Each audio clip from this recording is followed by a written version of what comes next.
Splatoon Raiders, baby.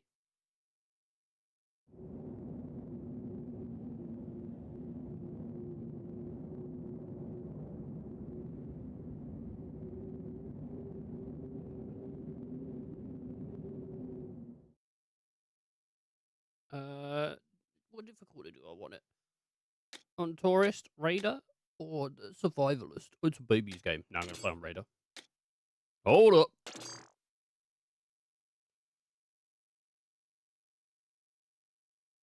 Hold up, dude. You think you can play on Raider? You think you know how to play on Raider? Bro, step back. Take a second. I don't think you're that hot. Nintendo presents. Ooh, the spiritual island. Spiritual island. Is that the rumor we're chasing this time? Yep. According to the map in the basement. Hey, didn't you read the article, Fry? Hey, it said the sunken island might have resurfaced after a tectonic shift. Tectonic shift? Come on, big man. Who cares about the tectonic tonics? It doesn't matter. What? I don't know what she said. All that matters is the loot. Eager to get a rating, Shiver. There they are, huh? Yeah. Oh my lord. So those are the Fairlight Islands. What's that odd glow? It's gotta be treasure. Hey, pilot. Head towards the light. Hey, settle down, Fry. Jeez, can't frickin' goddamn read. What's happening? What is happening? Big old blast. How you doing, Neon? You alright? You had a good weekend? Oh no, dude. You see there was a bunch of havoc going on in the plane there. You see Fry was head down, legs up. Shiver was just looking out. It looks like Big Man just talks in A's. Oh, what happened? Yeah, I like Shiver. She's cool. No! What the hell, dude? You okay? I always like the Splatoon art style. Like, I find the characters to be pretty cute. Because they're like squid kids, right? It's what they are. Well, I don't know if they're kids. They might be. I don't know. I don't. We've never seen a squid adult, unless this are the. I don't know. They've always said you're a squid, you're a kid. So I assume they are, but I don't know. But they're cute. Hey, where am I trying to get to? Ugh. Looks like we're building out a little bit of a base. Have you been outside all this time? Hope you haven't caught cold. What? You? Yeah. What? Yeah, you? Yeah, I've had an alright one. Oh, Ethan, we told you keeping foreskins on the chopper is bad. Sometimes I gotta keep them there. Okay, a bunch of different hairstyles. I like the way that sort of some of the tentacles look sometimes, but I'm not massively keen. What? On I'm not massively keen on the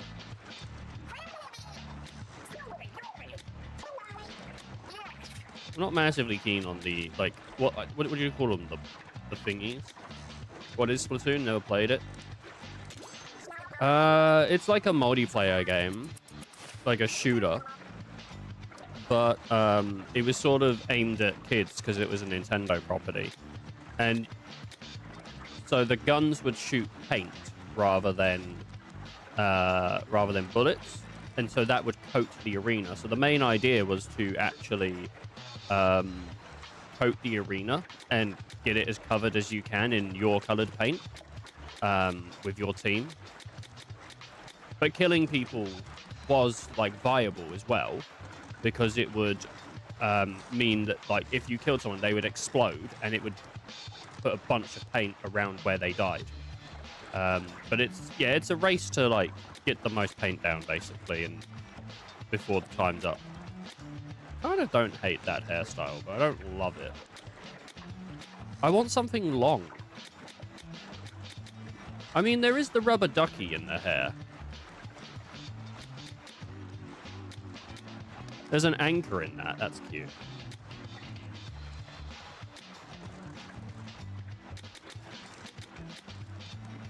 I think I'll just go with this. This is the one I like the most.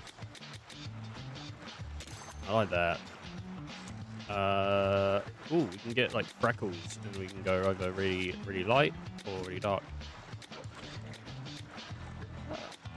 That doesn't look like the same color on the left to the right. Like, strange.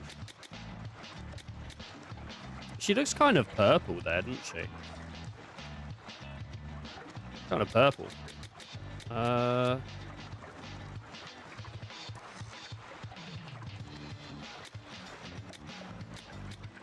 I actually quite like the sort of tan look. Do I like that more than just like...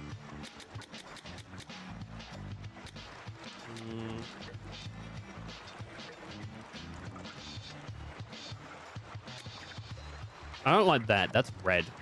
That looks sunburned. I'm a PME and him gonna collab. What? I'm PME and him gonna collab.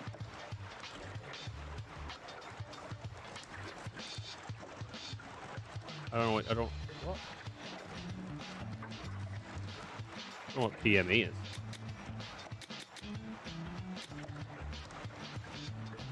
Oh, I've seen me and him gonna collab. On what? With who? Who's him? Yeah, I think I'm gonna go. I don't know. Now I'm looking at it, it's kind of orange. Nah, I think it's alright. I do want the freckles though. It makes sense to be a bit tanned because we've been out on the ocean for a bit, right? Well, I kind of do like the darker eyes. Well, you don't even thank me for watching the 95 streams. It doesn't notify me. It depends what chat I look at. I'm playing Halo Remake with one of my friends over. Oh, okay. Alright, see, I didn't see that. That's why I didn't know what you was talking about. It's on a different chat than the one I look at, because it's not in the consolidated chat. I got like 3 chats.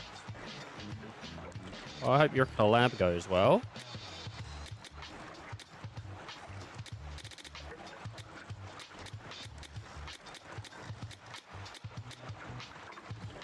Get all the top tips. Kind of also really like this sort of yellowed eye. I think I like this red though. Yeah, love it, sure. We're going to play hard mode, and of course his kid is going to carry him. His kid's got to carry him. Do you know what looks interesting? There's a skull you can get in the very beginning of the game that makes the game third person. That looks interesting. I don't think I've ever played third person Halo. Well, this makes day 31 since our crash landing. What's on the agenda? We already made a lounge and an open space for exercise. What else do we need? Oh, duh! We don't have any arcades yet. I got next. Wait, no. Now's not the time for games. We're stranded in the middle of nowhere. Are we now? I can never tell when you're being sarcastic. Come on, guys. We really gotta get back to Splatsville. But here you are, doing nothing but making our base comfier. My bad, I was just expecting our ace pilot to also be a top-notch mechanic. From ships to cranes, you name it, the mechanic can build it. And I guess I got carried away with requests. Be that as it may, our break is running a bit long. We should start making plans to get home. Yeah, And plan A is to make the hideout ship move, right? Easier said than done. I still don't know why we made it so big. If only Master were here, we could have him tow us. So, mechanic, I'm sure building a doodad to move the hideout ship would be a snap for you, right? A quest like that probably gonna need a bunch more materials. Materials, you say? I wouldn't know where to begin. Sounds like another job for our good old mechanic. Yeah, it could be. Sorry to dump it all on you, mechanic, but could you scrounge up some materials for us? If you're leaving the hideout ship, make sure you take a walkie-talkie. All right, dude. Yeah, well, I think it's the plane that went down, dude. Plane engine destroyed by foreskin. I don't know. Kind of crazy. Foreskin don't take up that much space. I don't bring that much with me when I'm on a plane. You know, you got to get it through TSA first. They don't like that. Even if you grip it with your teeth on the way through, they don't like it. Hello. You hear me? Can't do you read me? Connection secured. Now go get us some resources. Don't fall in the ocean while you're at it. I see something shiny already. We might have to use that thing, so go grab it. Oh, it's already put me on gyro.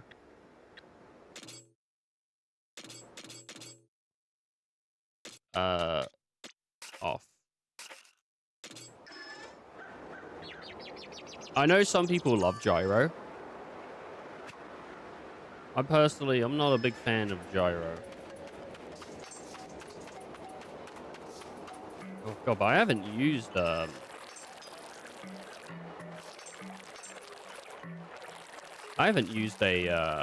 what do you call it? I haven't used a controller in a little bit, I guess, because the sensitivity feels a bit weird. Oh man.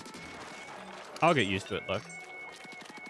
I could change the sensitivity, but I feel like it's kind of gliding a bit after a while. Like, I'll move it and then it feels like it's gliding a bit or something. It's a bit strange. I don't know how to explain it.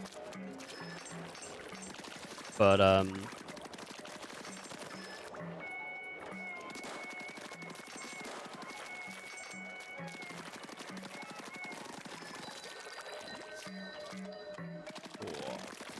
oh no, Sponge is eating up my goddamn crap. Oh, okay, so that's obviously been splooted by some other dude. We don't want to sit on that, because if we sit on this, it'll hurt us and make us slow. It's not making us, like, surrounded, though. Anyway. I'm level 1. You can level up in this. Nice. Should set up a click command. Maybe. I'm not massively sure I want to talk about foreskin for, like, the next 4 years. Not massively sure I want to be talking about it for the next 3 months. Oh, faster clipping?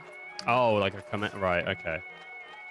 I thought you meant something that you people can just quickly command to bring clips up for, like, context.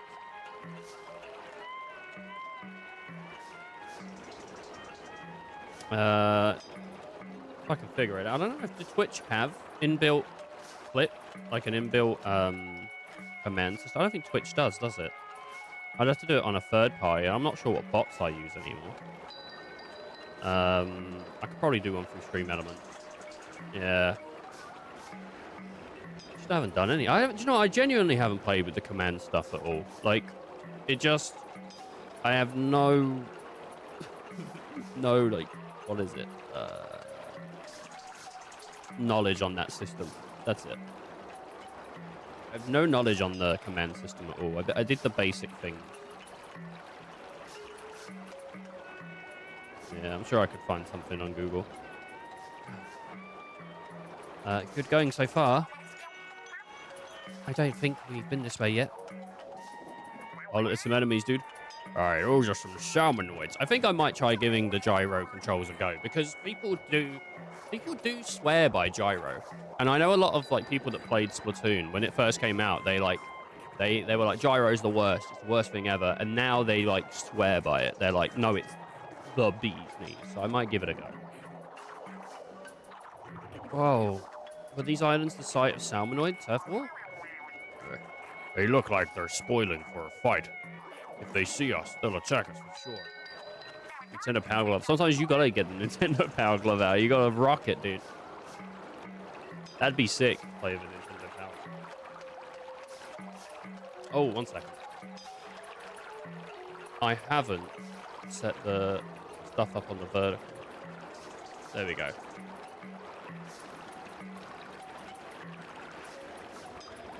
Shouldn't be too big a deal. You can always ink them with ZR to drive them back. Go for it, mechanic. Don't freeze up. All right, let's give it a go. Let's give it a go.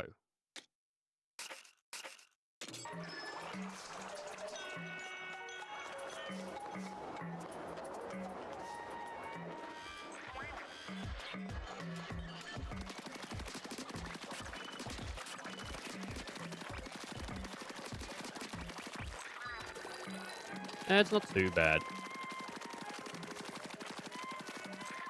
You still gotta, like, get used to doing some of the,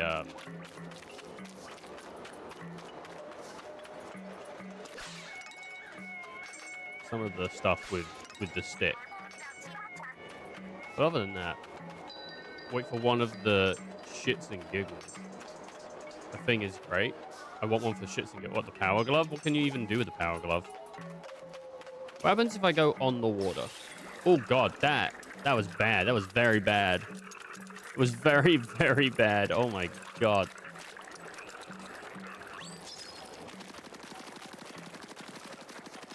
You connect it to the PC to do what with it? The only thing I've seen from the Power Glove was, like, well, the angry video game nerd used to wear it all the time. But other than that, massively sure on it. I thought I couldn't run out of ink during the tutorial.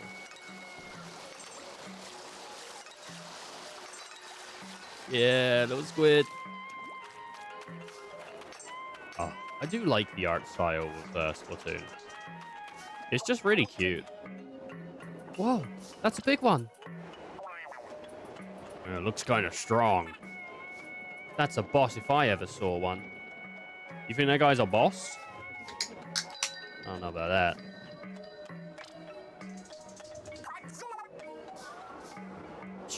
One boss, you've got this. No, I don't like that. I don't like what it's doing. I feel like it's going to make people watching sick. I don't like it.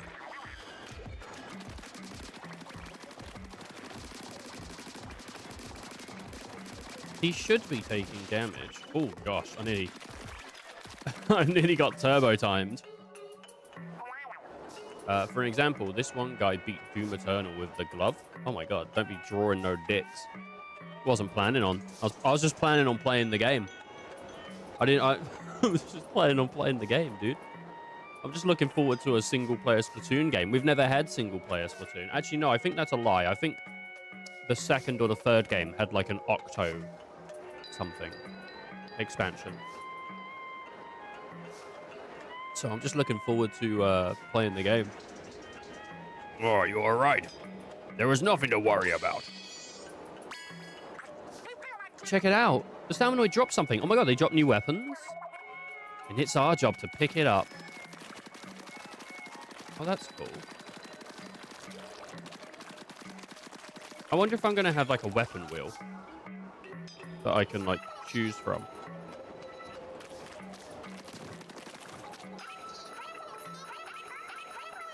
I don't know what that's for because I don't think this game has multiplayer.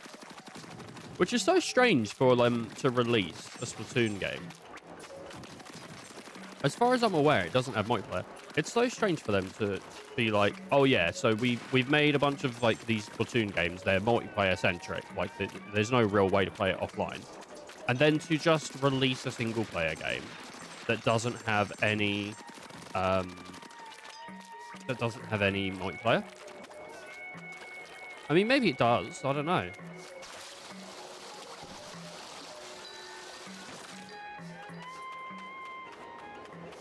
But it looked like on the back of the box, it didn't have any. Do I get gems just for covering the land? I don't know what mysterious shards really. Oh, I got 128. Can I cover this tree? Nah, I was thinking maybe I could climb it. Ooh, salvage.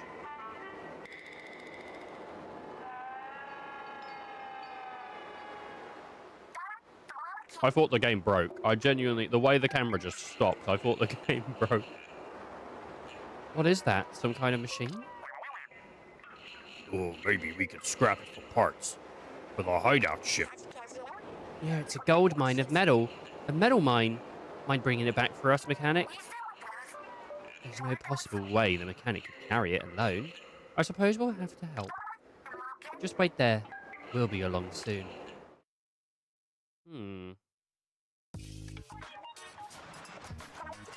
We made it back! Way to pull together, team. So heavy. There's a lot of rust on this thing. But I think we'll get some good parts out of it. I'll start breaking it down. Not so fast. The more I look at it, the more the machine looks like some kind of vehicle. She has like a fishing rod. I don't know. I think he has a fishing rod as well. I don't know what Fry has. Shiver? You're in the mood for a joyride? I don't know. It's super old looking. Really don't think we'll get anywhere. Who's to say? Maybe the mechanic can fix it up. I think it might be too far gone even for the mechanic. We won't know until we try. You're the boss, boss. My God, dude, look, that came out clean, didn't it? Got rid of most of the rust. Maybe all of it. Insane. Looking as good as, well, not new, but... With the rust off, it looks pretty sweet. Turns out there was a bot under all the gunk. Great work. Now that we've done it the favor of the cleaning, the bot should return it by letting us ride. Who wants to take it for a test drive? Oh, so it's a little like submarine. Right now? It's way past snack time. Yeah, I'm dead on the fins. Fine. I'll catch you later, bot. How many snack breaks has Fry had today? Oh yeah, mechanic. Did you check out the stuff we packed up? Oh, we picked up, sorry. Try equipping a weapon you found on the island. Okay. Alright, so I've got to select it. I can only carry one weapon, it looks like, when I'm out and about. Weapons have levels. The higher the level, the more damage is dealt. If you're not sure what to use, let the weapon level be your guide. Now equip new weapon for speed. Weapons are that easy for anyone to use, with a high rate of fire and no quirks. They allow a lot of flexibility when fighting. Shooters. Okay, so yeah, as we get different weapons, they'll give us sort of tutorials on what they've got. And then we can change our hairstyle later on if we wish to change it, or some other stuff maybe. Hopefully we can change our clothing, because she looks like trash right now. But Splatoon's always had some pretty cool styles. Splatoon's probably, design-wise, like for Nintendo, one of my favorite Nintendo properties. I've always liked Splatoon's style. It's kind of like fish graffiti, in a way. Like, it's really cool. Morning, Serene. How you doing, bud? If you miss a weapon or material that is shown during a raid, don't worry, you'll be collected automatically. Even if you don't pick it up when you see it, it's still yours. Oh, that's very forgiving. Oh, looks like Fry's done snacking. How has she got snacks? Like, we've been abandoned on this island for, like, over a month. How has she still got a snack pile if she's taking multiple snack breaks? Alright, let's check out that bot. I do like that her name is Fry. Oh, look, my paint's changed. It was blue before, and now it's green, which is cool. So one of the things that is represented in Splatoon is hair color, ink color, all that changes depending on the match that you play, typically online, for people that don't know. And so your whole player will change to match the color that you're shooting. So you don't set up your character to be like, oh, I want them to have blue hair and be all like this. You just set them up with a hairstyle. You set them up with sometimes some clothing or what weapon you want, and then the whole color will just change depending on what team you're on. But all of the colors are pretty good, like pastels or neons, or they're pretty nice. What does this do? Oh, hey there, mechanic. I see this is up. I set this up so I can review anything you've learned so far. You ready? Is there anything you'll want to look over right off the bat? No, not really. I'm good. So, but we can have a look at some of the beasts and stuff that we find. But let's get on into our treasure map. Rep Island. Something's popped up on the bot's window, but I barely poked it. Huh? No fair. Starting without me. What is this thing? Looks like a map of the area around here. This spot comes equipped with a radar. The map is showing spots where the radar is pinging. So, does that mean there's stuff to find on those islands? I knew it. My treasure hunting heart is thumping. We gotta go check it out right now. Okay. So, we can get on over to... Okay, we can only see Earp Island, but we can get onto the Pyrrole Coast.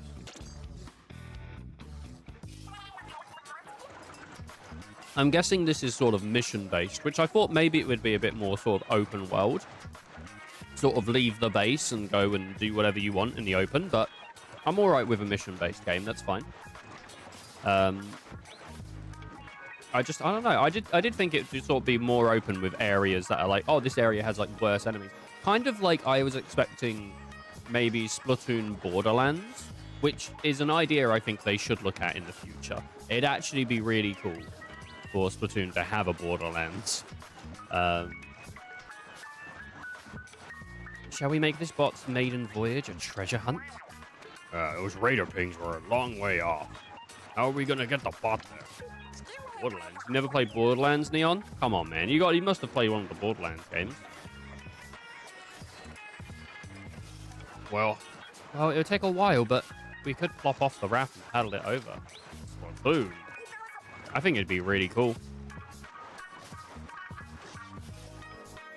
The gameplay style with all the guns and all the enemies and the areas and the loot drops and stuff, I think that'd be pretty sweet. Just take away the loot crates, because that became a thing in Borderlands 2, didn't it? They made a box in Sanctuary that gave you weapons. I think you could spend codes. I think you could. I might be wrong, but I'm pretty sure you could on that. You could also get codes off of their Twitter and stuff every once in a while. No, wait. I got a way better idea. Squeeze yourself in there real quick, big man. You think I'd fit? Okay, your turn, mechanic. You'll have to hang on to the bot and hold on real tight. Wouldn't want you two to get separated. As a Splatoon board. No, I said that would be cool. I said it would be cool if there was a Splatoon Borderlands game. I'll need your help for the last part of the plan, Shiver. Hey, Ice. Oh, people arrive, people leave. Oh, he arrives again. Hell yeah, no. Oh, he's leaving again. If you say so. But what is the plan of yours? Oh, he's back, boys. Yeah. Hell yeah, dude. That's it. That's my boy. Let's go. I am coming. Am I coming or going? I can barely decide. Oh, I know that lyric. Am I coming or going? I can barely decide. What is that? What is that? You can't keep a consistent viewer. Is that Childish Gambino? I'm trying to think of what it is. What good?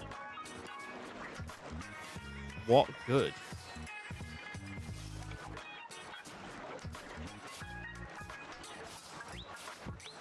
I just drank a fifth of vodka. Dare me to drive? It is.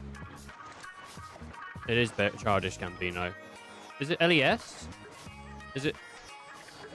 Maybe she's the baddest. I don't know. Is it that one? If it's not LES, then it's probably from Because of the Internet, because those are the ones I know the best from his stuff. I don't know Camp very well. I like Childish Gambino.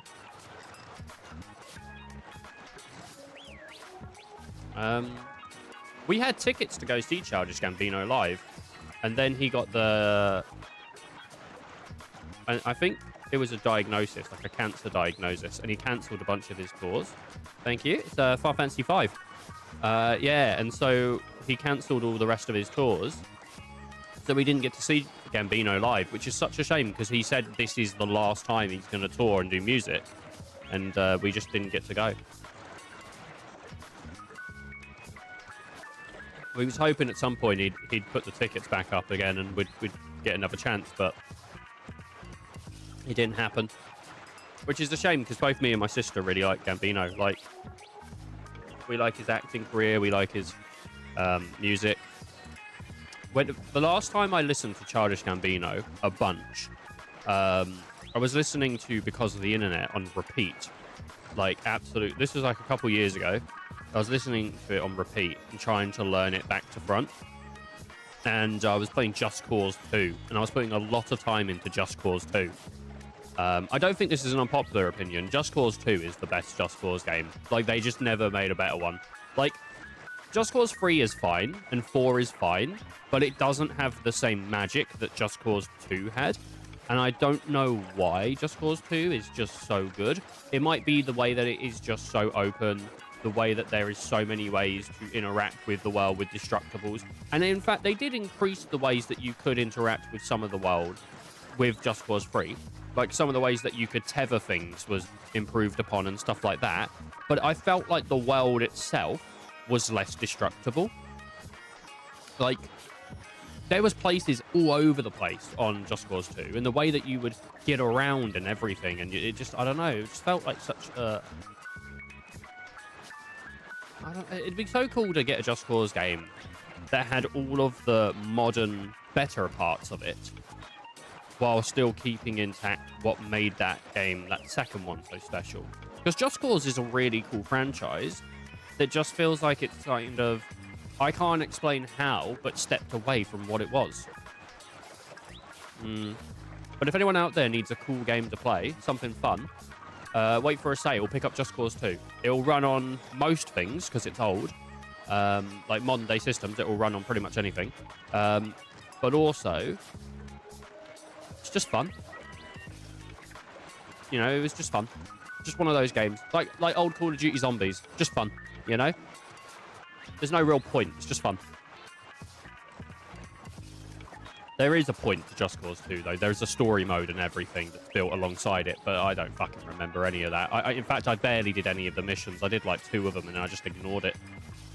Just went on destroying things. Kind of like Red Faction Guerrilla, but I never played Red Faction Guerrilla, but people say about the destruction in that game. I said Fraction, didn't I? That'd been a good version of it. Instead of the factions of Red Guerrilla, they're the fractions. And when you come to their base, they tell you to do math problems. They go, hey, mate. 3 + 4.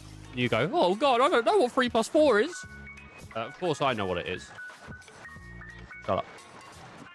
If you say so, but what is this plan of yours? Butt check. Mechanic. Check. Destination. Do I have this right? What's 3 + 4 even? I don't need to answer these questions because they're so rudimentary and elementary that I don't need them. I don't know what rudimentary means.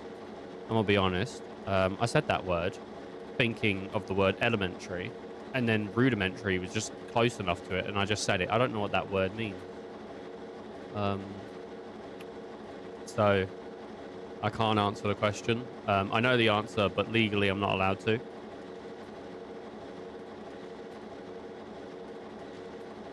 Not quite there. Not quite. There we go. Here goes nothing. Brace yourself. Have you been playing a lot of Meow Doku over the weekend, Dice? On what grounds are you not legally allowed to say? I signed an NDA, and that is as much as I can say. An NDA was signed. That's as much as I can say. Anything more would put me in legal trouble. Robert plays. Robert plays. How you doing, Robert plays? You playing anything? Do you want to play? I don't think this is multiplayer, dude. But also, I'm just running through it, the tutorial at the moment and everything, so I'm still running through this. What a rough landing. Do you get any scrapes, mechanic? How about the precision yeeting? You landed smack on target. She did yeet us, actually. Honestly, Fry, don't you have anything? Didn't you have something else you wanted to say to these two? If you have Switch Online, you could do multiplayer. Oh, fair play. I didn't think that was in the game. I don't have Switch Online though. You signed an NDA. It's just, you know, don't ask me anything about math. I can't say anything about math because of an NDA. That's as much as I can say. Oh yeah, sorry for tossing you without warning. Very good. It's okay. The mechanic and I are both fine. I think that the bot also, huh? What's the matter? What's this button? Was a little before. Oh, let's try it. Oh, if it isn't the famous ex-Vice Prez. What are you doing? What are you doing, ex-Vice Prez? After you came in here and stole my cat. What the hell, dude? I was just sitting around in my front room. Next thing I know, tear gas got thrown through the window, and now my cat's missing. And I know who it was. What the hell, dude? What did you just do? Wow. Mark spots where we got hit on the radar. Oh, nice. I see a couple of minor pings over that way. Interesting. Which means the big one there must be the main catch. I smell loot. That's probably not all the bot can do. Let's try things out as we go. If you see something you need me for, call it out over here with X and I'll come running. Alright, it's time to go, big man on the move. Someone's in high spirits. I didn't know this game had multiplayer. I don't think I've unlocked the multiplayer yet, but I didn't know it had it. Because I was literally just saying earlier, it's a shame how the game doesn't have it, but I guess it does have it. I swear on the back of the box, though, when I looked at it, it didn't say it.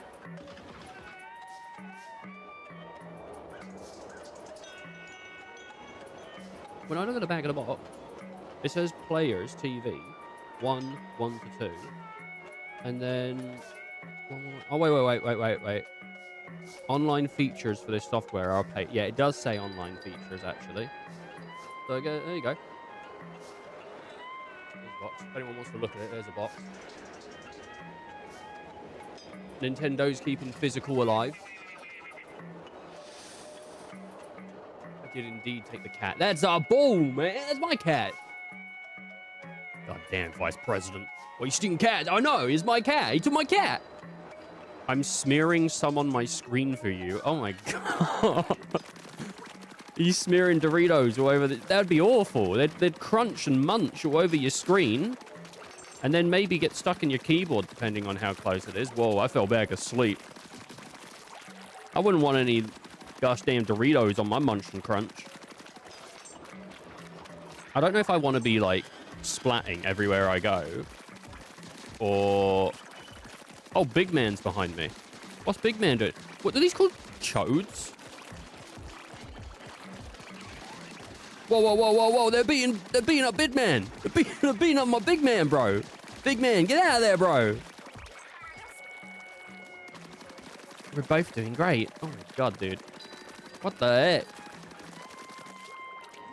Man, what am I... Do you know what I should be wearing today, actually? One second. Let me go change shirt real quick. I should be wearing something else.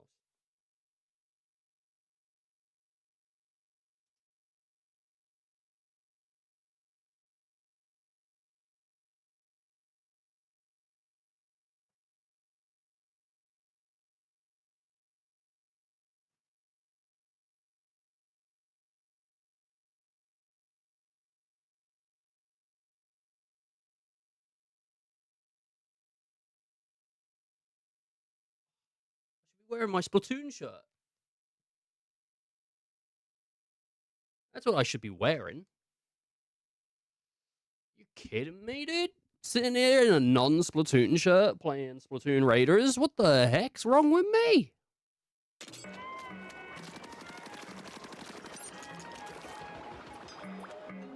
Like a big man, dude. Alright, let's burst these balloons. You wanna help me out? Jump and then quickly press B for bot. Ah. I see it. Yeah, over here, bro. Nice.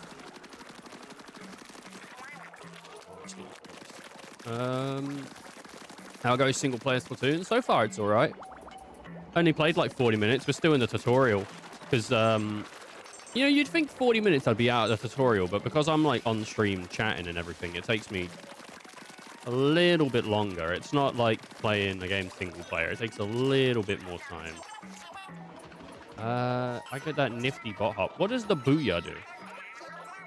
I guess it just like brings him out. So how does he get over here? Does he fly? Oh, he does a sweet hop. Okay, cool. Fantastic.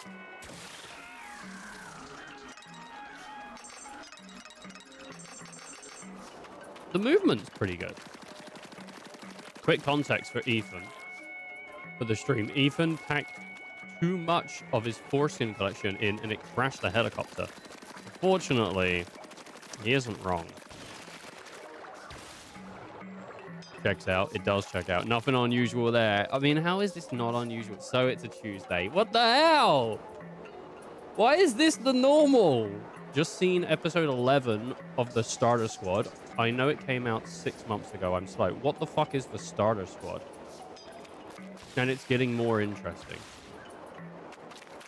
What is the... Is it to do with Pokemon? Is it like an animation that someone has done on YouTube to do with Pokemon? I should see if one of my kids has got Splatoon Raiders. It's an old fan-made Pokemon show. Didn't you bring this up to me before, Ice? Are you Jamaican? I Pokemon. Is that... Look, mechanic. Watched it back in 2016. I don't think I've seen it. I've seen maybe of it. I think Icy showed me it a while ago. This like old Pokemon animation thing. I think he was like, oh, they got a new episode that came out a while ago. Starter Squad. Go on, Pokemon Mom. Crystal must have pinged on our radar. Hold on. The bot's HUD is flashing a message. Drill ready. Does he want you to use the bot's drill to break that crystal? In internet years, that's ancient. It is pretty old. Sorry, I'm filling some old notes, not paying much attention. Filing some old notes. Oh, it's very good. I like the music. Hey, if you're filing some notes and you need some time, bro, you know, that's all right. What's the harm in trying? Even if it breaks one crystal, it's not worth much. Okay. You always know how to get to the bottom line, Shiver. All right, I'll give it a try. I wish I had like more girl voices, but I really don't. Thoughts on the sound noises nearby? You'll have to deal with them before doing. I do want to put together like a voice reel so that I can put it up somewhere and be like, hey, look, I want to do some voice stuff if possible. I don't think I have a huge range, to be honest. Like, I'm not going to sit here and be like, oh, I've got the range of someone good or anything like that. But I feel like I have something that I could do. And I'd like to do that. It'd be, even if it was some crappy little project, which obviously I wouldn't think it was crappy if I was working on it. But even if it was someone's like little Newgrounds animation and they were like, oh, I need a voice in this, I'd be like, fucking, yeah, let's go for it. Why not? Or even if it was just some guy knocking on the door in some sort of like weird, you know, weird hentai. It's like some guy comes to the door, knocks on the door, hey, pizza delivery.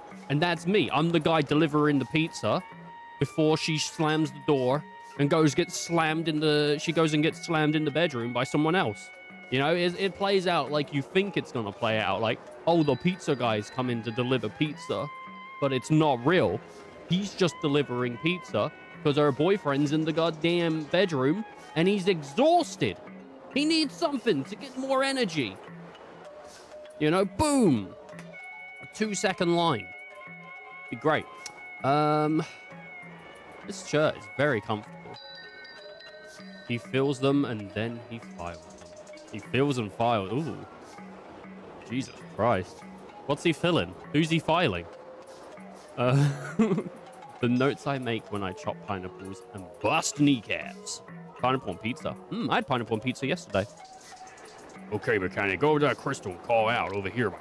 Okay. All right, come bust up this crystal, bro. Whoa, dude, look at that butt plug. Okay, we got to get on over to our next area. I think I see how this game's going to work. Man. I have pineapple pizza in the fridge right now. Ooh, yum, yum, yum. I love pineapple on pizza. Is that Pingu? Is that pineapple pizza Pingu? It looks like Pingu. Some kind of penguin having an existential crisis. Crystal, just like the one from before, but unlike before, salmonoids are guarding it. Big man, you know what you gotta do. Take them all out at once. Aye, aye. You mean my showstopper? So he's got like a... As you get power eggs from salmonoids, your bot buddy builds a showstopper gauge. Once the showstopper gauge is full, press R to unleash the showstopper. I haven't needed to bust this out in forever. Bust a nut. This is gonna be great. Alright, thanks for lurking, Gherkin. Pineapple BBQ chicken pizza. Ooh, sounds nice. Meta dance. Big man's showstopper deals damage by ramming into enemies. You can fire ink with L and R too. Give it a try.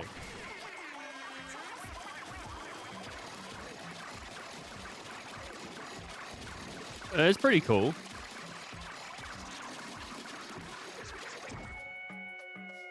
Got a lot of stuff going on there. Oh, you did it, mechanic. The big old salmonoid dropped a huge power egg. Like a Dragon Ball, dude. I've never seen one like this before. It's so big that it's like a mega power egg. I don't like that name for it. Oh, I like that name for it. Sorry, easy to remember. Do you know, I really would like an open world, maybe Borderlands-y kind of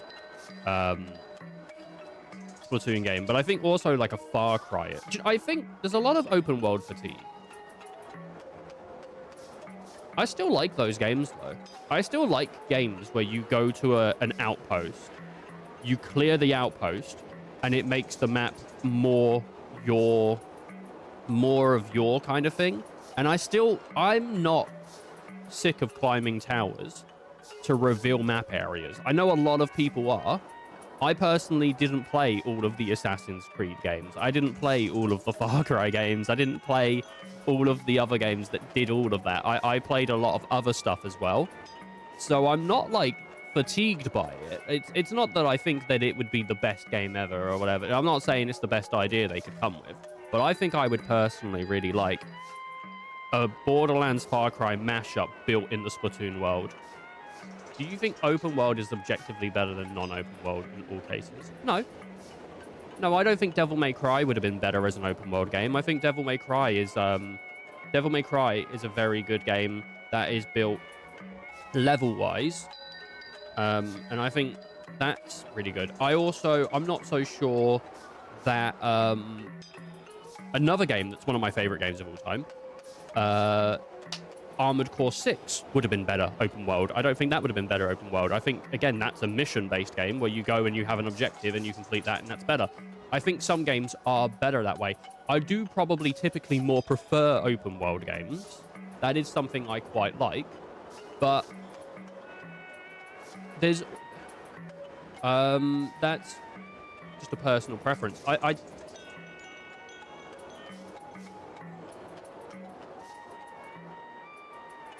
I'm trying to think of other examples of things that would be better.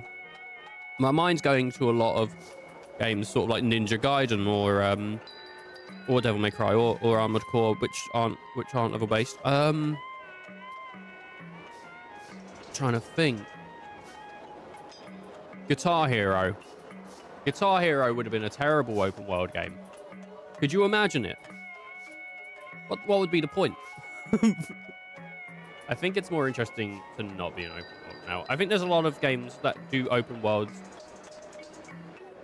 poorly because there's no meaning to the open world. Sorry, let me get through this text and then I can probably go off on a tangent. No power eggs are worth 100 power eggs. They fill up the showstopper gauge quickly. It's time we took care of that crystal. Alright, you know the drill. Oh, look at that little joke he did. I do think, yeah, I think open world has become a bit of a gimmick that has lost some of its meaning. Like I was saying before, I think Just Cause 2 has a really good open world. Even though not every single thing in the Just Cause 2 world is interactable, the whole, like, point of Just Cause 2 is destruction and creating havoc and chaos. So you go around and you find things to destroy and things to, like... A lot of the world has some way of interacting with it, whether it's getting from A to B or destroying A and B, you know? So I think that's pretty good. But when we're talking about games that would have... there's limitations. Limitations can make an open world bad. So you can't go to this area. Why? You're not ready yet. So they just block you off. So it's this false openness where you're not even allowed to explore past what you will be able to do. You know what I mean? It's like if you walk into the area and you just fucking die, it's like, okay, well, there's some motivation for me to get better so I can explore this thing that's interesting to me. But if it just stops you sort of in your tracks and goes, no, no, no, no, no, I'm not a fan of that. And the pointlessness of it as well. Like, if the game is essentially mission-based, but there's an open world, so there's just absolutely... So I was thinking specifically Horizon Zero Dawn, but I was just unsure if I was remembering it correctly. But mission-based as well. So say you had, like... There's a base. All of your objectives are in that base, but you can walk to it. But what is there to do when I walk to that base? Can I capture animals? No, I can't capture animals. Can I gather resources? No, you can't gather resources. So what can I do in the... Is there interesting things to see? A little bit, but not really. It doesn't add to the world building or the story. There's no characters in the world. There's nothing... When we're talking like something like that, it's kind of like fucking pointless, you know? So you just might as well just keep it mission-based. So I don't think it's better in every scenario. I think it can benefit games, but I don't think it's better. I think you need to have interesting things to do in the world that add to the world to make it more breathing. In fact, it can ruin some games because adding an unnecessary world can make the world feel empty and boring. If there's nothing going on, you might have really well written, interesting characters in places, but nothing outside, and it just makes it feel like a disconnect between what's going on.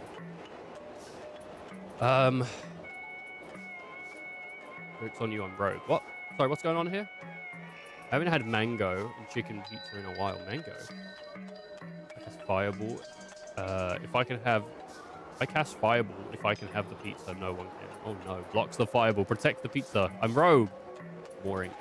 I missed this. It's fine. Is fine when you block. When you blocked it, my cat army stole the pizza. No, he took my cat and made it in the army. Not the pizza. Open world actively turns me off games. I'm 50-50 for that. I think it's more interesting to not be open world now. Yeah, I do. In some cases.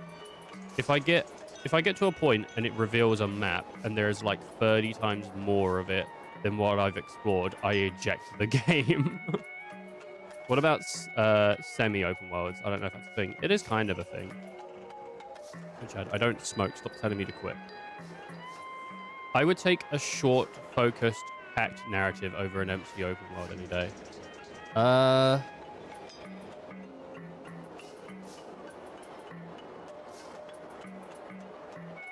Maybe. I like an open world. I do like an open world, but I like it when it feels like there's stuff going on. You know? If there's caves to explore that get me better loot, I just think it's really easy to make a shit open world.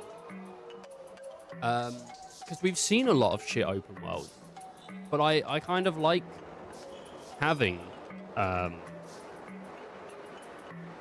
don't even think it's particularly... I don't know if it's particularly that bad to make an open world enjoyable. I think like a few things that you can do that a lot of games do is a fishing mini game. I think a fishing mini game makes a lot of areas more viable because you can interact with a lot of ponds or rivers and stuff like that, right? Which you can do in a more linear game. You could just set up a dock where you go fishing. So that, you know, that is something you could do. Or hunting. Hunting is one of my favorite things to do in Far Cry 3. I've spoken about this so many times. One of the reasons I don't like Far Cry 4, 5, and 6 as much as I like 3 is because in Far Cry 3, I played a tiny bit of 6, I played a bit of 5, and I played a little bit of 4, but I play a lot of 3, is if I find a cougar in the jungle, it's like, oh god, I need that cougar, because if I can kill it and skin it, then I can create new things for my character to use. Like, maybe I can carry more ammo, or maybe I can carry more money, or maybe... I can carry more health injectors or something like that. Like, it all leads back into me getting better. So I like that. Would you rather an infinitely tasty infinite hot dog or a mare tasting infinite hot dog? A rather infinitely tasting. I'd rather have the better food unless I was really hungry. In that case, same. I'll do an open world, but when it's dead/empty, then nah. Yeah. I'm playing a game called Hell Is Us. I think I've heard of that. It's open segment, not open world. Like, you have to fast travel to different sections. Oh, okay. Yeah, that's kind of semi-open world.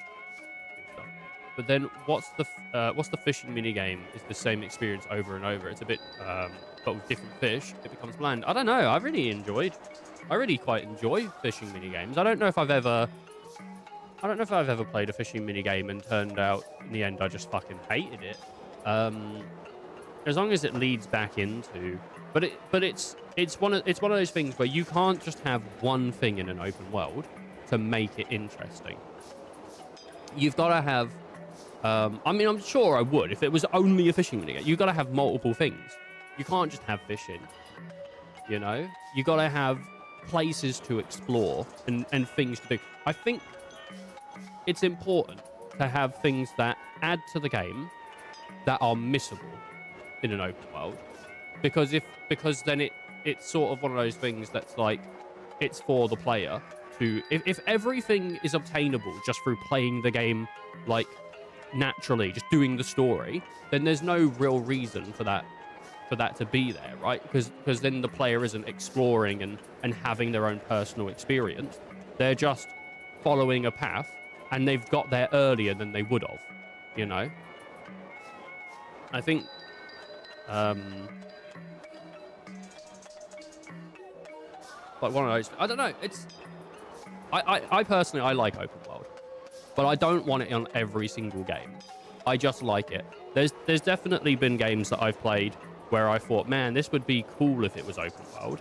But then, apparently, something that I thought would be cool open world would be Dynasty Warriors. I thought Dynasty Warriors would be a really cool sort of open world, run around and like, you know, go kill things. They did do an open world Dynasty Warriors. Apparently, it's the worst Dynasty Warriors. People fucking hated it. It was apparently like awful. So I mean, I was off. I didn't know. You know, I thought that'd be cool, but obviously it wasn't. I don't know if it's just because that version of Dynasty Warriors is bad, or if they didn't do enough with the open world, or like what. But apparently that was bad. Because originally, when Hyrule Warriors came out, the original Hyrule Warriors, I thought there was a mode included with that game where you would run around Hyrule liberating camps.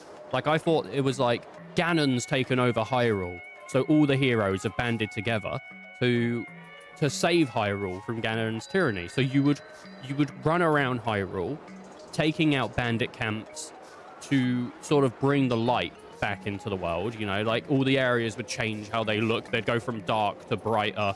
There'd be different camp leaders and enemies like on the maps and different areas to explore. And Hyrule as a location is pretty interesting, and we've seen it multiple times be open world, so it wouldn't be too hard to translate that. And you know, eventually you could get to a point where maybe you would storm Hyrule Castle and you would fight Ganon or something like that. I thought that was sort of what Hyrule Warriors was going to be when it came out. And then when I got my hands on Hyrule Warriors, I found out it was a level-based game. Like, you'd go in and you would clear an area.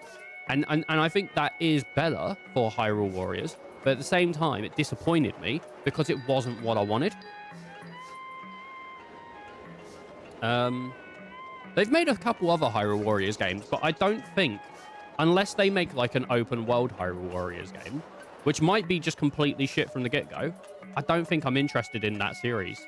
I do like Dynasty Warriors though. Like, I played a fair bit of one of them on my Steam Deck earlier this year. Finite means not infinite. Yeah. I heard good things about Hell is Us, the game that they tell you about absolutely nothing, and you have to explore everything, right? When I'm able to create...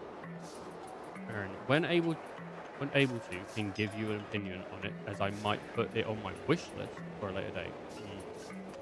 Yeah, they tell you very little, and they say... They tell you very little. They say in an NPC chat, and you have to do this, but you have to find it yourself and figure out how to do it. There's no waypoint on that. I think I've heard a little bit about Hell is Us. I've heard it was sort of interesting. It's fun in my opinion, but I'm enjoying it a lot. There is technically one map, but it's only names of locations that you can fast travel to. After you're done, put a game review so I can get an idea of if it's worth. Oh, okay. I don't know if Famous X Vice Prez is in the Discord. I don't think he is. He's welcome to have a link if he wants it, but I don't think he is. Look at that, it's so shiny. No, I don't think he is. That's a fine-looking crystal. No wonder it's set off such a big ping on our radar. What kind of treasure do you think it's hiding? Go crack it open with the drill. I gotta know. I don't think I'll be done for a long while there, but I'm exploring every inch of the map. Very nice.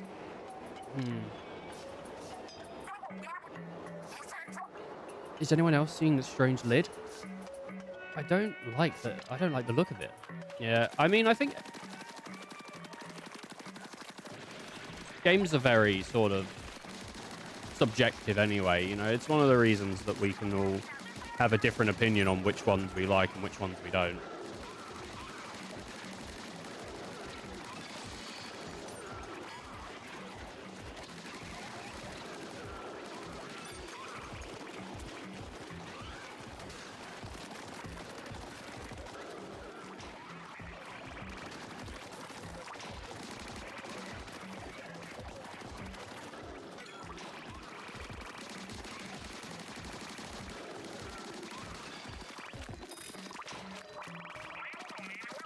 Booyah.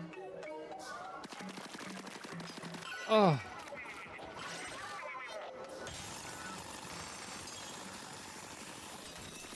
I think there has to be examples of just straight up bad games that basically no one likes, but does anyone know of a bad game that people just don't like? Because I feel like most games have at least some kind of, or maybe just a general bad game. I feel like some games have some redeeming factors that make them overall. Valkyrie Profile Elysium. Yeah, shouldn't have bought it, but I did. What are you gonna do? See, now that's a game that has things to do in its world. That's all I want. The best open world game I've played is Breath of the Wild, because yes, It's an open world, but every inch of that world is filled with things to see and explore. Breath of the Wild and Tears of the Kingdom does a very good job of having you, because the world is so interactable. There's Koroks, there's characters walking around. The trees, you can cut them down and move them around, or you can cut them even further to create logs. You can pick up pretty much nearly anything off the ground and use it in some way, whether it's as a material, a food item, or a weapon. You can create a raft and sail down oceans. You can create, there's so much stuff to do in Breath of the Wild that it is an interactive highway. Like and I think that's one of the reasons Breath of the Wild and Tears of the Kingdom is so enamoring. I don't know if that's the right word, but it draws you in, and it makes you wonder about, is this possible? And if you start asking, is this possible? And the answer more often than not turns out to be yes. Good job. No Man's Sky was disliked, but it got better. No Man's Sky just kind of wasn't what people wanted. I think one of the reasons No Man's Sky failed in its initial beginnings is because it was mismarketed. It was hyped up to be a game that is, I can't remember specifically, but it was hyped up to basically be what it isn't. And when people got it and found out there was a lot of emptiness and just going up to materials, mining them, and then moving to another planet, and it was so easy to basically not get stranded, but to lose sight of what needed to be done to progress. It wasn't very well done. No Man's Sky has done a lot of work, and they really stuck with the game, which is, in one regard, like, fantastic. They stuck with the game, they fixed it, they addressed concerns, but in another regard, don't fucking lie about your game. So, is it so much of a triumph as more of a, they should have fucking fixed it in the first place? I'm kind of like, I feel two ways about it. I'm very happy they did fix it, and that they built it into a game that people absolutely do love, and it lives up to its initial intentions, but they should have just fucking packed it in when they did it. All I want is a dense experience. Valkyrie Elysium is a perfect example of a short linear narrative experience that has nothing in it. That's why I hate it. I don't care how big it is, just pack it intentionally. Yeah. And more often than not, I find that companies follow the quantity over quality philosophy when it comes to open worlds. Yeah, I still, I don't know. I don't hate open worlds though. I think they can be. It's you know very quickly into playing a game whether its open world is worth looking at or not. You can tell. It's one of those things where the interactability of that open world is kind of set out from the get-go. You know? I don't know if anyone's ever been like 20 hours into an open world game and then gone, oh, there's fucking nothing here, mate. Like, I don't know if it really happens. Look at that. A real, actual treasure chest. Yes. So the bot radar does detect treasure. All right, mechanic. Big man, pull that treasure chest back to the... Huh? Shiver, what's up? Oh, what are you guys doing here? Ah! Right.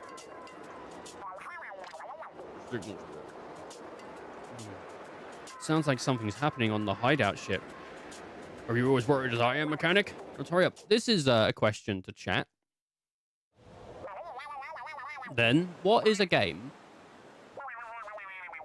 Oh, I should have been reading this. We forgot to make a plan for the way back. That's a lot of water to cross. I'll ask the question in a sec. Or I'll ask now.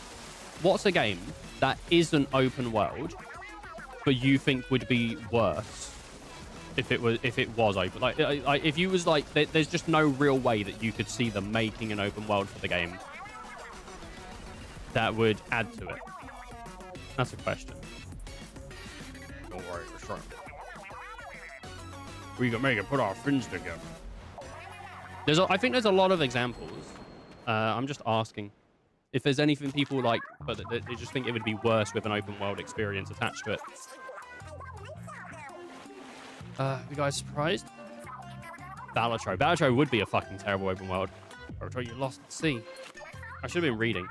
Take us home, Master Mega. And bring the loot. We got a big old shark. See, I said earlier, but I think I would stick with Devil May Cry. I don't think Devil May Cry would be a better game with an open world. I think it'd be worse. Oh, you have to run from location to location to draw your next Joker. See, when I think of Balatro as an open world game, I do think it would be worse, but I think of it as each card is a character that you interact with. And so like each card that you unlock through playing the game and all this other stuff, like all of the Jokers would get their own sort of like piece of dialogue that you could track them down in the open world and you could speak to them. And they would have personalities, individuals.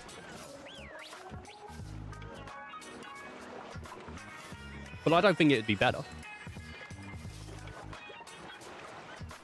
When you play the regular game in a particular building, you are free to leave, but it's just an empty outside. Oh. Yeah. I think Balatro could be an interesting concept for some kind of like RPG though. To be fair, actually. I think if you had Balatro, right, and people can absolutely disagree with me on this one, but let me pitch it, right? So let's say you have like an RPG world where you are like, you're in like a village or something, I don't know. Like you start off in a village and all your friends are like playing a card game. And so you sort of get into this card game. And it turns out it's Balatro, right? And so you're battling people to get the highest score. You have like so many rounds and you got to try and get like a higher score as you go. And all of your equipment will be modifiers and things. And you can find things as you go along in chests or buy them from stores. Like imagine basically like a Yu-Gi-Oh! RPG or a Beyblade RPG or something like that, where the aim of the RPG is to get through brackets to get to the end of the competition.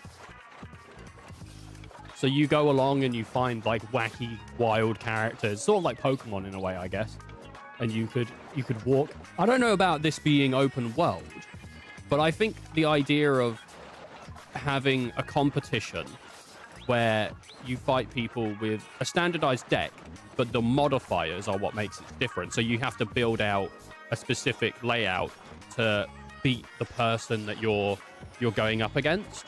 And maybe it could even have things later on that like modify how your score is or modifies how the player's score is. Like you have equipment that divides their score by a certain amount, you know, or something like that. All right. I think I've basically pitched it. So everyone tell me now it's shit. Tell me now that it's bad. Just Dance. Just Dance would be... I don't know, because if I was in a city with everyone dancing around, I'd be kind of fun. Nah, it would be bad, mate. The Joker is initially packed into a ball. You throw it, and it unpacks into the shape of a particular Joker. What you have described, I see, could be amazing. Imagine Balatro the way you've described, but you can then take these Jokers you've acquired to progress in open world, and you have to combine them in different ways to build a path to escape. I think I would like to see a JRPG that instead of it being a world-ending threat, instead of it being sort of something where the world's ending, we got to beat the big bad. I want to see one that is just, I have a personal goal that I want to reach, and it doesn't matter whether I fail it or whatnot. The world state won't change. It's just like a competition. Like, I want to be the world's best swordsman, or I want, you know, and you find other people that go, yeah, well, I want to be the world's best mage. I want to be the world's best whatever. And instead of it being a world-ending scenario, it is just sort of like a bunch of, I don't know, young adults or teenagers on a journey to win as many competitions to go up against the current world's best so they can try to win the title from them. And I suppose that is Pokemon in a way. Pokemon has that. But I think there's a lot of RPGs that rely on the idea of, if we don't win, the world is screwed. This is it, you know? So-and-so's going to destroy the world and recreate it in their image, or so-and-so's going to run the world via religion or via... Now, it would be nice to just see some JRPGs that instead of having big world-ending threats, they have personal threats. I think that'd be interesting to see. Maybe there are a lot of them and I'm not aware of them. But it always seems to be sort of like, the world's screwed if we don't do this, please. Nothing I do in my life will affect if the world ends. It just affects how I'm going to live my life for the next, you know, bit of time. I think I've just combined Balatro and Blueprints. Maybe.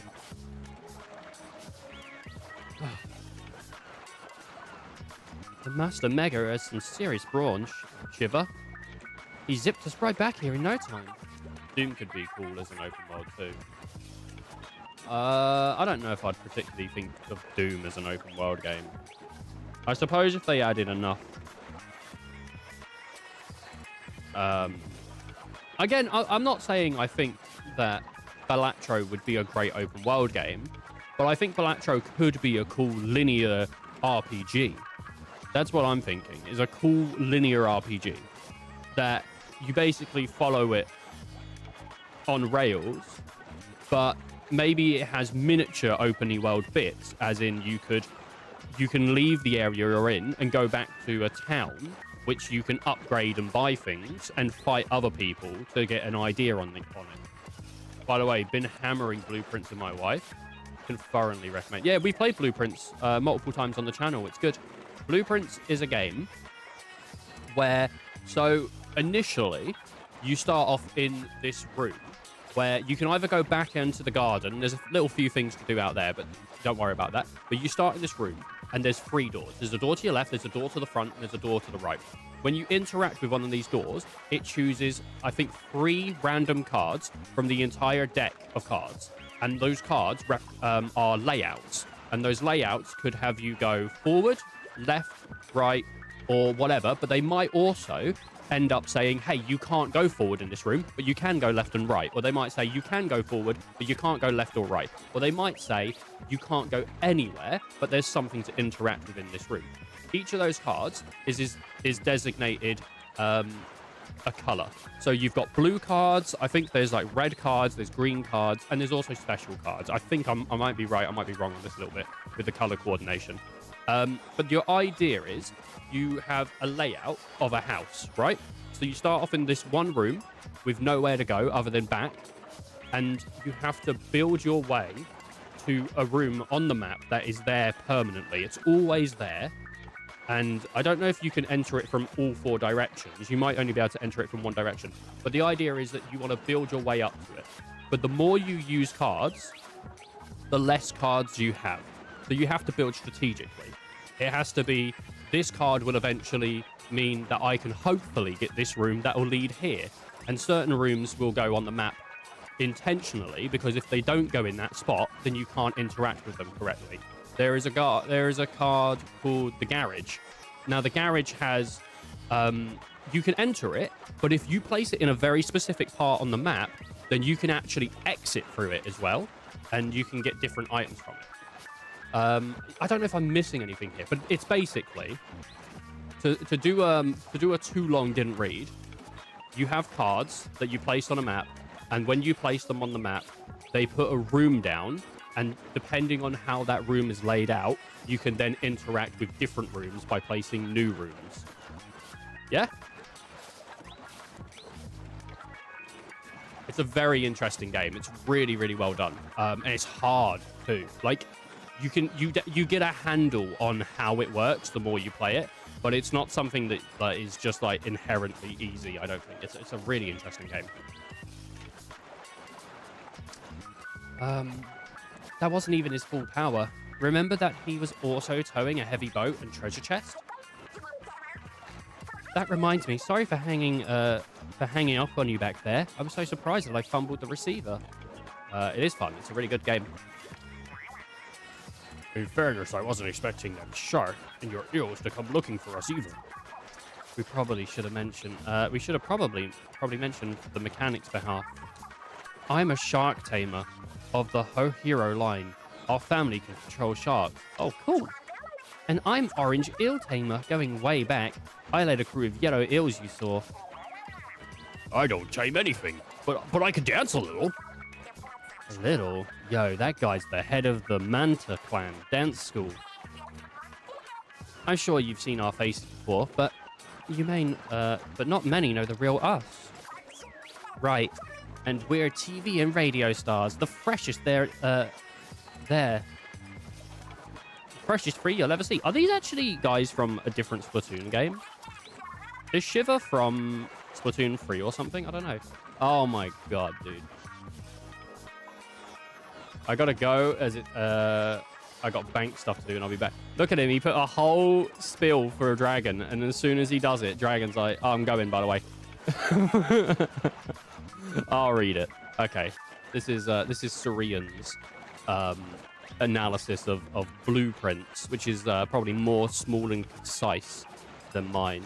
The opening premise is that you are willed a house, like through death, but it is contingent on you finding room 46, finding the 46th room in the 45 room estate, and each day you have only so much stamina to explore more of the house.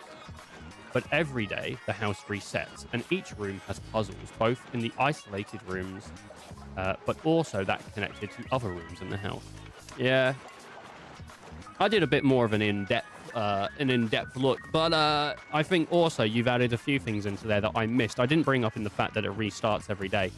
I think if someone was to look at my review or your review, they'd probably be less interested in mine and more interested in yours, because mine just sounds like fucking rambling. Mine's a bunch of rambling, where yours seems to be a concise message. Sounds great.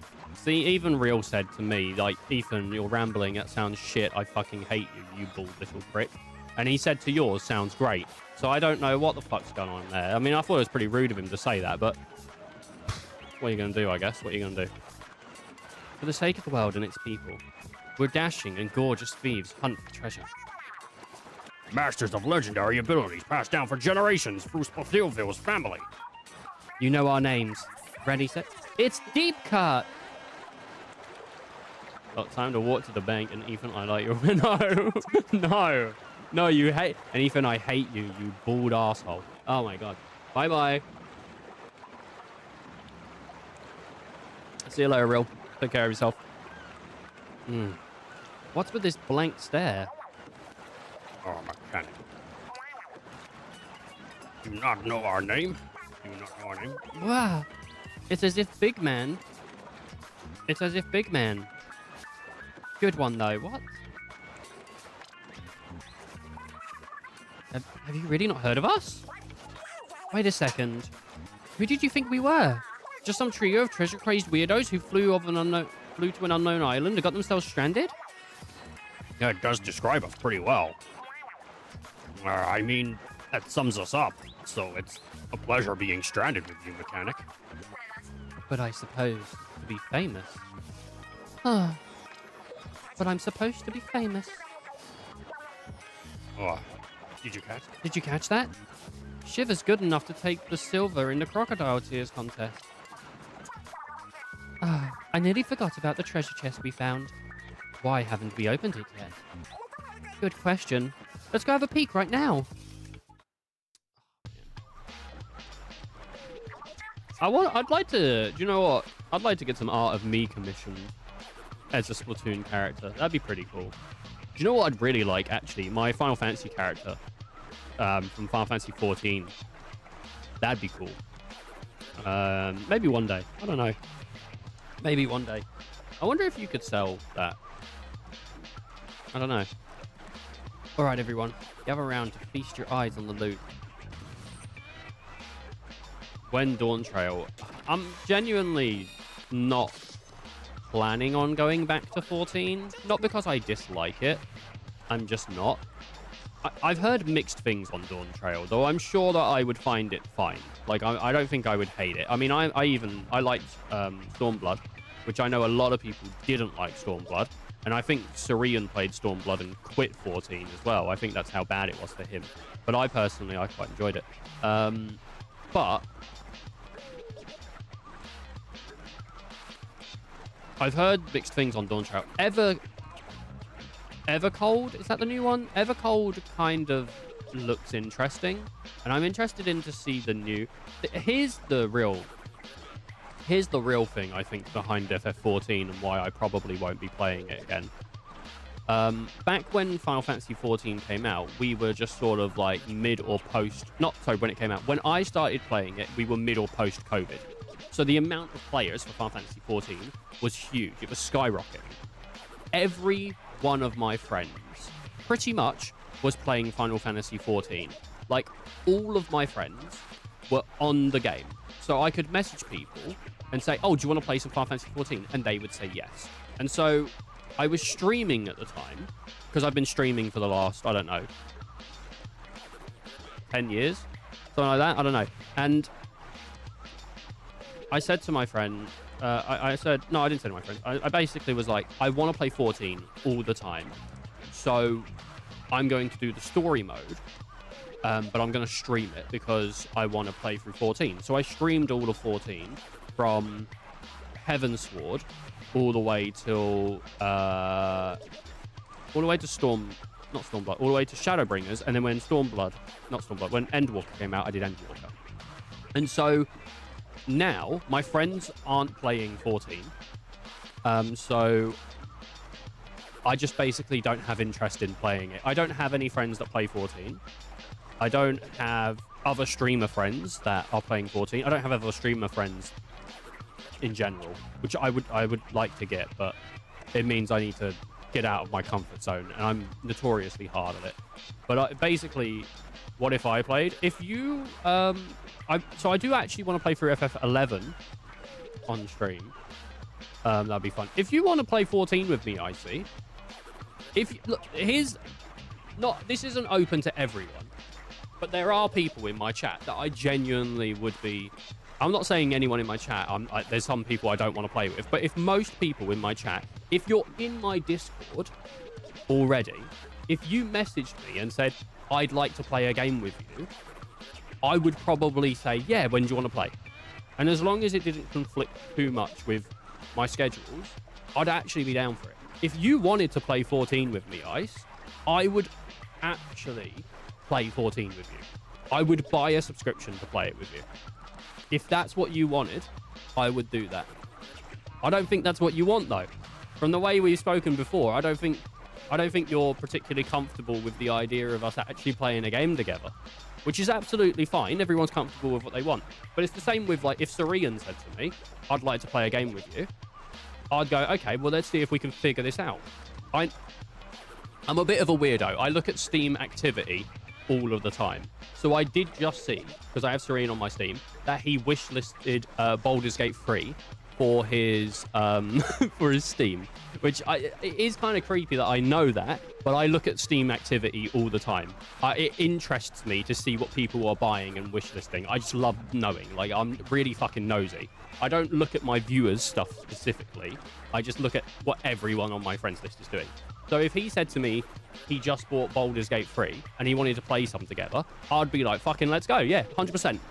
Let's figure this out. When can we do this?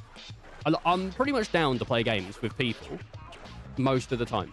At the moment, I'm playing Grand Theft Auto 5 a lot with my sister because I just want to play Grand Theft Auto 5. But I'm pretty much always down to play games with people.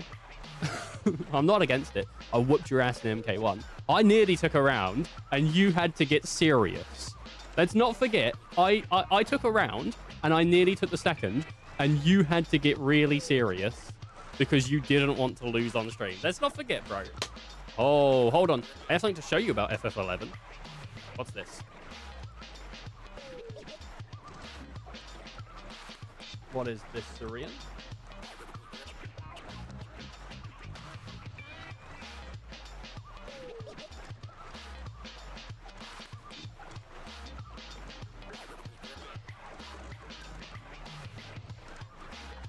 Final Fantasy 11 Braver. Oh, what's this? A single-player fan tribute to Final Fantasy 11. A world brimming with ancient mysteries, fearsome beasts, and glorious to be claimed. 10 years have passed since the Crystal War. And while the great nation stands still, united, dangerous, stir beyond the borders. From bustling cities to forgotten ruins, new age of adventurers rising, and your journey is just beginning. Fresh off the hard-earned victory. So this is probably spoilers for FF14. Braver is a 100-plus hour retro-style offline single-player story-driven RPG set in Vandile. This is a non-profit game. Is it actually meant to be a single-player version of FF11? Fuck me. That is ambitious.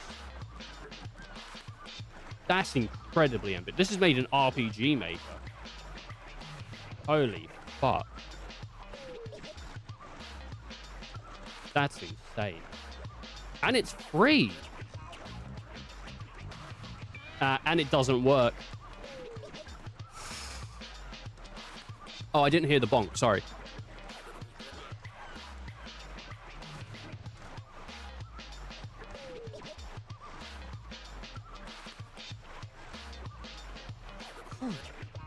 Someone made FF11, but as a single-player old school FF-style game. It's the whole story, but as a single-player RPG maker experience.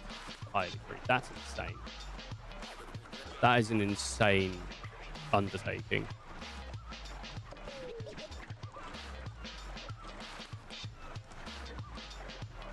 Oh, but yeah, if people want to play games with me, for the most part, I would be down. And if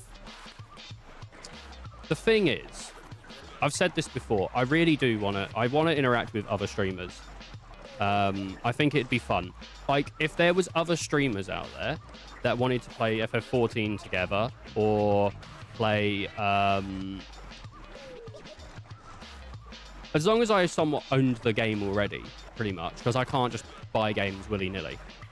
But if people out there wanted to play something with me, it's something I would like to do, but I find it really hard at the place I'm at to find genuine people that want to play games together, because most people that message me, if not everyone that has messaged me, is someone trying to get me to buy art or click risky links, or so I have an incredible amount of distrust on anyone that comes into chat and says, oh, can we do something together? I have a big distrust on anyone messaging me privately on Twitch, and anyone that adds me on Discord. So to actually get my attention is difficult. I don't know how to fix that, because it's a personal issue. If I ever decided to play FF11, I'd play that.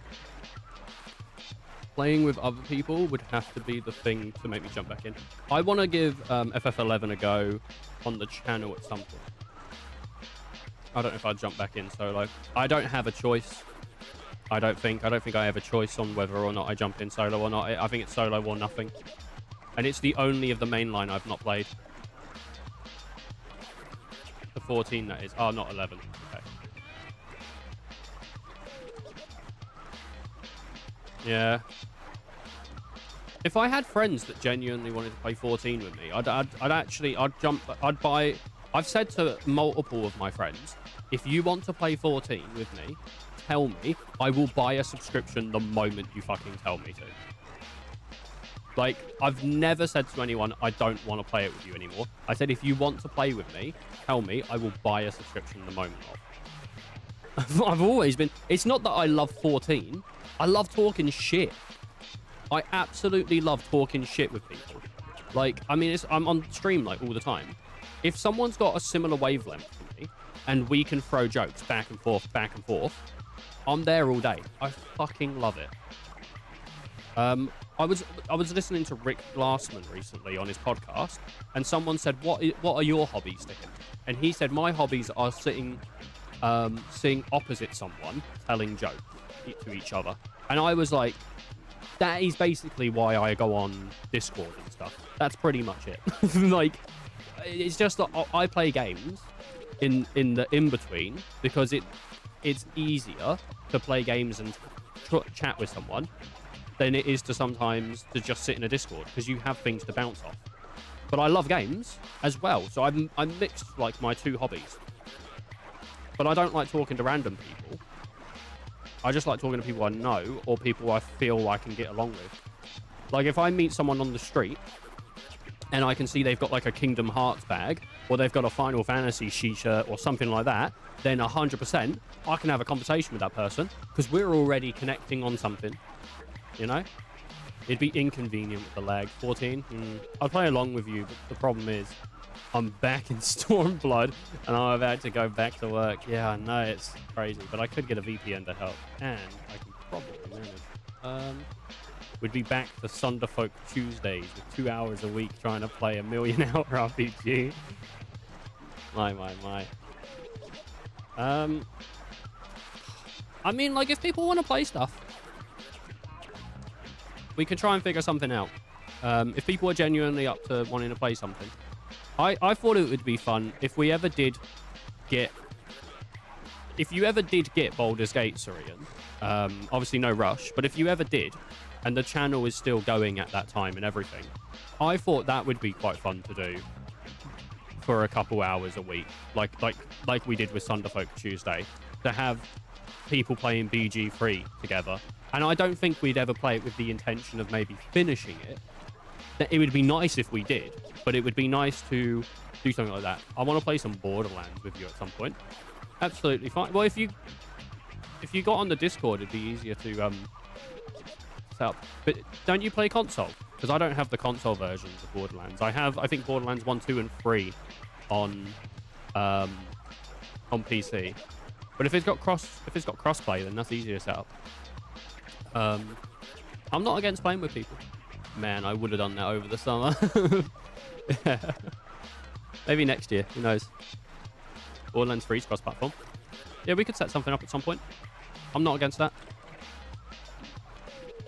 For sure. Oh, yay, treasure. Is this treasure? They look like ink tanks, but much more complicated. Nice of them to come with instruction manuals, huh? Listen to this. These tanks are designed to power special tools called gadgets. Each gadget is unique. Use whichever one feels like the best fit for your style. It's hard when time that I work is pretty much when you stream. I know, it is difficult. Because I got a lot of... I'll go leave a server to join yours. Waddle. You can be in infinite servers, can't you?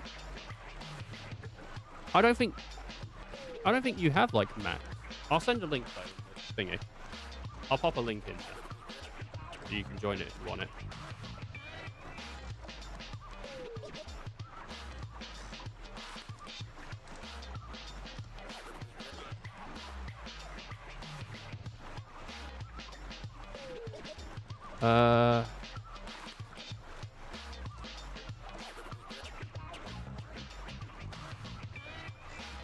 I'm in 100, it's the max? Jesus Christ.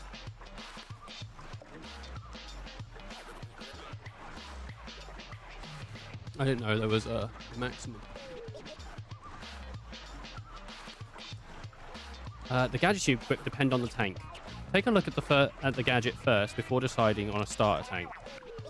Hey, there's pages and pages on how much it works, but I don't get any of it. Maybe it's mechanical. Could make some sense of it. Well, duh, our mechanic can do anything. Here, pick one, give it a try. I don't know how. Whoa, that's pretty cool. Oh, I do like that, but I also speed tank. No, I think I like the power tank. I don't know how I did all of the voices for the Final Fantasy 14 streams. Because I tried to keep it consistent when I was playing Final Fantasy 14. So Thancred would have a certain voice. Your Stola would have a certain voice. Fucking Guardia. I'm trying to think of who there is. But like all of the people that you would interact with Isn't it crazy that I worked with the Seventh Dawn for like a year and I barely fucking remember them? I'm in there now. Nice. Nice. Yeah, the only thing I've been doing off stream recently is working on the garden, because we're trying to get our garden maintained and up to order. I've been playing GTA with my sister. I've been really enjoying. I just want to like play GTA. I'm in that mood right now. So I've been playing loads of GTA 5, and also editing, just editing, and trying to get things, because I'm running out of shorts to go on the platforms. Though to be fair, I don't know. It's really important to have shorts for growth. Like, but I don't see any growth. The only growth I've seen from doing shorts and stuff is Real has come to the channel, and he's been a part of the channel, and Real's been a really nice addition to the channel. Even though he's very innocent, I guess, he still adds quite a bit to the dynamic we have. But that's the only... I've been doing shorts for like 2-3 years consistently. I'm starting to think maybe it just isn't fucking worth it anymore.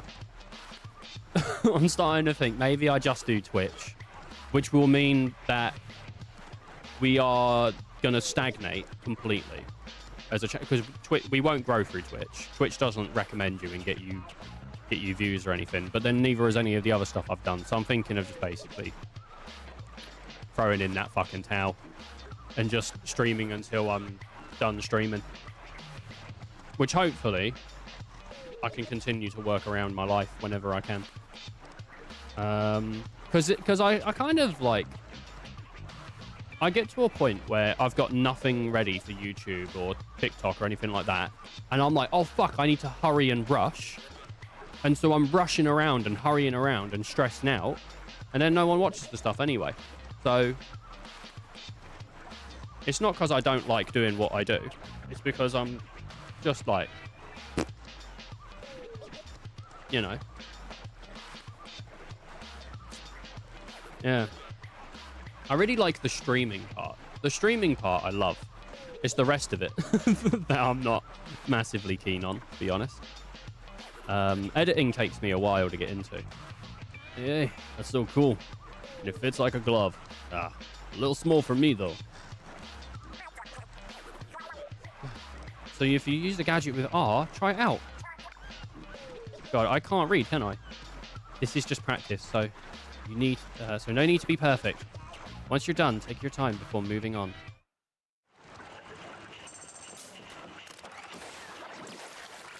I do like that as an ability. Oh look, and she's just standing there. Editing is a struggle for me because I'm a perfectionist. It's just watching back hours of stuff and then cutting it up and then having to watch it all back again to make sure there's no mistakes while also getting all the bits lined up and everything. It's just annoying. And I think the streams look pretty good, but when I'm working on them while editing them, the compression that YouTube, which is how I get most of my content back, I don't record as I go, the compression from YouTube makes everything look fucking awful. So all of the stuff that I output, the quality on it is worse than I would like it to be. Hey mechanic, if you got some time, can you make me a robot to clean? Scratch that, you're probably busy.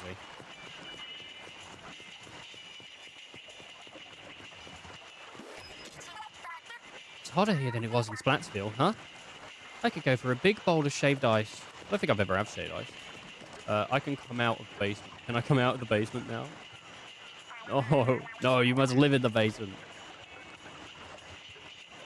Different tanks let you use different gadgets. I guess there's more going on under the hood. I don't know. If I knew what was gonna like, there's multiple things with Twitch that I think about.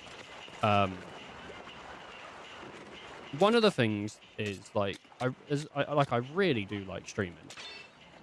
Like streaming's my bee's knees, you know? But oh, I can get like oh cool. I'm gonna try more. one of the things, like, even though it's never really been an opportunity for me, I am a little bit kind of scared of the idea that the channel does just take off one day. Which is kind of like a weird thing to say, because obviously it'd be nice to do this full time. But I'm kind of like, if this thing took off, like one of my shorts popped off and then we got like flooded with like 40 more people that wanted to watch the channel, it kind of makes me think, how would I continue to interact with people individually? How would I still be able to keep the sort of the connection I have with Icy, with Syrian, with Bullet, with Famous X Vice Preds, with like Neon, with Real? How would I be able to do all of that? Because I'm not so sure I would like streaming to a chat that is just going and I can't have a conversation with them in a real way. That's something that genuinely, which I suppose, like, to be fair, with the way that I post content and the way that I do things, that isn't really a fear, because if it was going to happen, it would have happened by now. But, like, it still does make me think, like, I really don't want to lose the ability to be personal with people. Obviously, the answer is ignore the other 3,500 people and only talk to us. Yeah. But even though I don't think that's going to happen, still gets me a bit like, oh, I don't know if I want to. There's definitely things that I've like nearly not done because I thought this is going to be the thing that does it. But that's such a ridiculous thing to think. I don't know. Whoa, there's a new ping. I think it's onto something, huh? Hang on, who's riding botgun next? I mean, I'm willing to go myself if we all think it's necessary. Just say who you really want to ride in already. I want to turn too, but I'm fine with you taking it in this time. That way I get to swing and the crane some more. Changing your bot buddy also changes the showstopper. Yeah, I'm going to use... I think my favorite character design-wise is the purple-haired girl, Shiva. Happy landings, but I like the look of Fry's Showtime.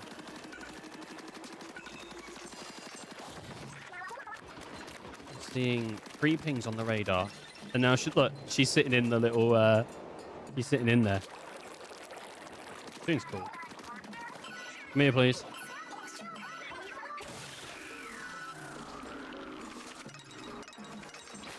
Oh, so this is something I can do without them. Don't tell him, but I've escaped the basement. Oh. I think there will be a problem. That'll solve itself. Do you know, I think I spoke about this a little while ago on the channel. There was genuinely... There was a time where I thought to myself... I think it was during Satisfactory. We were seeing quite a bit of an uptick during Satisfactory, but... There was a time in Satisfactory where I thought to myself, like, holy shit, the channel's... It's starting to feel like it's going to become... sorry, 1 second. I'll get right back to this. I'm just getting a phone call.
Sorry, got a phone call from my mum.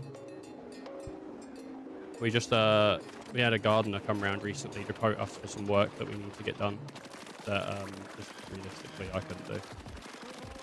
What's going on? Even blows up first. It's 1,000 concurrent viewers. There's no chance of that. It's I would be if I had like a 10,000 concurrent viewers, I would be probably like in the top 1,000 streamers. Easy. Probably top 100.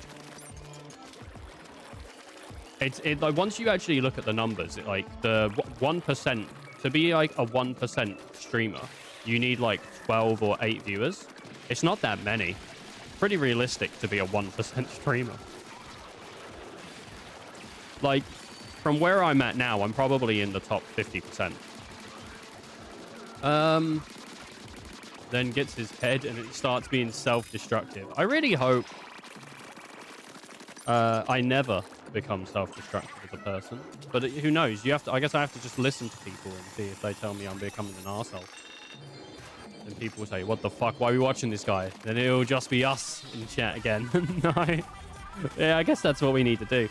No, there was a time, like a month ago, where I thought, like, that I had this feeling in my, like, chest, in my head, that it was all coming together. That it was like, this is going to become a bigger channel. Like, something's just going to happen. I just feel like a shift. And even in chat, Icy said, he said, oh, I think something's going to change soon.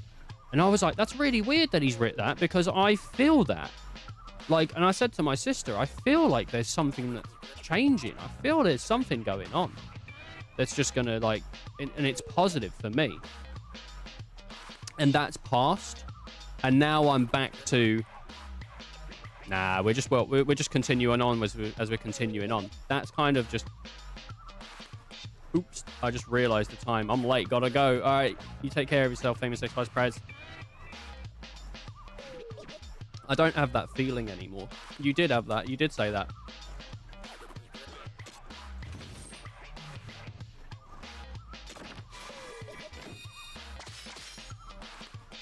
So I don't know. Briny scroll. Important info about Spiritual Island. But I don't know. Who knows? You know, maybe there was some sort of big event that was going to happen if I went to a certain place on a certain day and I just didn't go. Who knows? Hey. Hey, there was some old-looking document in the chest. Let's see what it's about. Look, what's in the sketch? It's the crystal the bot radar was pointing to. Plus, it's one of the mysterious shards. They're all over. There's a lot of notes here, too. What do they say? Both the crystal and the shards are apparently something called Spirato. Hey, Spirato. Like the name of the island. There's more here about it, having some strange properties, but it's gobbledygook to me. Well, I guess it can't hurt to keep collecting any spiritual shards we see. I don't know what to do with them, but maybe the mechanic has some idea. Before I go, though, I stole all your cheese. What the hell, dude? Tell me you left the Gouda. Please! Anything but the Gouda! Where's the halloumi? Not the halloumi!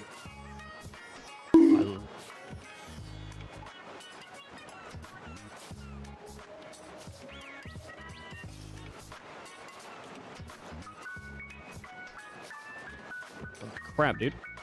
Hey, my question is, who wrote these notes? Oh, yeah. We found the same kind of parts, right? A shame to see them go to waste. Maybe you have the use for them. You can get gadget parts by defeating salmonoids and excavating crystals. Equip these parts to a gadget and modify them in various ways. Try equipping the ones you've got with the gadget right away with the start button. With the plus button. By selecting a gadget, that is also where you can change out parts. So I can... next, select a gadget to modify and proceed to tinker. Tinker. Splash damage, vertical slash. Ah. Shown here are the parts that you've collected so far. Each part takes up a number of slots. The better the part, the more slots it takes. equip gadget parts, fill up slots. You can only equip parts if you have open slots. A gadget can hold up to 9 parts. You can see how many you are equipped with here. If you're not sure what's best, press the circle and it will fill it with random parts. Parts can change a gadget quite a bit. How you modify your gadgets is up to you. After you've equipped a part, press B to go back. Alright, we'll just pop those both on. For now. Cool beans. I didn't use her ability yet. I did finally update my shoes. Oh, nice. You get any nice ones? New shoes. Interesting. Where do you keep them for hypothetical reasons? No! Where I go for... Oh, you quick, take his shoes.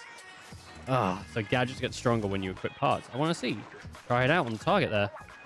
I bet there are... these aren't the only parts out there. You should swap them in and out and find more. Damn, dude. People trying to take shoes from my boy Ice.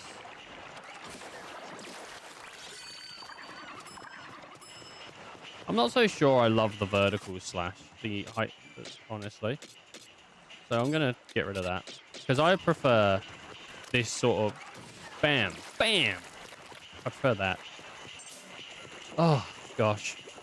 I said hypothetically. Gosh. If anyone else has any experience with that feeling of like something big is going to happen to me soon. If you have a story tied to it, let me know. Be interesting to hear. This is the last ping I'm seeing on the island. Alright, the fog's keeping us out of everywhere else, so if this one's a bust, we might as well go home. We're going to find treasure this time for sure. My nose knows. Huge if true. Anyway, we don't know what we're going up against, so let's prepare for anything. No, it's never good. I don't recommend. Only leads to heartbreak. That is one of the things that is worrying me as I'm like, next month I'm 29, right? And I'm still like fucking single. Pretty fog for some reason. It is concerning me. Something suspicious about the mist. See how it's coming out of those pipes? What are you saying? This isn't 100% all natural fog? Those pipes are coming right out of the ground. I wonder what's at their source. None of our business. That's what all I want to know is, where's the treasure? Oh, but wait, the bot radar says it might be under. I spoke too soon. Caves ahoy! Lots of girls playing FF14. I don't know if there is. Actually, I did see a girl on the dating app the other day. Sometimes I message people. Like, they'll say in their profile, you know, oh, I like this and I like that. And I message, like, asking questions about the things that they've mentioned in their profile. Because I thought maybe that's the best way to get a response, you know? I say something like... I'll say something like, it's this, I'm also interested in this thing that you do. Or whatever. Or I'll say like, oh, what's an interesting thing about this? Or, oh, is there anything that got you into it specifically or whatever? And then I'll say like a little bit about what I know about it. I'll go like, say someone said to me they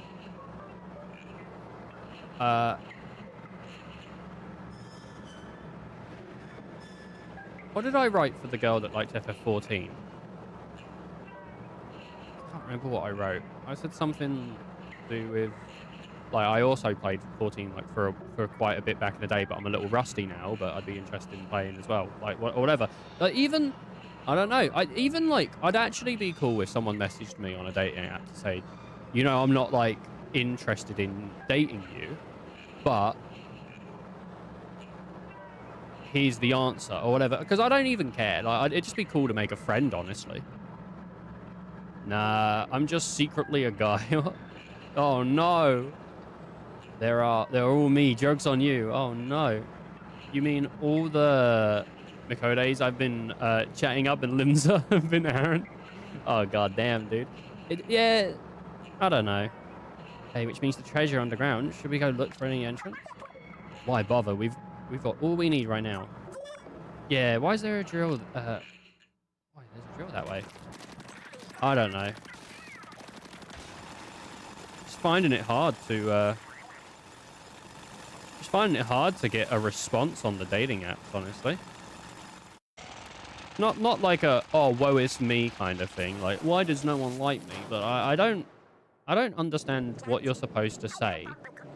Or if my profile's shit. Like, obviously I'm doing something wrong. I'm either writing the wrong things, which, to be fair, when I write messages, I do write them with commas and full stops.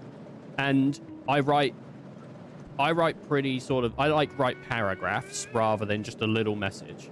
Maybe that's off-putting people. Maybe the fact that I'm putting grammar in my fucking message is a sign to people that I'm an asshole. Or I don't know. I really don't know. What is the place? That weird fog we saw all over. Oh, there's time remaining. Let's not stay longer than we need to. The fog's giving me chills. The treasure's still a little further down. Let's roll up our sleeves and get digging. Oh man, just getting this far has drained the drill dry. Yeah, I could charge it back up if we had any power eggs, but... Power eggs, huh? Hey, the salmonoid that looks like it's absolutely stuffed with power eggs. Such a thoughtful salmonoid. I'll happily take those power eggs off its fins.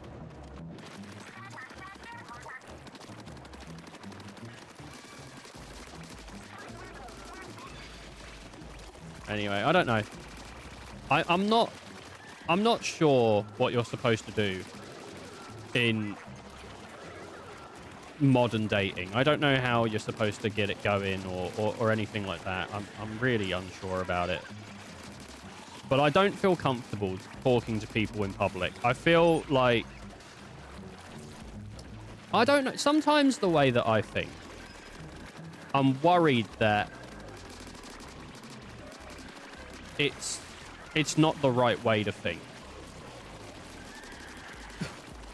You know? But I guess you don't know unless someone tells you.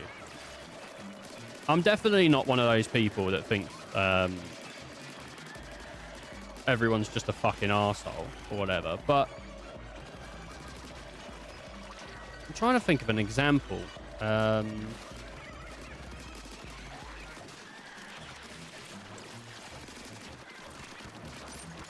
I'm basically just trying not to offend people all the fucking time. That's pretty much it. I'm just constantly scared I'm going to offend someone or I'm going to make someone feel shit when I'm in public. And I really don't want to do that.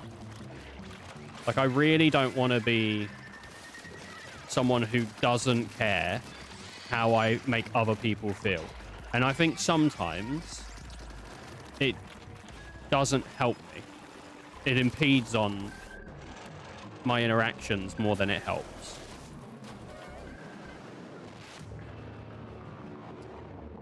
I've heard tell that if you walk up to someone in public and lick them, you can now claim them as yours. Have you tried it yet? But it might not be worth a go. The overwhelm is real. Okay, so here's an interaction I had with a girl recently.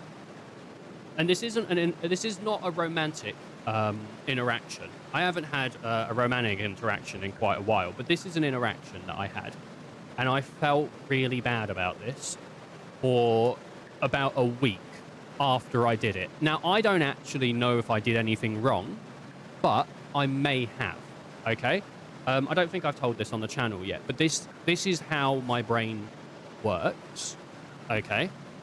So, I was in a shop recently, and I saw there was this girl. She had some makeup on. She had her eyes done really quite nice, and she was dressed nicely. She was wearing, I don't know, it might have been like a tank top or something. She had her elbows showing, and on her elbow, she had an Espeon and Umbreon tattoo.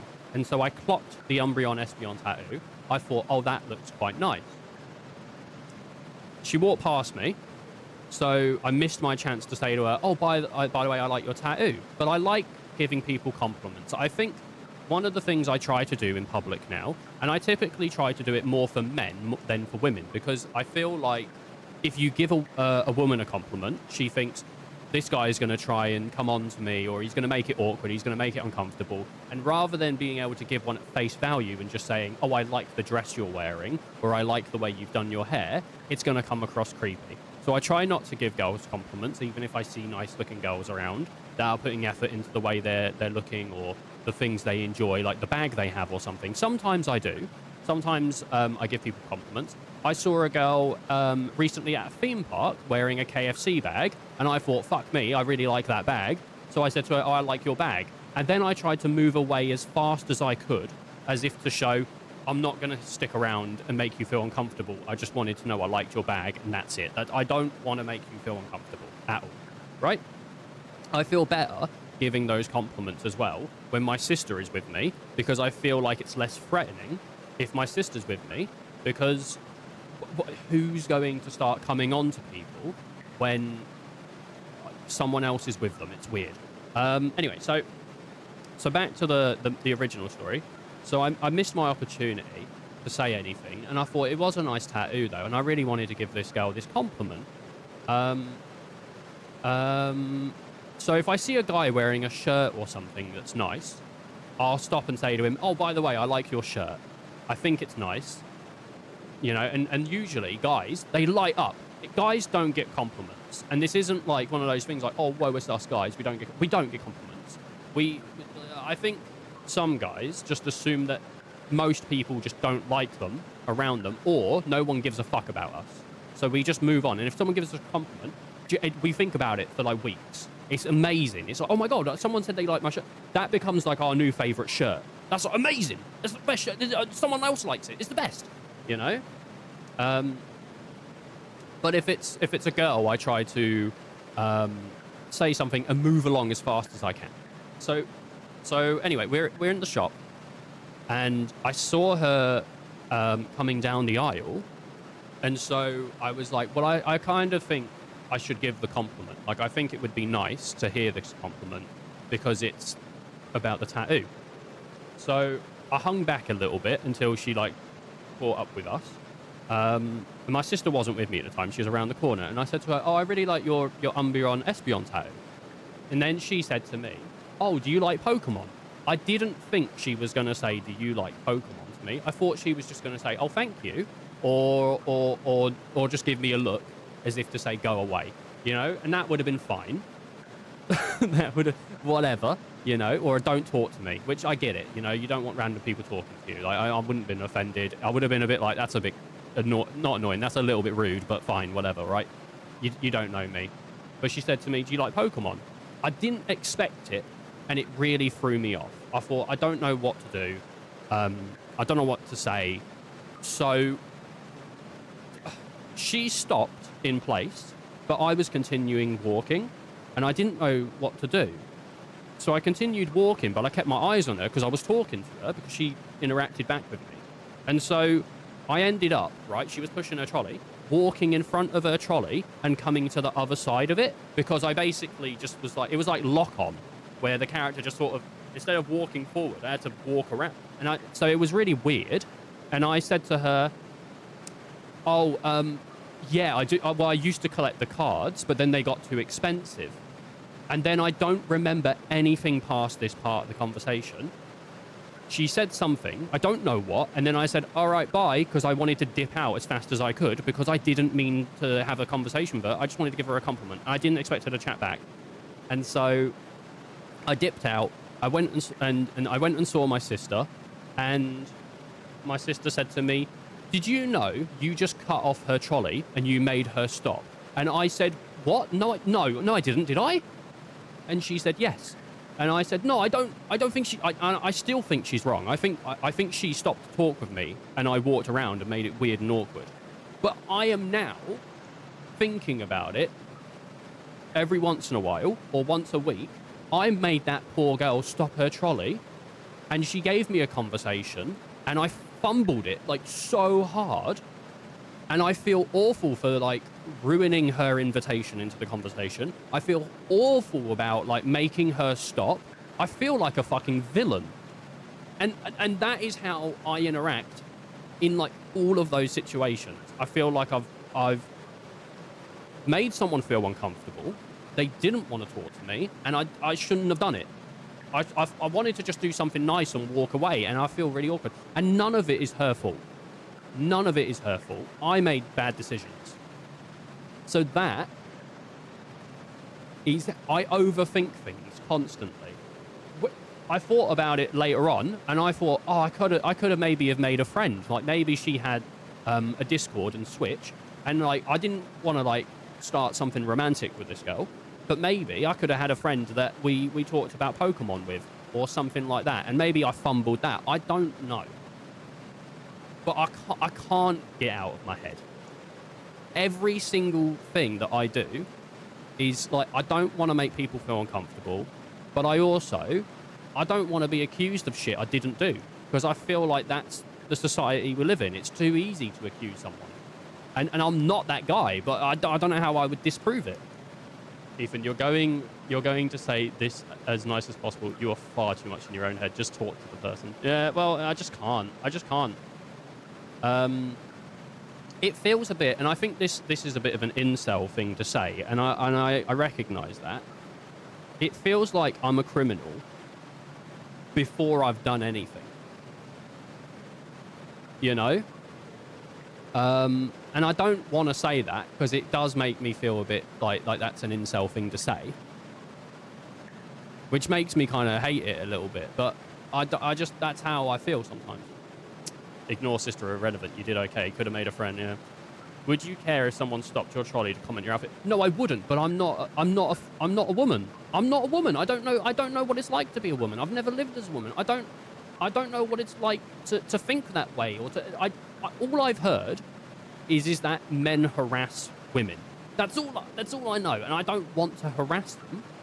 I just want to say something nice and leave them alone. And if they want to interact with me, that'd be really nice. But if they don't want to, I don't want to force it.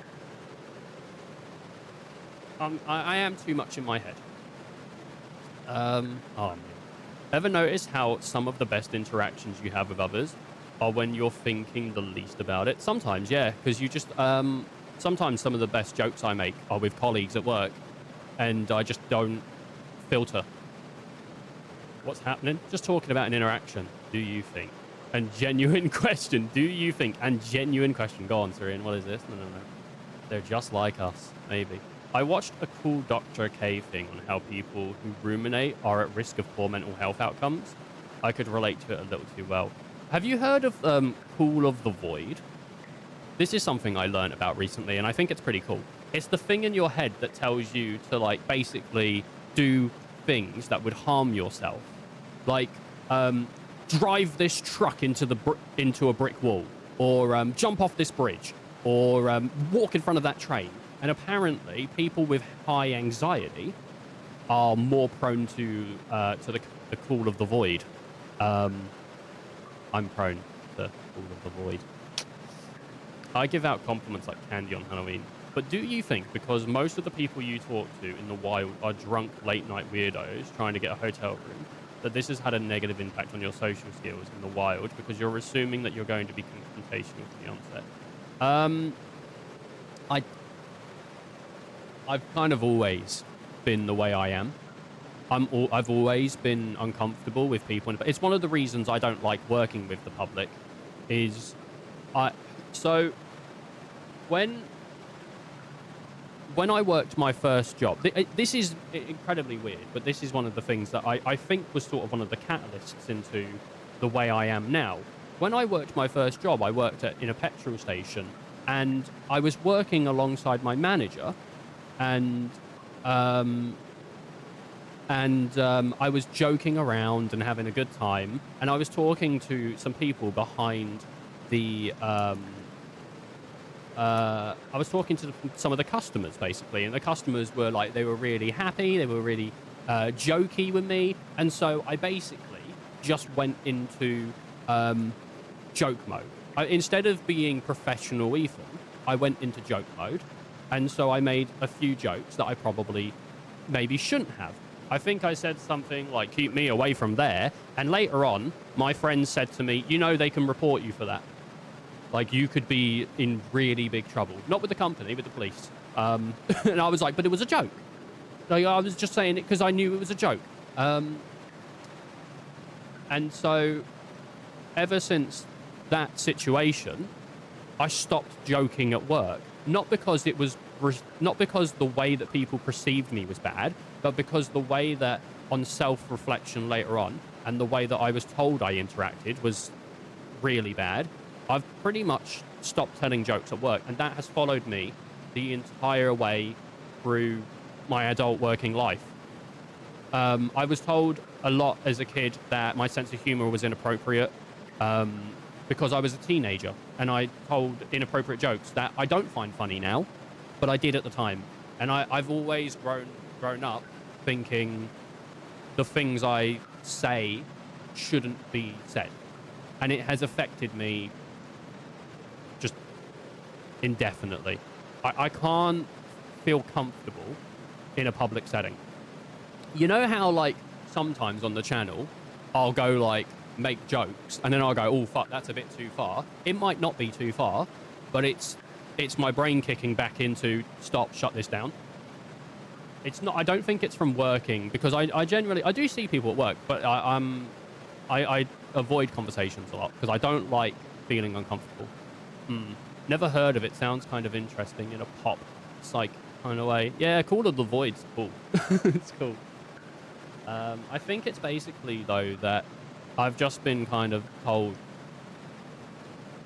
in a way, don't be yourself, in a way. I think you do need to calibrate and shift from persona to persona.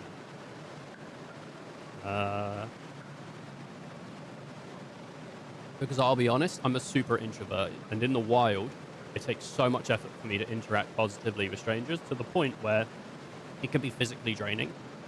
But I have to keep forcing myself to do so, that I don't fall back into the hermit who lives under the bridge mentally. I think it's not that I don't like interacting with people. I definitely do feel like, so there's a lot of situations where if people were talking about something I don't know, if it doesn't interest me as well, I don't want to be a part of that conversation. I can't talk about football to people. Like, everyone wants to talk about the World Cup at the moment. I don't want to talk about it. I have nothing to add, so I will just stand there and listen. And a conversation where I'm just standing and listening isn't interesting to me. One where someone is talking 90% of the time, and 10% of the time I get to add a little something or ask a question, 100% fine. 100% of the conversation being dominated by someone else, I don't want to be there. I think that's relatable, though. It's not so much that I'm important to the conversation. Or maybe it is. Maybe it's that I'm a bit important to the conversation. The fact that if I wasn't there, it wouldn't be happening. But I'm not super interested in the things that I'm not dealing with or interacting with, basically. Like, so if someone wants to talk to me about games or wrestling or anime or something like that, as long as our opinions match up to some degree, not entirely, not everything's the same, to some degree, I can have that conversation. So I'm just not super interested in talking to random people, because also, if someone says something unsavory to me, like they don't like certain groups of people, I don't want to be a part of that conversation anymore. And I think it's a really negative thing for me to write people off, basically, just because they have a couple bad quirks to them. But it's important to me that the people I interact with don't do shit things, which also makes me a very sort of personal, I guess, person. But, like, I'm more scared. I'm more scared of the thing I'm going to say makes someone feel uncomfortable or makes someone not happy to be in the place they are. I'm scared that my interaction will cloud the place that that person is in and make them uncomfortable to go to that place. Like, it would really, really upset me if I went to somewhere like a grocery store and I had an interaction with one of the staff members or one of the customers, and now they avoided going to that place, or they didn't like going to work because there's a chance that that bald man will show up. I don't ever want that to be a situation, and I think about that stuff a lot. I'm not a thoughtful person. I'm just kind of, like, scared that I will have a negative impact on someone, or that someone will accuse me of something I didn't do. That is something that really scares me, is that someone will accuse me of something I didn't do.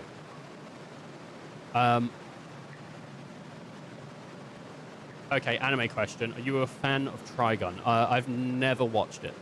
I've never watched it. I could be. I don't know. I've never watched it. Sorry, ANR streaming. I just don't know it. Have you heard of Ego Death? Hayley Williams has a song, I think, called Ego Death.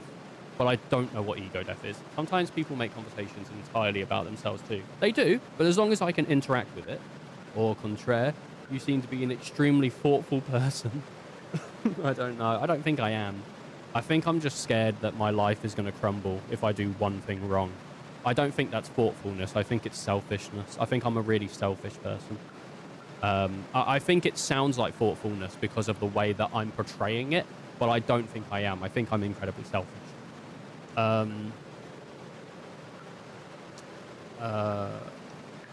Sometimes people are very bad at including other people, though. Yeah, I agree with Ice. I think you just need to calibrate more often because you're finishing the conversation in your own head before the conversation has even begun. It sort of has. But I think it's one of the things as well that stops me in a romantic life is because, well, what I'll tell you what I'm really scared of in public. I'll tell you what I'm really fucking scared of in public is finding out that I've just asked out a 16-year-old. That's what fucking scares me. And it's not because I like 16-year-olds. I don't like them. If I found out someone was, I'd be like instantly not interested anymore. I like people my own age. But the way that people dress nowadays, again, not their issue. You know, people should be able to dress however they want. But the way that sometimes people dress nowadays, I've no fucking clue. I've no fucking clue how old people are. I saw a girl the other day. I thought, oh, she's quite pretty. She looks really nice, you know, and whatnot. And I thought she was like 24 or something like that. I thought, okay, yeah, she's like 24. And then I saw her later on with her mum, and I went, oh, she's not 24. She's like younger. But I had no fucking clue. And I thought it's a good thing I didn't say anything, because that would have been weird. That is probably the thing that scares me the most. Is not even getting accused and being told, you fucking monster. Is just being wrong in that situation. I don't even want the opportunity to be wrong. Yeah, they do add makeup to the folder. But I don't think... I'm not going to blame women for dressing the way that they want to dress. That's a really kind of disgusting thing to do, is to say, well, women shouldn't, girls shouldn't be dressing up that way. I do think sometimes shorts are a bit short, or skirts are a bit short, and I think that's a bit crazy. But I'm not going to tell anyone that they couldn't dress that way. That's fucking insane. I think that's one of the main things that stops me from asking most people out in public, is the social interaction would be really awkward, but also I've got a really bad judge of age. I don't know if someone is young or my age. You can tell sometimes, and sometimes you just can't. Maybe what I just said's cooked. I don't know, but I'm just trying to be like honest. I'm sure there's loads of other people that deal with this situation. No, Jerry Seinfeld though. Because here's the thing, and the reason I included a tidbit about myself, I can relate. Talking to random strangers in public can be very difficult and taxing. But you've got to keep doing it if you want to start happening more positively, because that's what's happening is you're creating a self-fulfilling prophecy each time you even attempt to interact. Well, here's another thing, right? Sometimes I have conversations with people, and then my sister says to me, do you know what you've just done? That wasn't the first time that my sister said to me, by the way. And I don't always... I kind of disagree with her a little bit with that interaction, but some interactions I don't disagree. Glad the algo served up your stream, man. You seem cool. W stream lurking, but still here. I appreciate that you enjoy the stream, friend. I appreciate that you enjoy it. I mean, usually we're more jokey, but we're just having a very serious conversation at the moment. Just a very open and serious conversation.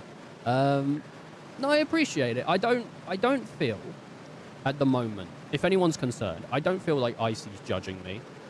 And I don't feel like Syrian's judging me, or Real's judging me, or ANR streaming over on YouTube is judging me, or whoever. I don't feel like anyone's judging me or saying. I feel like we're having an open conversation. You know, people are giving me advice or personal stories or their own thoughts. I'll tell you what did bother me. I wasn't going to bring this up, but here's something. So last week we were talking. I don't know. I kind of want to talk about it because I think there's a problem with me sometimes. But okay. I don't want to seem like I'm attacking you, Ice, but I am going to bring you up in this story because it is basically about you. But this is not me trying to attack you. This is me saying I think the way that I process information sometimes is not good.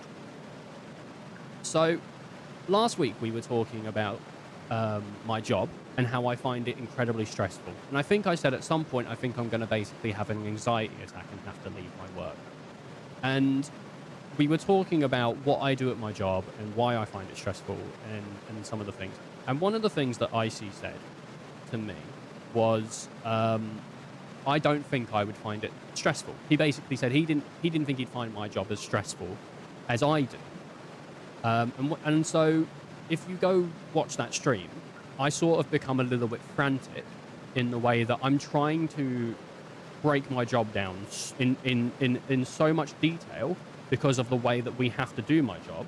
It's very, very stressful to me. And I think what Icy was saying is like, basically it doesn't just sound stressful to him. He thinks he could do it and it would be fine. It wouldn't stress him out. And he probably does have a more stressful job than me. I don't think I could do Syrian's job. I would be scared constantly that one of the kids would say I did something I didn't do. And then I would be, I wouldn't be able, I don't know how I'd function because I'd be mortified. I don't think I could do it. I'd be stressed out fucking constantly. I can't deal with it. But like, at the time when Icy said it, I tried to defend myself and I tried to sort of convince my story. And I don't think we ever had a moment where Icy sort of went, oh, I get that it's stressful for you, but I don't think it'd be stressful for me. I think we just had, I don't think I'd find it very stressful. And I took it the correct way while streaming, I think. And I tried to explain myself better. But later on during the day, it came back into my head without any of the other context. None of the other context was there. There was no comparison to his job. There was nothing there. It just came back to me as 2 lines of information. I find my job very stressful, and I think I'm going to basically panic my way out of it at some point. And that is how I feel about my job. A complete 100%. And then the second line, that doesn't sound stressful. Those 2 bits of information came back, right? None of the context, none of the situation, none of the conversation, just those 2 bits. And it made me quite fucking annoyed, actually.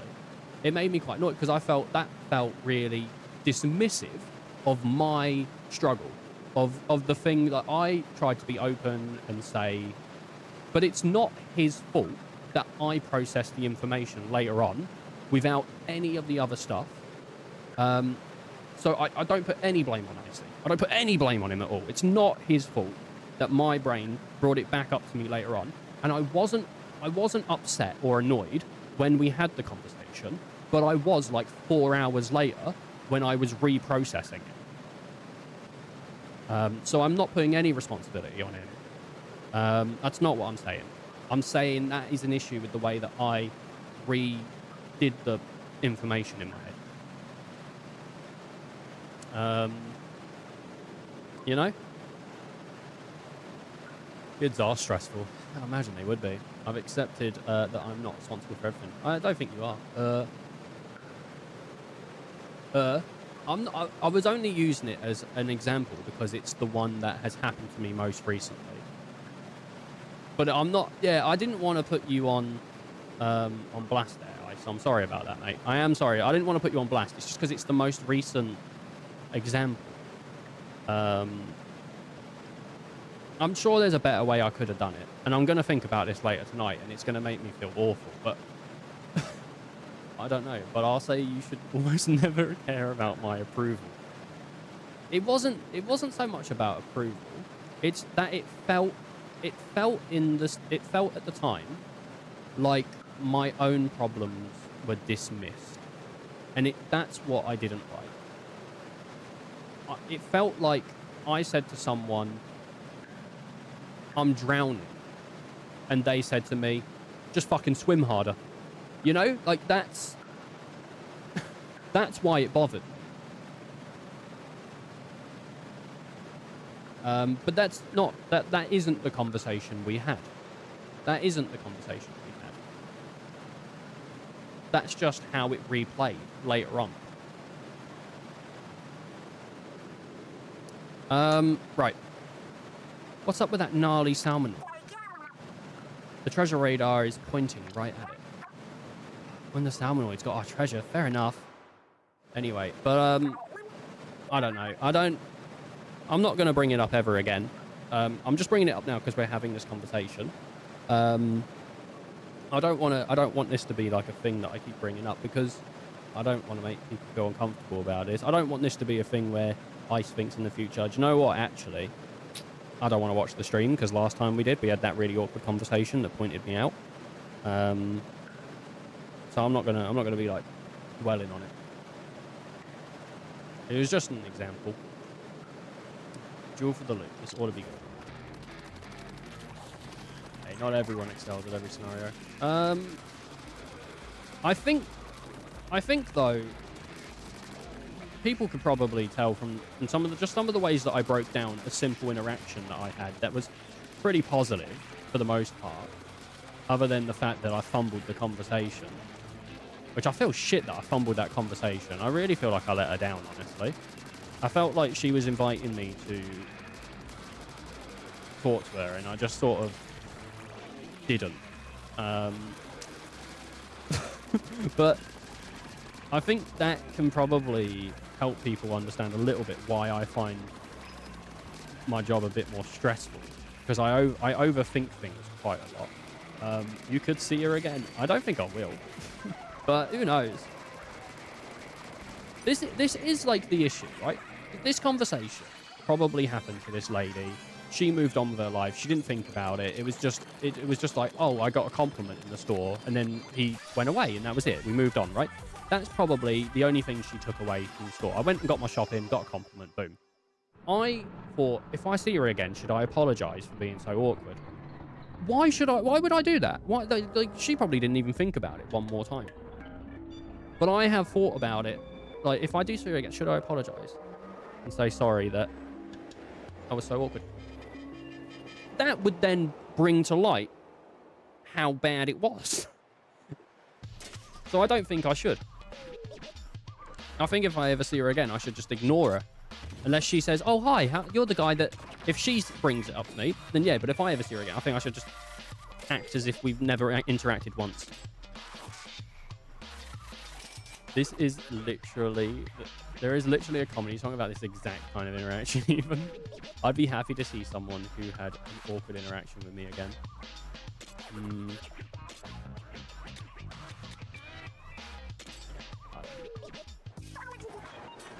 The fog cleared pretty quickly. What gives?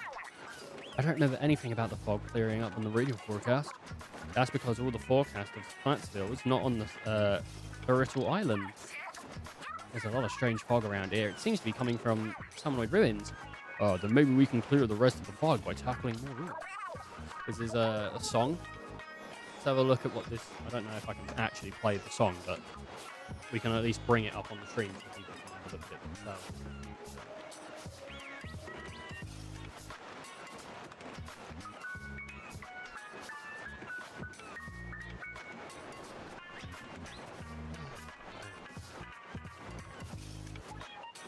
What is this?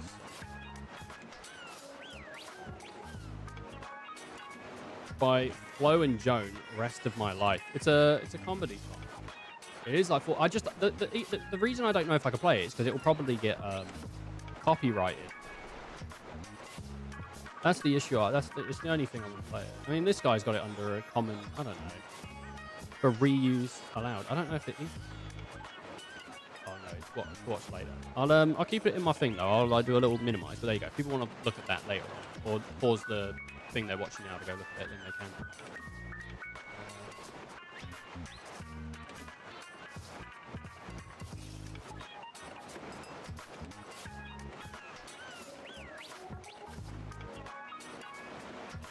Never mind the fog. We found loot. There really is treasure in this virtual island. What do you think? That pose, that gaze, I'm speechless. You don't hear about too many salmonoid relics on the market. I bet I could ask fortune for this collection. Ah. I bet we could ask a fortune from this collection. Maybe that was a translation, I think. I agree. It's most likely fetch a decent amount, but not enough to pay off Spatsville's debts. I want to fix Spatsville's finances, but it's easier said than done. I'd say the awkward interactions are best. I don't know about that. True. I'd take a pretty big honking treasure to make a dent in the problem. But hey, we got a small treasure at least. That's better than nothing, right? All right, let's head back to Splatsville. Why? Why not? Shiver's shark and the eels can tow the hideout ship to get us home, right? If that's what we wanted, I'm sure they could. If that's what we wanted. Is it not? They want treasure now, dude. You think we'd settle for this dinky excuse for loot? We'll go home, all right. Once we've stripped the Spherolite Island bare of treasure, every last piece. What? I think I might give Uncharted 2 a go at some point soon. Just to, like, be certain that I don't like Uncharted as a franchise. It's not that I don't like the characters, like Nathan Drake and all that. It's that I find the gameplay really boring and dull, and I thought the shooting felt fucking terrible. But maybe the second game's a lot better than the first. I've heard the second was good. I just didn't like the first one, so I might give the second one a go, just to be like, yeah, I just don't like this series. But I didn't hate The Last of Us. I thought The Last of Us was okay. Again, I thought its shooting was fucking awful, but I thought it suited the systems for The Last of Us. Come on, mechanic. You want more too, right?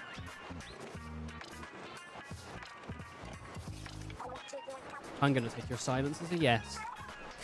Then it's settled. Oh, but I pre-ordered Manta Quest free. Right. God damn, dude. Never seen a salmonoid Reddit before. There's power inside. I can just tell by holding it. Why would you want to have a vanilla perfect interaction with someone? Maybe at the bank or something. Sometimes it can be super comforting. I think it is just nice to have a conversation with someone where you leave and you think this person enjoyed that conversation. I don't want to have a conversation that people didn't enjoy. Great powers are handy on raid. A quick one right now. I don't know how to really stress this.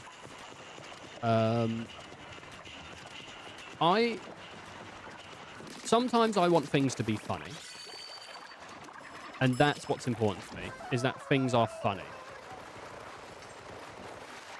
I quite like that. And sometimes I want people to leave the conversation better than I did. Like, I left it good, but they left it great. I have friends that feel the way that you do, Surya. I don't personally get sort of... I don't know what this is. That's the main mission, is it? And this is just extra treasure. Okay. I don't personally get fatigue from conversations. I get stress from worrying about how they will be perceived later on, really. I'm more... I'm pretty selfish. I'm just hoping that no one gets offended by me, pretty much.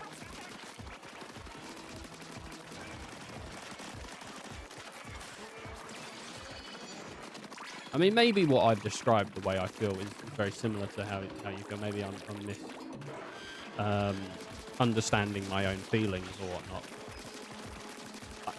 I should probably have therapy.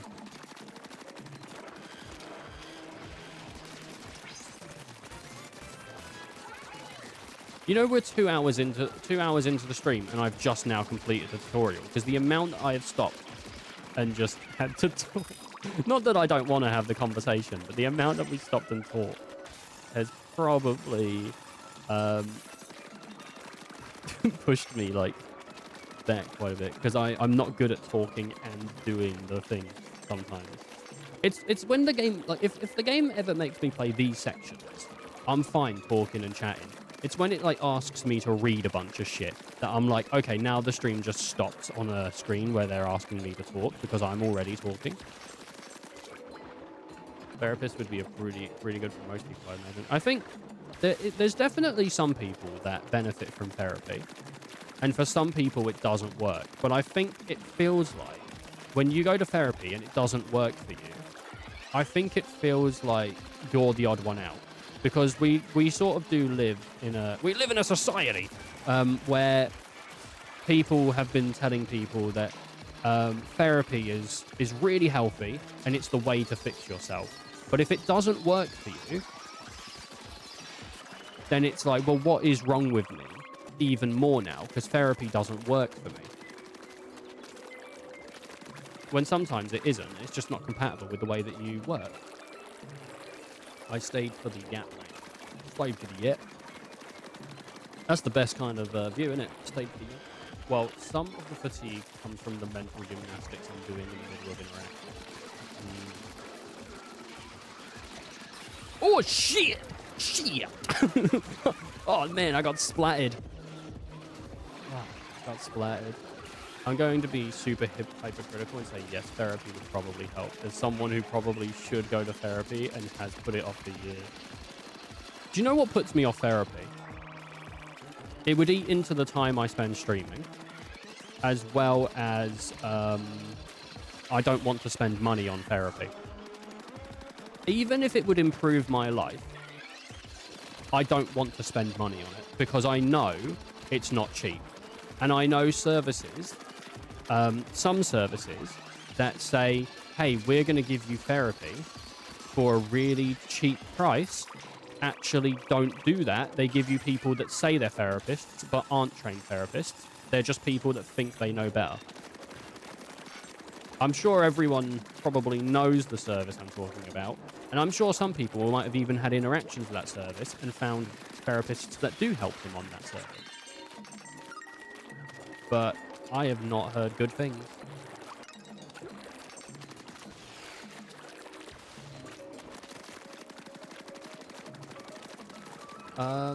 It feels like a letdown to yourself when you get a bad match with a psychic slash therapist. Not a psychic. That'd be sick though. I know that one, but I do really think it is what it is. Finding the right one. I think that what it is fine. Sorry, I read that. I've heard recently that might not be originally from George Costanza. Why not? What might not be originally from George Costanza? Did I say like a Seinfeld thing? Hashtag sponsored by... Well, I don't think we are sponsored by them, considering I just shit-talked them. Here in Oz, it's cheaper if you get a referral from a GP. What's the offer? I have no clue in the UK. I haven't looked into it ever. I have a friend that goes to therapy. And it seems to have helped him.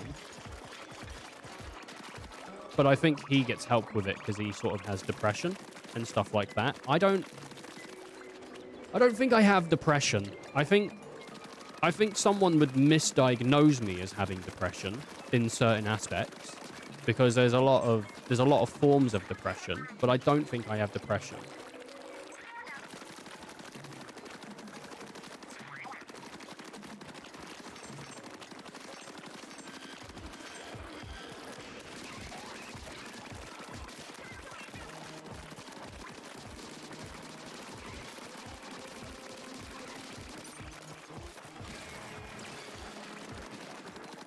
Listen, if we're going to bring them up, you might as well get some money out of the deal. I don't think they'll give me any money.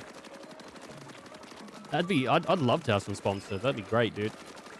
I think one of the things, remember when we were streaming, I think it was Valkyrie Profile, and one of the people said to me, I think it was a guy on YouTube, he said to me, I don't think you could sell products because I'm too concerned with giving people a good deal. I don't think I could have sponsors, like YouTube sponsors, because again, I would be concerned about whether the product is something I actually would think would benefit people.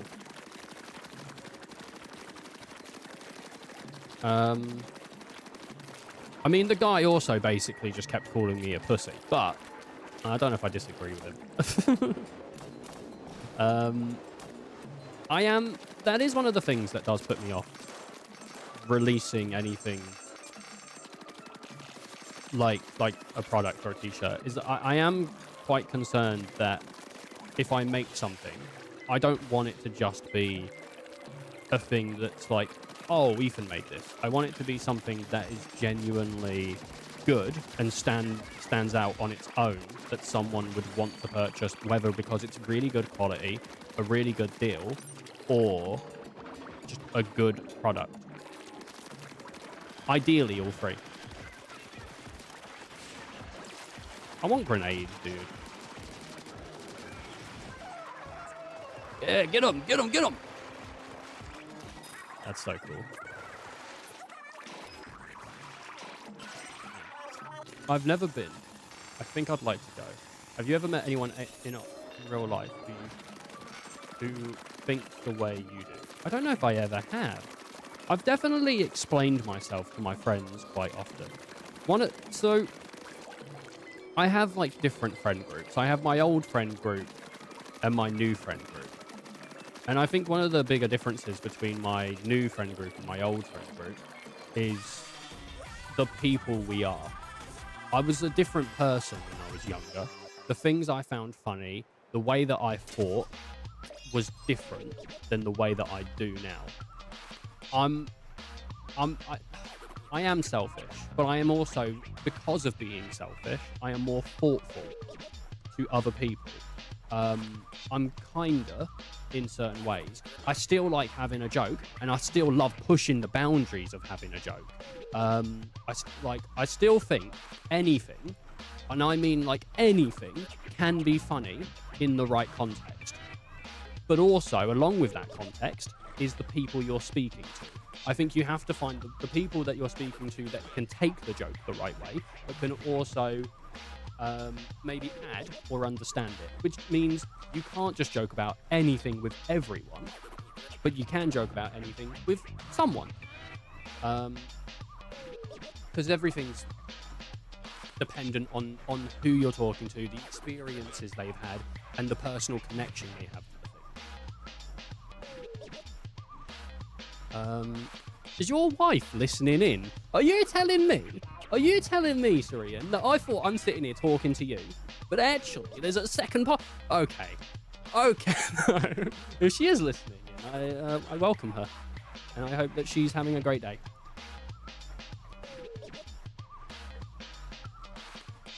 Oh.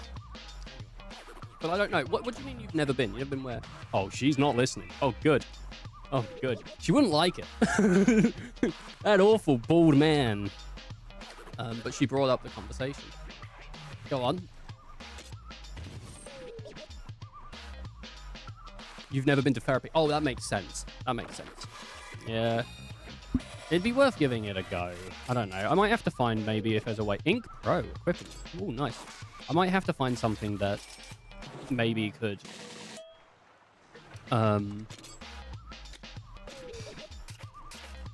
work in between my schedules of streaming and not streaming and all these other bits and bobs. What's this? Oh, it's the paintbrush. Let's give the paintbrush a go.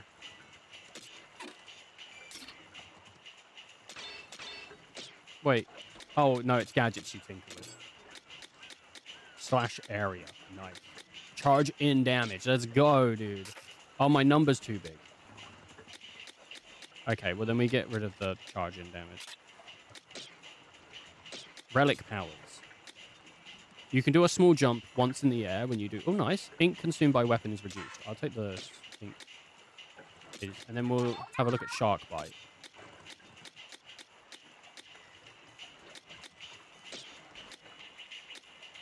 Nice! New clothing! Oh my god. Oh my god, that's cute. That's so cute. Yes. Yes. Wait, amiibo? Amiibo? Amiibo?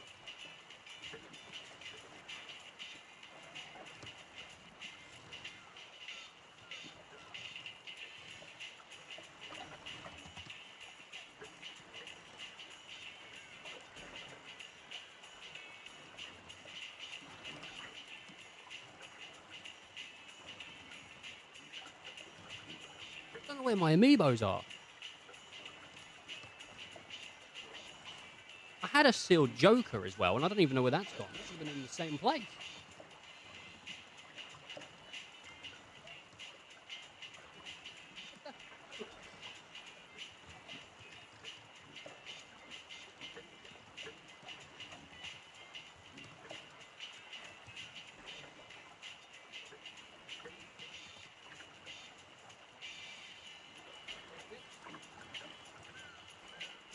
I have a Kirby amiibo. I was hoping I'd get like a cool, cute Kirby. I need to get one of those like fake things. That just scans.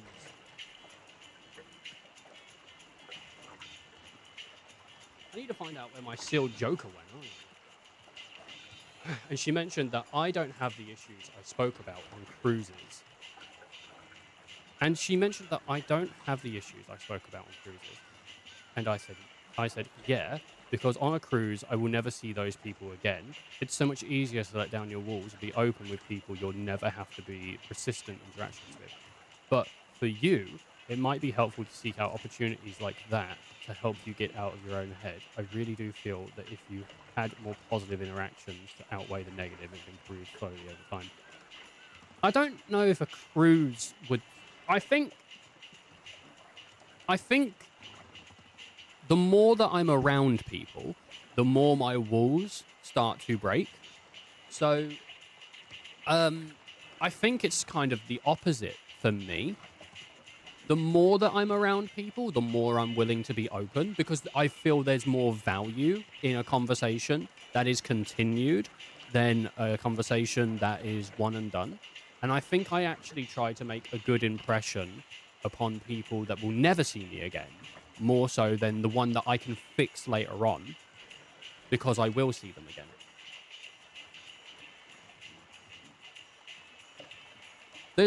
There have been people that we have had on Twitch in chat that initially, when they joined the channel, I didn't vibe with them very well, or the way that I interacted with them was not so great compared to now.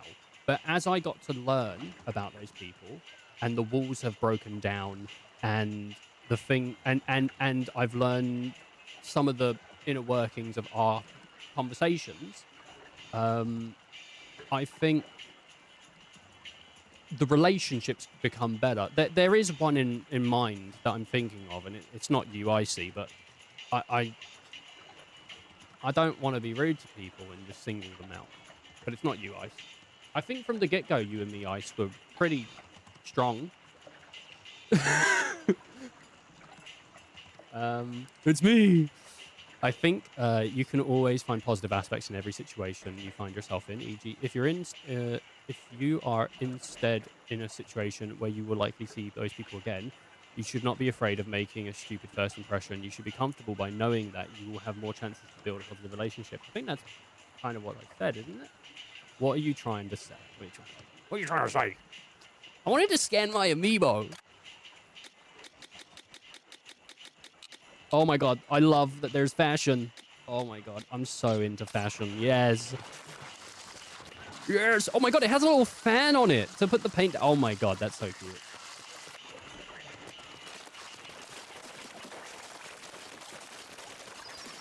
Spliggity, splaggity, spliggity, splaggity, splig. I think she's my favorite character, and I'm going to use her for a mission or so, but I think that my favorite thing so far is Fry's. Oh, the compass we picked up is active all of a sudden. It's not pointing at anything particular, though. We should probably check out whatever's in that direction anyway. The hunt is on. This is a raid. Oh, man. I get more comfortable with people. And I'm willing to open... I mean, as I said, I pretty much like joking about anything. And I'm sure we've seen situations on the channel where some people would say, like, I've gone too far. Well, actually, I do know a situation. I can imagine one right now that I went too far because we were joking with ChatGPT. And ChatGPT was so dry and was giving me such bad responses that it made me double down and say even worse things to see if its responses would get even drier and even worse for me. So I can imagine one that even when I rewatch it, I think that is pretty funny, but some people would take it wrong. Wow, it's really a spherolite crystal. It's wild as they get so big. According to the bot radar, there's almost no space inside the crystal. So don't get your hopes up for a treasure chest inside. Maybe not, but the crystal was pure spherolite. It's perfect for collecting shards, and spherolite shards can be very useful. So the more we have, the better. Oh yeah, okay. Let's find some power eggs. I don't know what they're useful for. The more power eggs you can find, the better. Think of how much loot we could haul. Then that's the plan. Grab lots of power eggs and turn them into loads of spherolite shards.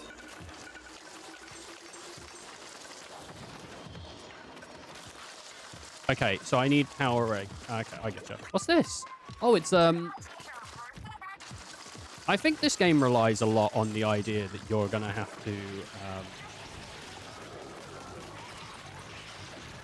I don't know if the paintbrush is particularly useful in this type of situation. Because you can do little big splats like this, but I think that gets rid of your paint really quickly. I think the paintbrush is more of a support weapon. You know, like I'm basically white mage out here, bro.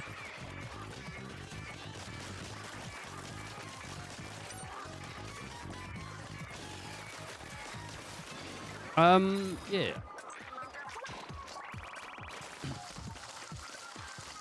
If you need some help, by the way, Syrian, if you're planning on getting back into Final Fantasy XIV, and you think you're going to want me to jump on and help you, just because you mentioned it earlier, let me know before you jump back on. Because I'll need to download it and everything. But I'd be happy to. I think you can pretty much get into other people's worlds pretty quickly. I'd be happy to, like, jump on and help with finding a dungeon or something. I'd have to relearn quickly how to play a role. But if I jumped on as a healer, you could just play DPS or whatever you find fun. But it's... no, I'm just mentioning it just in case.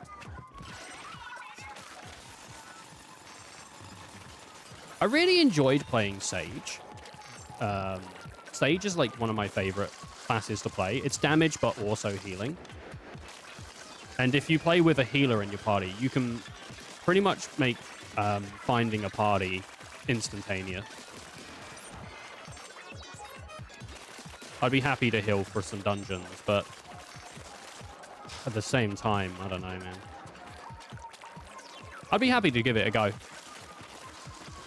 I wasn't very good at the Endwalker dungeons, I'm gonna be honest. I kind of no fucking clue what to do. But the game had already been out for like a month or two by then, so everyone that was playing them already played the dungeons, and they were getting mad at me because I wasn't doing things right. They're like, you should know this by now. It's like, this is my first time running it. I don't fucking know this shit.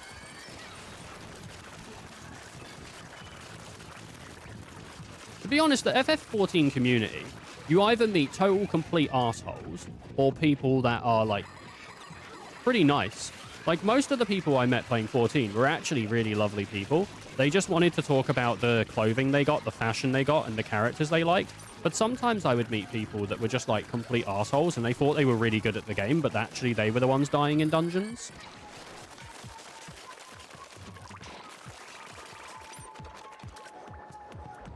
Well, they are apparently changing how everything works as well. Yeah, pretty soon. I think with Evercold, we're getting a bunch of system overhauls. Ice might know a bit more about that because I think he's more into 14 than I am. Like, I think he still jumps back in every once in a while, but I might be wrong.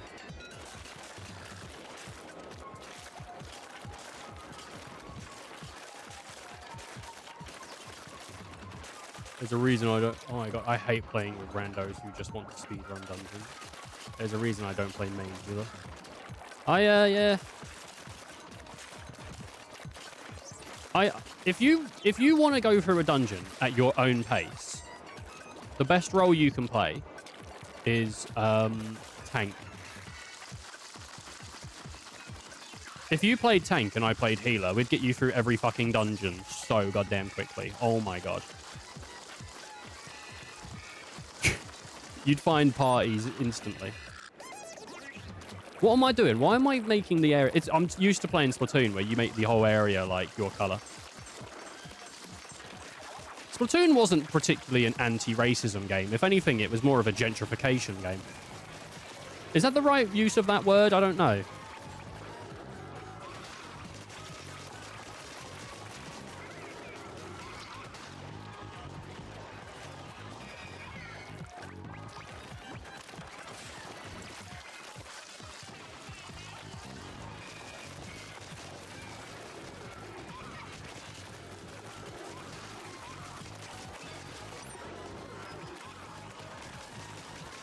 I don't think gentrification is that. I think gentrification is different.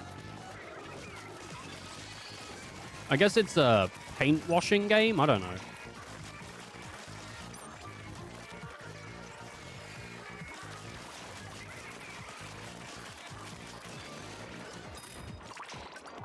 Oh, just sneaking in to steal the cheese. Oh no.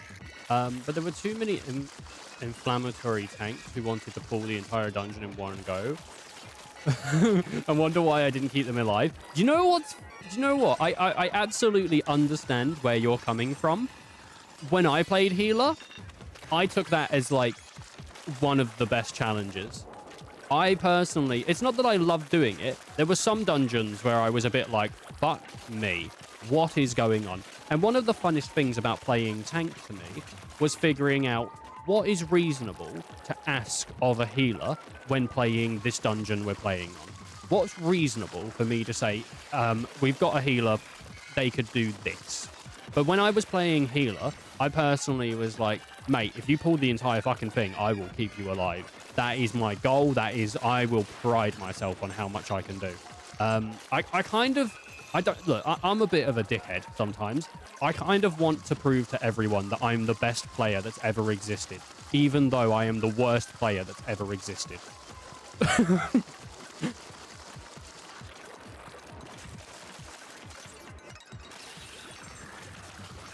I totally forgot.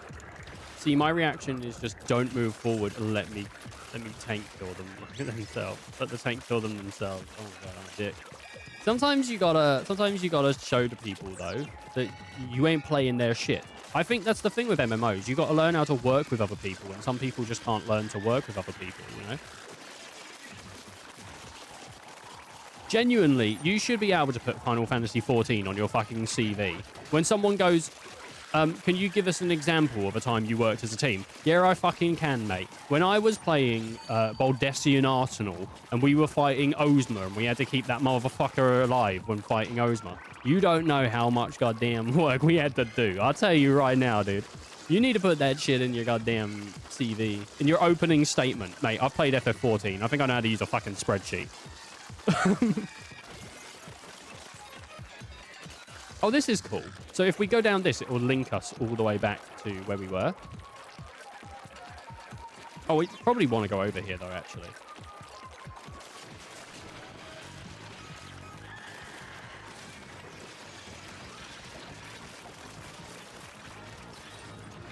Oh my god, if the real-world bosses played like MMOs, that would be so fun.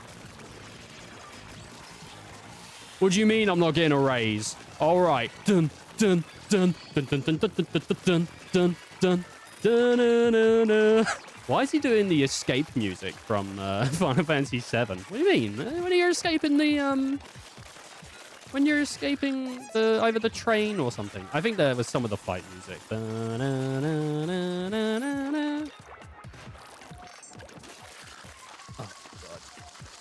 they would understand so much. Let's be honest. The reason they're the boss is because they don't waste their time playing MMOs. No, I don't know about that one. I don't know. Oh, gosh. Sometimes when you stream, you have entire conversations you just never expected to have. I didn't know what today was going to be. I didn't think it was going to be what it was, though. Not that I'm against what we've spoken about and how we've interacted today. I'm not against it at all. I think today is one of those examples on why sometimes a game might not be... I'm really enjoying this game, but sometimes the game might not align with the things that you're talking about. You know? I don't think anyone would have thought, oh, guy playing Splatoon, he's probably talking about insecurities when having conversations with people and having public interactions. That's probably not what they would assume I'm talking about.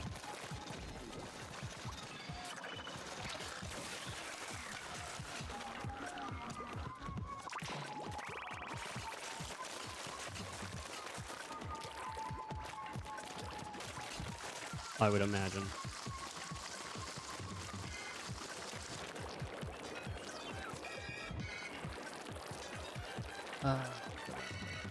Chat stream, I'm down. To be fair, one of the things that really scared me, I've been playing games and streaming for like 10 years.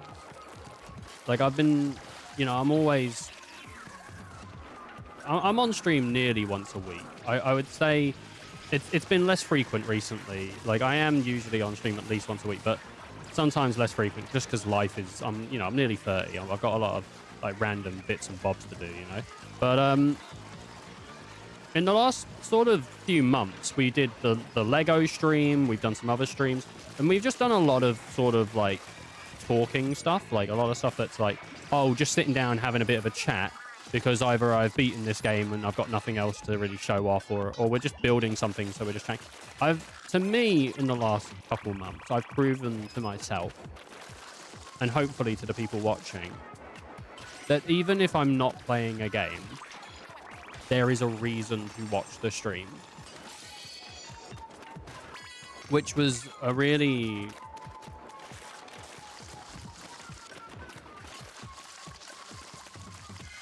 big worry for me.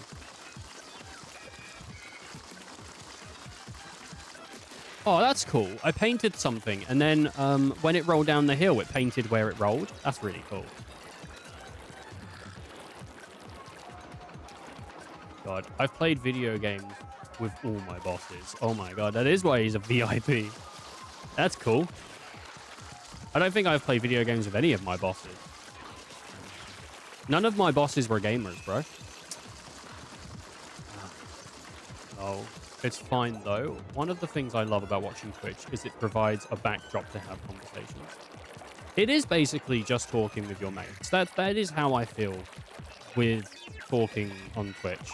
Whether I'm like talking to Bullet or talking to Syrian or talking to Icy, like these are all people that if they messaged me on my Discord or something, I would absolutely be fine getting back to them, having a chat with them, you know, and all this other stuff. Like, again, saying, oh, would you like to play something? I'd be down.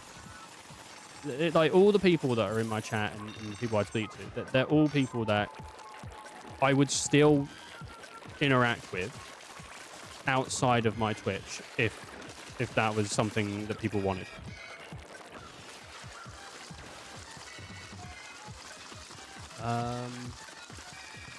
I get that. I'm late 30s. Oh man, games can be bloody good conduit for socializing, eh? They can be, yeah. I feel like I've seen everywhere. Oh, we've got like a 1.2 yield now. Come here, boy. Come here, boy.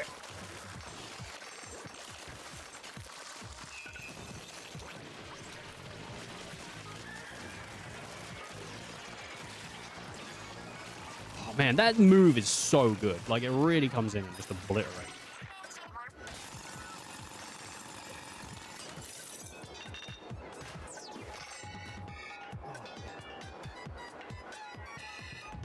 Yeah, gaming for me is a huge part of my socializing. Like it's an absolutely huge part of what I do to socialize. I think some of the areas have resprouted. I think, though, one of the things for me is it's always been a huge part of socializing for me. When I was young, all my friends had Xboxes, and so did I. So we would play on the Xbox. And so I think for me, it's always been a huge part of my social life.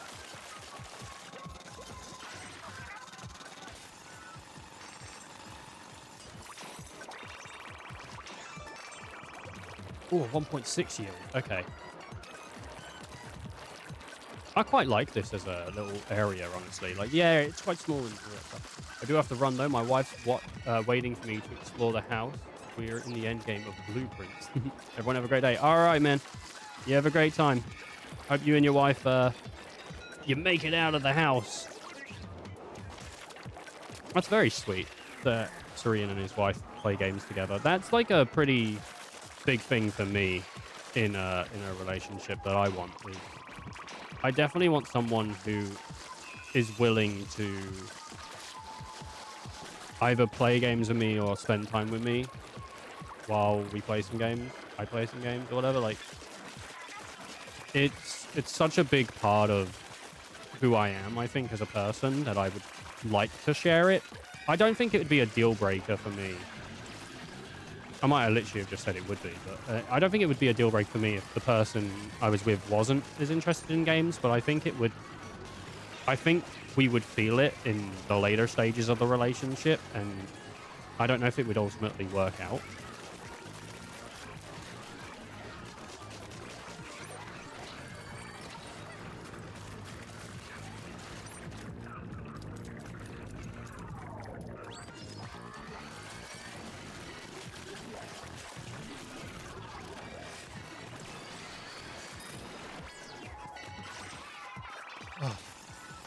Person on Twitch.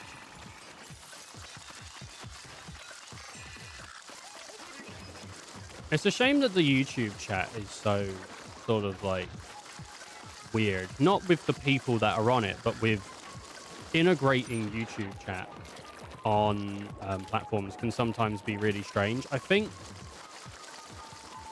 because I would like to get all of the chats that I have, like TikTok and Twitch and YouTube and all that. I'd like to get them all consolidated on the stream so everyone on the stream can see what other people are saying.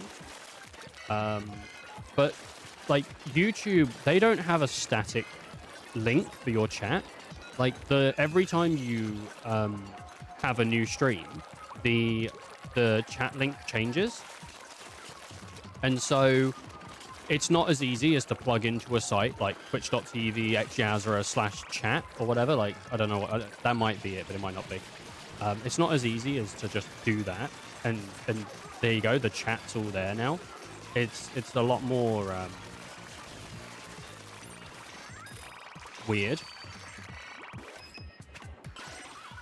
So I think there are tools that do consolidate stuff, but I don't want it running as an exe on my stream, because it means I have to like add another thing to boot up and all that, and I'll forget about it at some point. I just want it to be like a web link that I can just snap into my like stream, and it just works.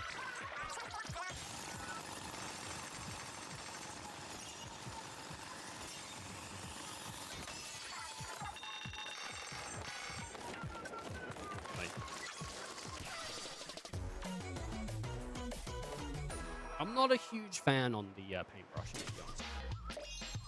It's fine, but it's just not for me. So I'm gonna... Oh, there's a sniper now. Bang can be a pain to do. If bang can be a pain to do. Oh, damn. This one's got like a bit of an effect on it, so let's use that. has been a reason to procrastinate from multi-streaming life. I think it's my advice, mate. A streamer to streamer here. It's better to just do things than to hope for perfection. In some cases, I'm a bit of a perfectionist, and in some cases, I'm not. Like, working towards an ideal is great, but if you want to sort of grow on other platforms and other stuff like that, then you're going to have to basically just stream on other platforms. So if you want to stream on Twitch or Kick or TikTok, I'd just start doing it, mate, honestly. Rather than worrying about all the things that won't work, worry about the things that will work. Get them going, and then work on it as you build. Because there's a lot of things in this life that you can say no to that, rather than helping you, hinder you, and it's really, really hard to grow on. So I have 2 YouTube channels, right? 2 YouTube channels. One, I just post a bunch of shorts on, and the other, I just stream on. And so the one that I just stream on, it doesn't really get views. It doesn't get new subscribers.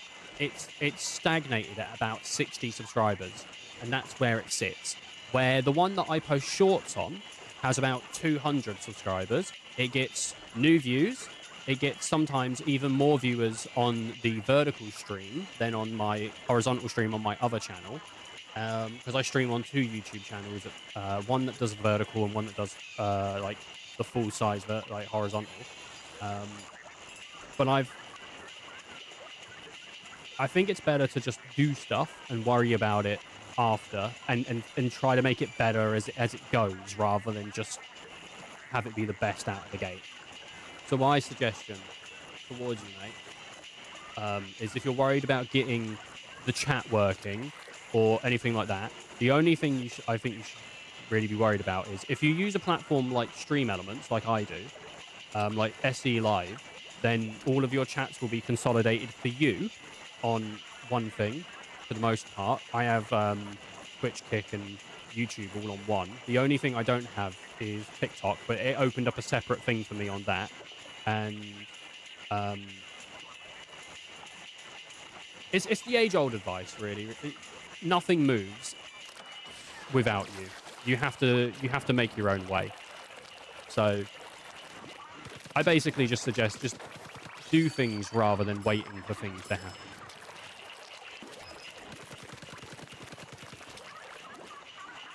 There's a radio here. Oh, it's multiplayer. Oh, cool. Yeah, I'll just call myself it. Looks good. Nothing moves without you. Gonna remember that one.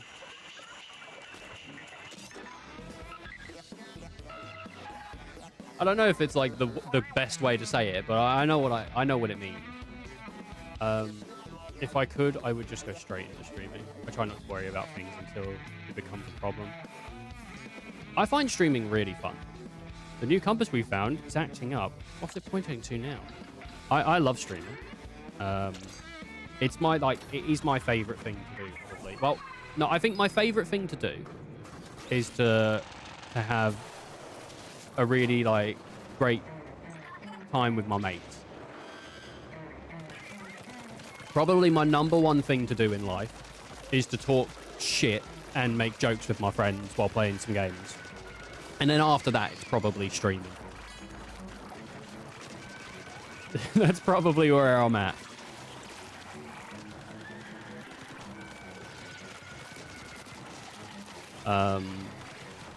But I do love streaming. I think there's a lot of people that I think, you know, when they go to stream, they're like, oh, it's such a hassle. I've got to start the stream. I've got to put in all this effort and stuff. To me, sometimes I definitely feel like, oh my God, I'm just not in the mood to stream. I don't feel funny. I don't feel that. But for the most part, sometimes I go, I'm going to take a week off streaming. I'm not going to stream this week. I just don't feel like this is my week of streaming. I need something else to do. I'm going to watch a bunch of wrestling. I get a few days into not streaming, and I'm like hankering to go again. I just can't. I just want to do this like nearly all of the time. When I'm driving to work, I'm thinking about streaming. When I'm at work, I'm thinking, what am I going to do next week on stream? Streaming is like one of the only things I think about, genuinely. And I think it's unhealthy. I don't think it's good.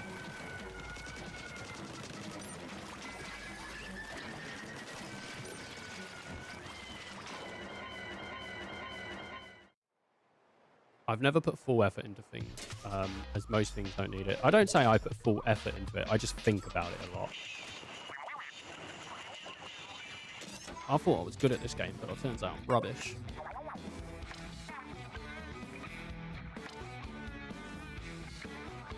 If none of this gets you... Oh, sorry, they were talking about because I failed a raid, and I just absolutely skipped it, because I thought they were just giving me the spiel again. But, yeah, no, I would just say if people were like...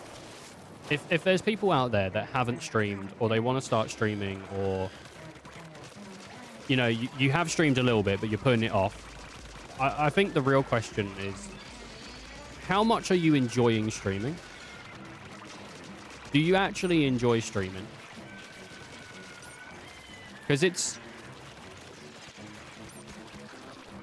I don't know. I've met a lot of people that say, I want to stream, I want to start streaming.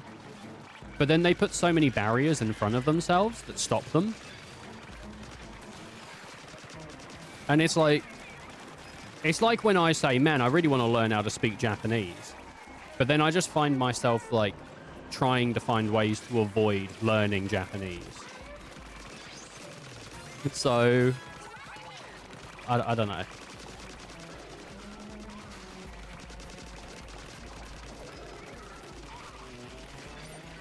There's different things to like about streaming, but...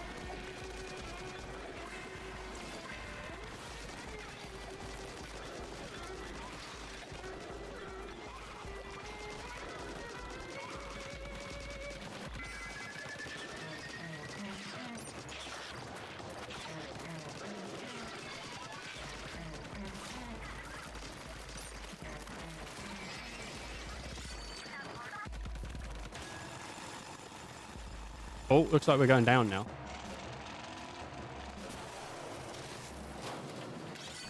I don't know. I think there's a lot of these sort of things that look really fun. Like streaming or making YouTube videos or like doing Instagram posts. And I think there's a lot of these things that are very glamorous. Maybe from like the outside looking in, but the reality of it isn't as glamorous as how it looks. Because there's a difference between seeing all of the success that like Ludwig has had versus going live every Thursday night to your like 3 friends. You know?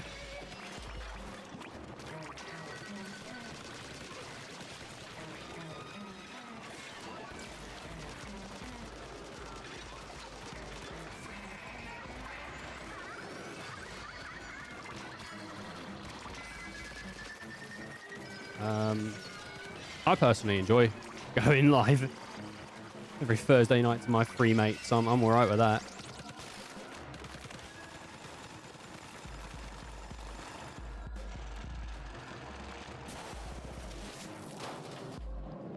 But yeah, no, my advice to streamers is just the small streamers that are trying to start or trying to get somewhere is just start doing stuff. Just start doing stuff. You'll have ideas, you'll have things you'll want to do, and you should work towards those things that you want to do and those goals you want to achieve. You should work towards them, but you shouldn't let them be a barrier to stop you from doing other stuff.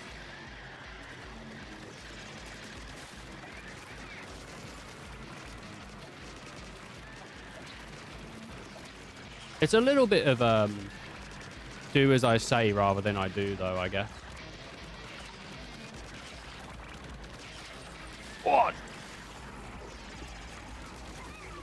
Oh, gosh dang it. Sorry, one sec. I will read chat in a moment. I'm just very... Got a lot of crap going on here. If I had a special ability with the shark, that would be really good right now.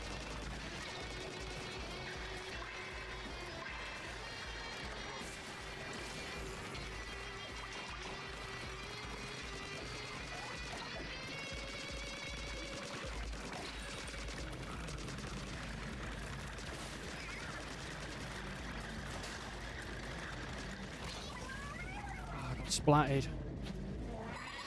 There's only like 9 seconds remaining as well.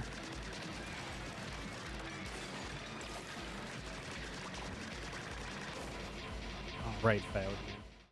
Agreed. It's a great creative outlet, and I'm a pick me by nature.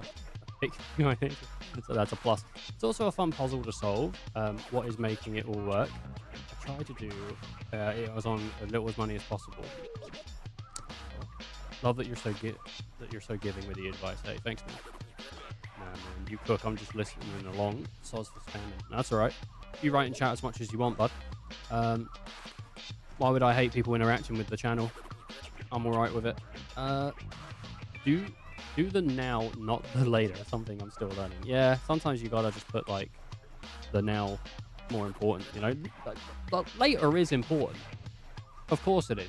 Like, if shit's going to affect your future significantly, you got to think about it. But, like, the thing with streaming is it can be an expensive hobby. If you have the means at the moment to boot up OBS and go live on some games that you enjoy doing, and you can, and you're happy with that, I don't think you need to be so concerned about... If the things you're saying are connecting with people and they're interesting enough and that's all good, this doesn't matter. None of this stuff matters. Having stuff in the background doesn't matter. It helps people to connect with you sometimes, because people might look at the back and go, oh my god, he likes Tomar, which means he must like Only Plays. I do like Only Plays. I watch quite a bit of Only Plays. I like their sense of humor. Or there's a cute little Hatsumiku. You can't see that, or stuff like that. But most of the stuff you can't see anyway. It's too far in the background, you know. Maybe you can see my Mac Miller vinyl. I like Mac Miller. It helps people to connect with me and maybe start a conversation, but that's not important. There's a lot of stuff I think people are concerned about. The setup for streaming, like, oh, I've got to have the best, beefiest computer. You don't. You run games on lower settings. I've never, ever had someone come in on my channel and say to me, are you playing this game on low settings? I'm not going to watch you then. That has never happened to me. I'm sure that maybe it's happened to someone. Never to me. I've never had anyone say to me, your microphone sounds so fucking bad that I won't watch you. Tyler 1 got famous, and his microphone sounds like he sticks it up his fucking arse. I don't, like, you know what I mean? Like, that's not a diss on him as a streamer. I'm just saying, like, if you want to stream and you want to do stuff, I wouldn't also be so focused on the quality that you're doing it. As long as you're having fun and the people in your chat are having fun, you're on the right steps. And I think money is such a sink for streaming. I don't think that small streamers should be buying art from people on their channel. When people come in on channels and go, do you want to buy my art? Say no. Always say no. You don't need it. No one looks at the art on a channel. If you're bigger and you're trying to build a brand, then, I mean, I'm a small streamer. I'm not a big streamer. So maybe the stuff I'm saying is insane and is totally against the grain, or it's not right? Because I've had struggles building this channel. I've been streaming for 10 plus years. But, like, I don't think anyone really cares about your art or your branding, because if you're a small streamer, you don't have a brand. No one's interacting with a brand. No one's interacting with it. So it doesn't matter.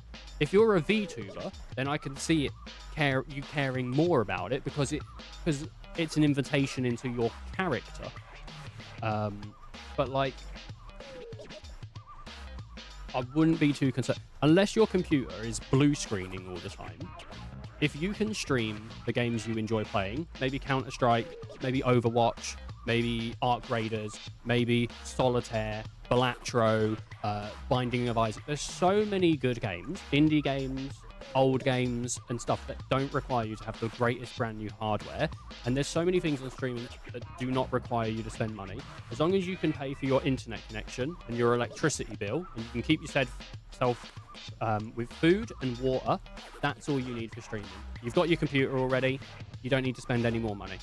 So again, if that is a concern for streamers out there, like don't spend money on a hobby that isn't like. There's a lot of ways to spend money on streaming. If you're not making money from it, it's throwing it into a pit. Like, I have a lot of stuff that I've bought, but this microphone's really expensive. No one told me to get it. I like microphones personally. If I wasn't streaming, I would still want to play with microphones. Like, this is a secondary hobby for me. Like I really do, and I wanted to do voice acting for a little bit as well, and I still need to push myself into that world. I think it's a hobby that is expensive if you make it expensive. How do you keep your privacy? Asking for a friend. How do I keep my privacy? I just don't reveal information I don't want to reveal. Pretty much. I don't have like a program that does it. You are a scrub playing on lower settings. No, please, Bull, please! I think the biggest thing that streamers are fighting... Hey, can you help with those hideout ship constructions? I'm game. I think the biggest thing that streamers are fighting is not the quality of your stream, how it looks, or the things going on in the background, your webcam, your microphone, the sound of your keyboard, the look of your mouse, what's inside your computer. I don't think that's the biggest thing that small streamers are fighting. The biggest thing that small streamers are fighting is either how interesting they are, or the attention of people.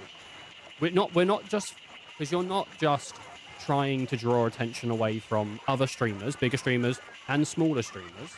You're saying, come watch me instead, right? You're not just drawing attention away from them, but you're also trying to draw attention away from YouTube, TikTok, TV, radio, like every other form of entertainment. You're trying to draw away from that. That might not be the audience that you're like fighting for, but that is where people are, right? So that's the biggest hurdle you have to overcome, is being interesting to people and having them want to engage again more often, and tell other people and have other people want to engage. It's not the setup and the amount of money you've put into it, because that stuff matters after you have achieved good things. I don't know too much about Queso. My sister likes Queso. She said that Queso's a really good streamer, and I tend to believe her. I bet he is. He's done a lot of work to get where he is, and I've heard that he's a very kind, loving person as well. I don't know the guy personally, and I haven't watched much of his stuff, but if that's what she's telling me, then I'm sure she's right. She told me that his monitor is held together by sellotape. Even though that he has found the success that he has found, he's still using a monitor held together by sellotape. People find it endearing.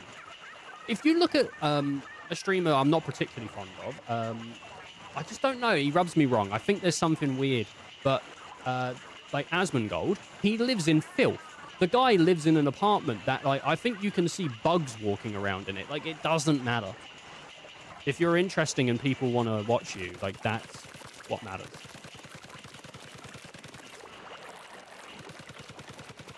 I've got no reason to not like the guy. It's just something feels a bit. Yeah. He reveals stuff about his sister like that in the books department. I wouldn't. Yeah. How lucky to be an Ethan in country full of Ethans. I don't know about that. if people like you, then that's good. Something feels up. To me, I don't know about anyone else. But then again, like I'm not the best judge of character. I thought Pirate Soft was a cool guy, and then and we saw what happened. So you know.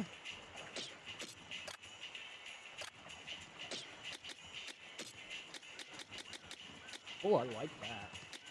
I like the shorts more though than what happened. Just some bad stuff, dude. I mean, you could go look into it. He's not decent.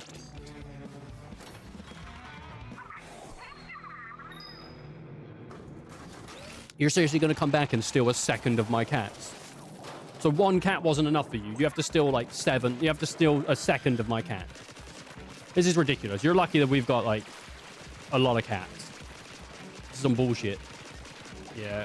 What's the latest tea on Pirate, by the way? Last I saw, he was generally just... to be honest, I've not kept up with it. I'm not a drama person.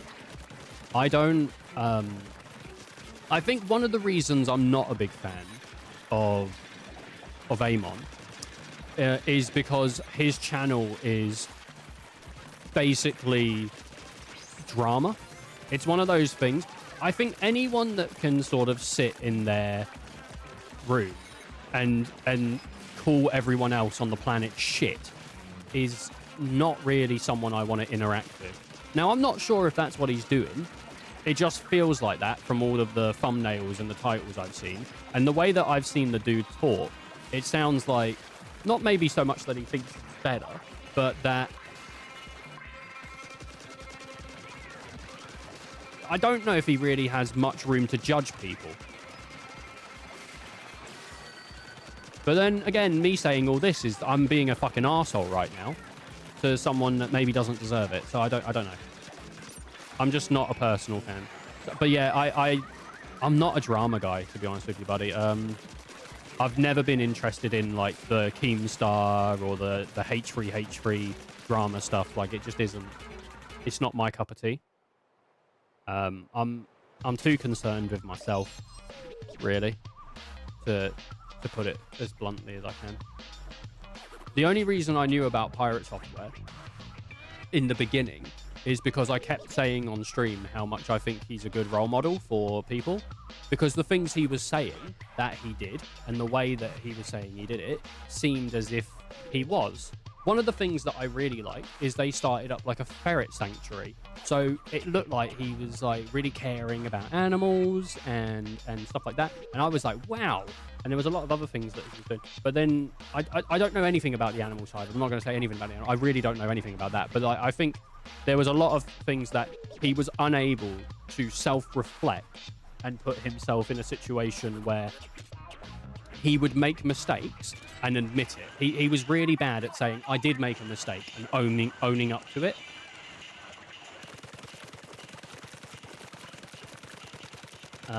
And there was a lot of other things as well, situations that basically just further proved it.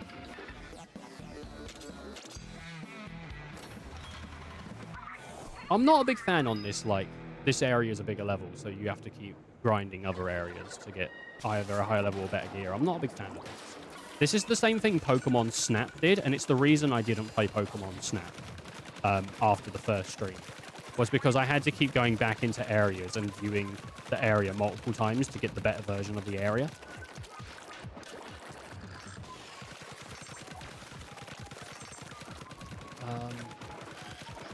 Yep, the cat army doesn't grow itself. Grosh, cats don't grow on trees. No, they don't. Have you played Mugenics? Mugenics is something that I bought the day it came out, and I just have never played it.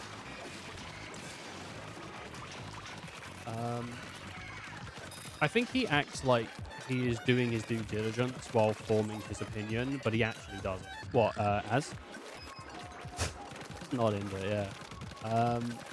People who can't say something as simple as you have a point are annoying. I think one of the things that when I started to realize I had a problem telling people that I was wrong, I started to make a conscious effort to any time, and this is something I've noticed on other people as well. Sometimes someone will be wrong, and instead of saying, oh, yes, I was wrong, they'll just pretend either they didn't say that thing or that they're still right in some way. And I have a real problem with that. It annoys me when other people do it, and I realized I was doing it myself. So one of the big things I tried to change in myself was I really wanted to start saying to people when I thought I was wrong, oh, I'm really sorry, I was wrong. Because it's a big thing. And it might not seem like a big thing, but it is a big thing.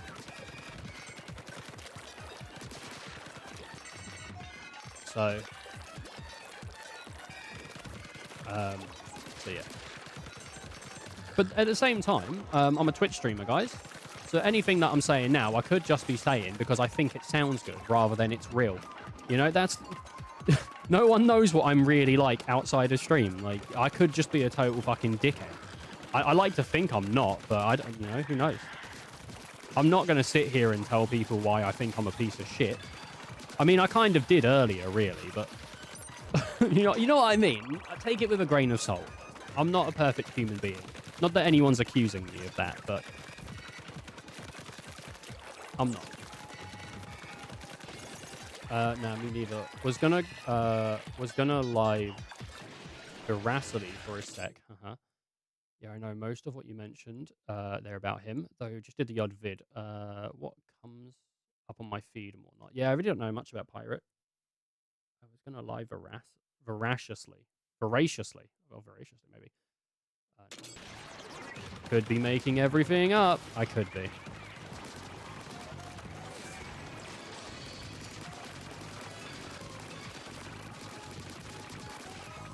I don't really know how much advice I have for small streamers that will help a small streamer. Because every time I think, oh, this is good advice, I have to remind myself that after like 10 years of streaming, I'm still in the same place I was 3-4 years ago, you know? Which I'm quite happy to be where I am. I'm really happy that I've got the viewers I have. I really like the viewers I have. And I said this earlier on stream. Sometimes I have the thought that if I was to grow bigger and lose what I have now, it would really bother me. Like, it would. But yeah, I don't know.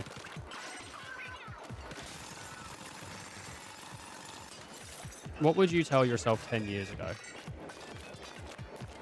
Get a career. If I could tell myself where I'm at right now,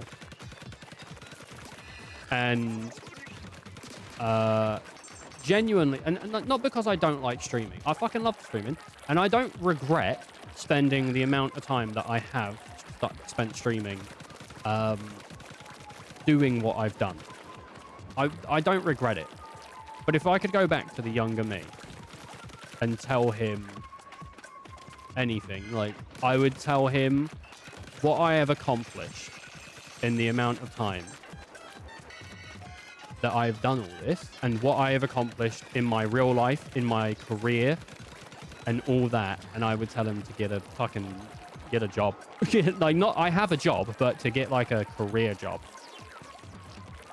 Because the market right now sucks. And it wasn't like the most amazing thing 10 years ago, but it was better.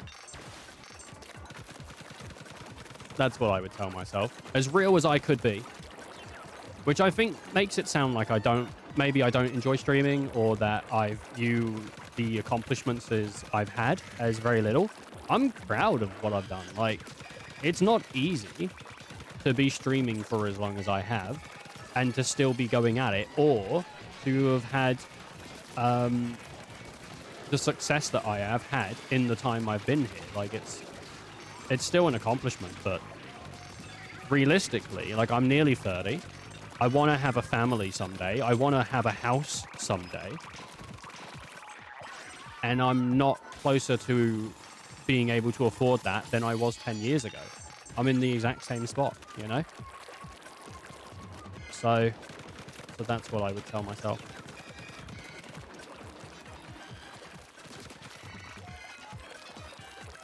Don't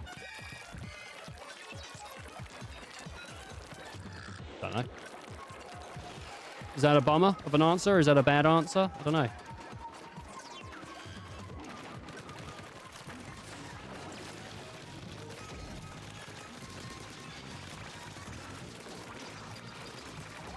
Shrug.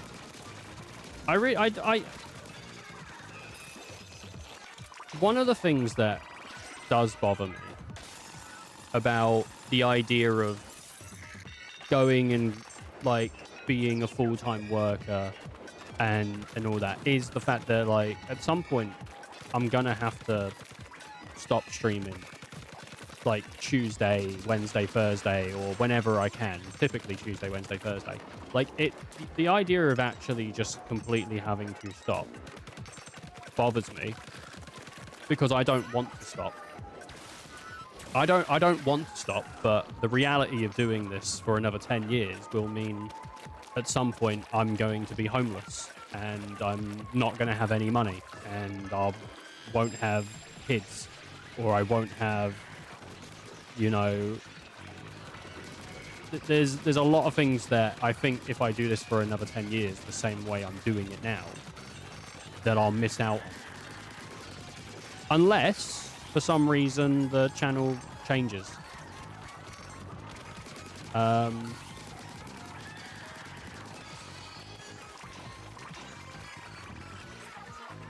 So my biggest thing is I don't really want to stop, but I feel like I'm going to have to.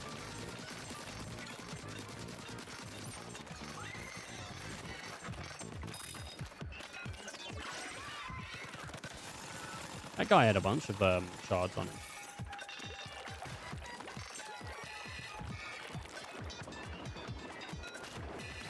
Things that would probably concern you all.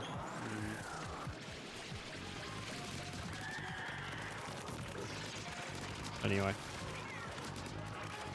I don't know. Maybe that is a bummer answer. Or maybe it's a bad answer that makes me look a bit like I don't like what I do, but it's just the real answer. It's like that's as real as I can be. I don't know if I would tell myself to not stream. I'd probably say to myself, you know, you can like figure out where streaming is important in your life, but it's not financially important to your life, you know? Because when I started streaming, I did have thoughts that at some point I might be able to do this as a job. That isn't a concern for me anymore. This is purely just like fun. Like I don't think at some point I'm going to do this as a job. I think the chance for that's pretty much passed me by. But the chance of this being a hobby that I enjoy doing, and the chance of this like being a way for me to relieve stress and to make friends is still open.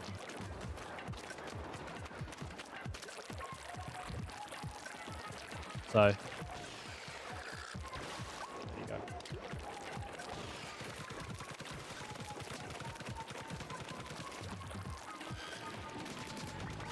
Well, streaming as a job is like you have to either be like really lucky or really good to stream as a job.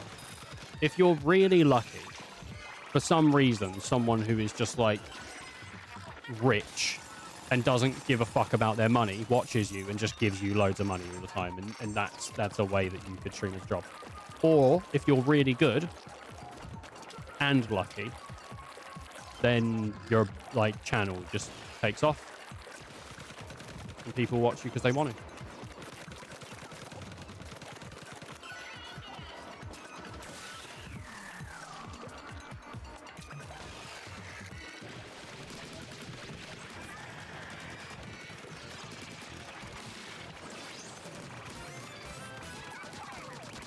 I leveled up, baby. I did not think Splatoon was going to be like a very serious stream for me. I did not expect the Splatoon stream to be like my serious AMA, you know? But there you go.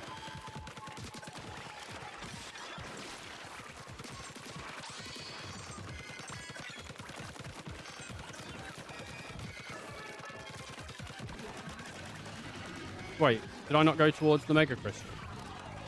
Well, I'm already here now, so I might as well just...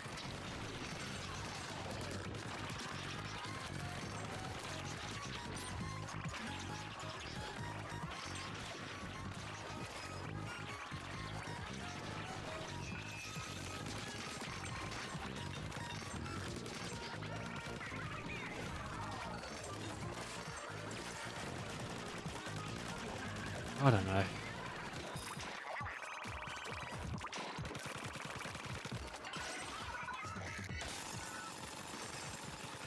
I do think, though, to be fair to myself, if I was going to experiment and think about it like logically, and I wanted to try something out in life before I moved on to being like a real adult or whatever, my 20s was the right time to do it. My 20s was the right time for me to experiment and to try to reach a goal that I think would make me happy. You know?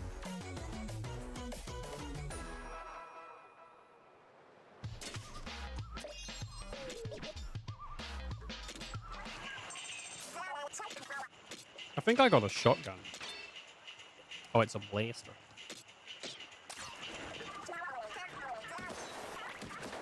It is a shotgun. I like that.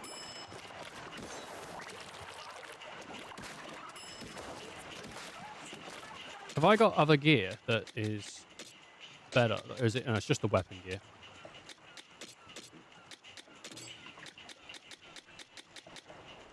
Splash damage. Slash area, man.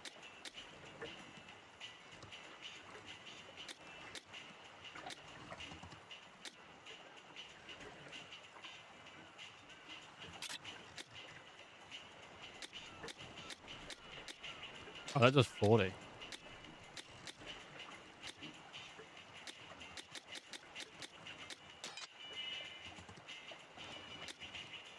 Oh, it's like you can only have one. I see. Oh, I don't know.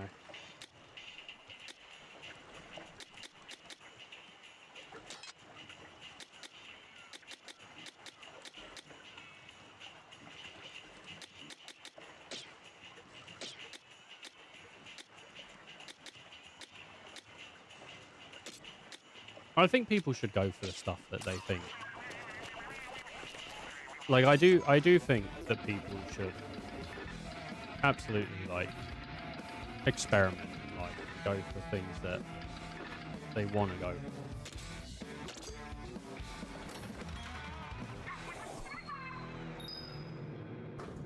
But I'm not sure if the way that I've done it has been the most beneficial for me.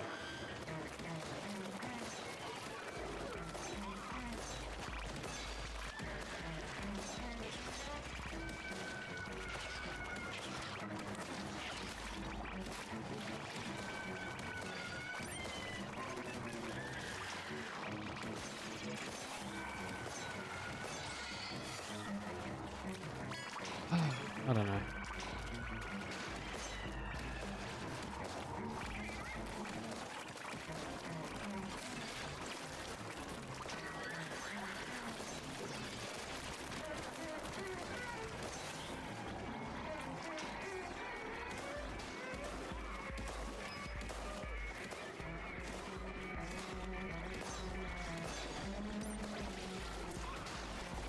I don't even know what I would have gone for 10 years ago, career-wise, though.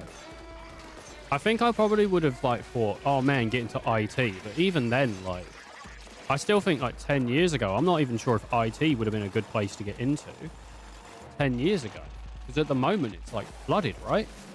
There's so many people in IT. There's a lot of different places, but also AI. Like, I think unless you're already in the industry in some regard, it's kind of a scary industry to get into.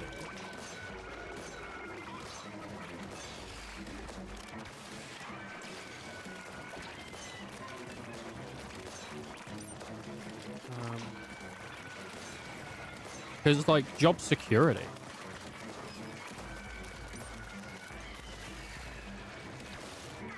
Do you know what I would tell myself 10 years ago if I was going to start streaming and I wanted a better chance at streaming? Like if I was 10 years ago, if I was really about making sure that I could become a streamer full time, what I would tell myself is, I should have told myself invest in NVIDIA. Yeah, that would have been a good one. I would have told myself to, when shorts start becoming a thing on TikTok, and when TikTok starts existing, and when like YouTube Shorts becomes a thing, fucking hammer it. That's what I'd tell myself.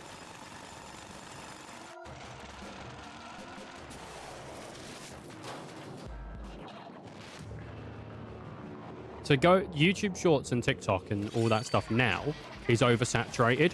There's so many people on it. When Vine and all that was like starting and all this other stuff was starting to become a part of people's lives, that was the time to get in.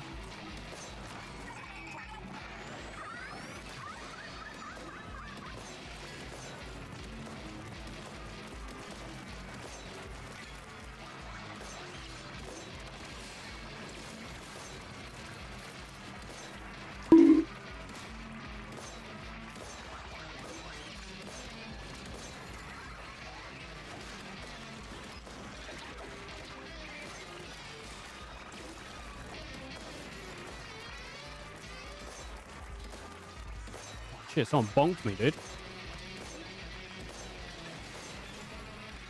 I didn't quite understand this boss the first time we did it, but I understood it that time. Bitcoin could have also been good. Maybe. I love my treasure.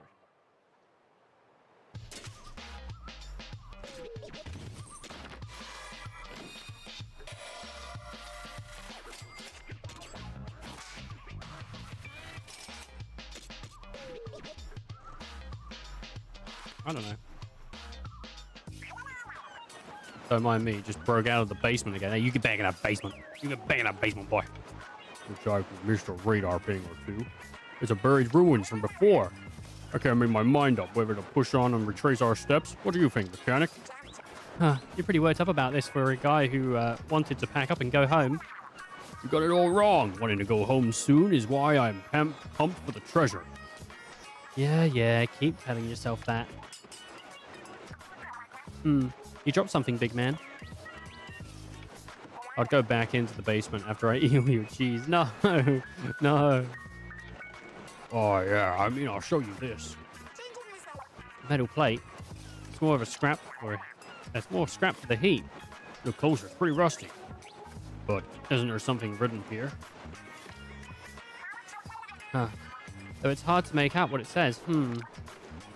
Singing is the key. Something opens the way. And what's this about gold? Whoa, gold, for real? Say more. What else is there about gold? That's as much as I can read, but any hidden gold is worth going after, right? I found a plate attached to the bot. It was like we're relaying a bunch of old... it was like we're relying a bunch on the bot. Actually, is it leading us somewhere? Can I flip it on you? What advice do you think 10 years younger you would give you about stuff you're going through, how you're feeling about life now? I'm gonna be quite honest with you. Younger me was an entirely different person. And he wasn't thoughtful. He wasn't nice. I've changed so much. over the 10 years that I've been doing stuff. I mean, I started streaming in about 2013, I think. And like 10 years younger me, if we go back 10 years younger me, he was scared of life 100%. Like, but also I thought I had all the time in the world, you know, like I didn't imagine that from 20 to 30 would be so fast.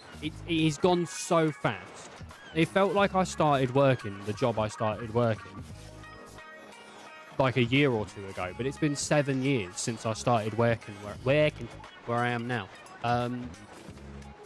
I don't think younger me was aware of life at all. You know how some people you meet and they're like young, they're like 15 and their head is screwed on tight. They understand how the world works. They understand how important it is to have your family, to have your friends, to get your life in order, to be there. That wasn't me at all. I was barely awake. It genuinely feels like I lived like 20 years of my life and then my brain turned on. Not that I was stupid, but it feels like an entirely different person was in this body before I got here. I don't feel that the young me was me. I feel like it was just another guy. And I overtook. So what I'm trying to say is I feel so disconnected with who that person was that I'm not sure what they were thinking about. I'm not sure what I was worried about 10 years ago. I'm not sure how I interacted with my friends or how I would have. I know that if I go back and watch old streams, it's hard for me to watch because instead of me talking to you like this, I would have spoken to you like this. Say I'm going to read your question. You know, I read it now. Can I flip it on you? Can I flip it on you? What advice do you think you would give you about stuff? I was timid. So like some of my old stuff that I look at, I sound like I don't know how to talk. I've become so much better as a presenter or as a as a main man, I guess. I don't know what you would call it, you know, the leading role. Balfour. I don't know. I feel like it's just an entirely different person. Yeah, I tell students that all the time. As you age, time becomes so much more valuable as a currency. Literally opposite to when younger. Yeah, I'm 29 next month. I'm 28 right now, and I'm 29 next month, and it's scary because I'm scared of the things I haven't done yet, rather than I'm not scared of getting old. I'm scared of what I haven't done and the things I missed out on. And that, I suppose this is as personal as it gets. I've been back on dating apps recently because the idea of being 30 years old and never have been in a relationship, because I've never been in a relationship, I don't mind admitting it, say what you want. I think if I get to 30, and this is a bit of a young person thought, I suppose. I think when I'm 30, I'll go, that was a stupid thing to think. But I think if I'm 30 and I've still never hit that part of my life, I think I'm just going to accept that will never be a possibility for me. And I think I'm aware that that's a stupid way to think. Like I'm just going to hit 30 and it's like, oh God, it's never going to happen. But it feels very genuine at this point in time, and it has for the last 3-4 years that is how it's going to be. I don't want to be the 30-year-old looking to get into a relationship. I want to be the 30-year-old looking about when to start my family. It's a big concern for me. I've always been a romantic. In the way that when I was in college, or secondary school, I was talking to friends about relationships and the people, the ideal sort of relationship. And my ideal relationship has always been one built very much on trust.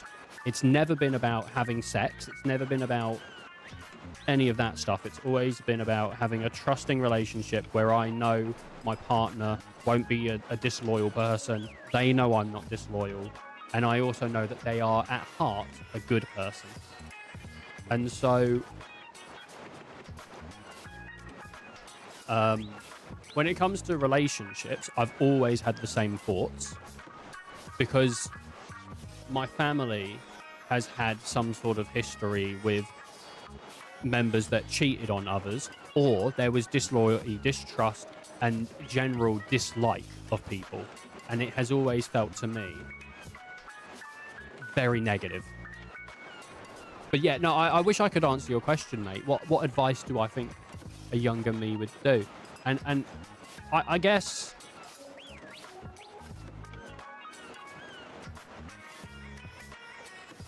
I really wish I could answer it, but I just have no clue who that person is. I really don't.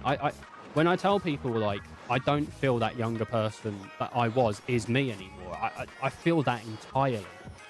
When I think back to the things, the person I wasn't the worst person out there.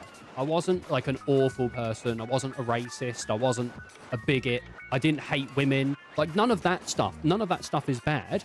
But the insensitivity and the way that I didn't sympathize for other people going through life and the difficulties they might have, and the way I didn't consider people, I don't like the old me. I thought the teenage version of me is an arsehole. We're going to be taking a break real soon because I need a wee, but yeah.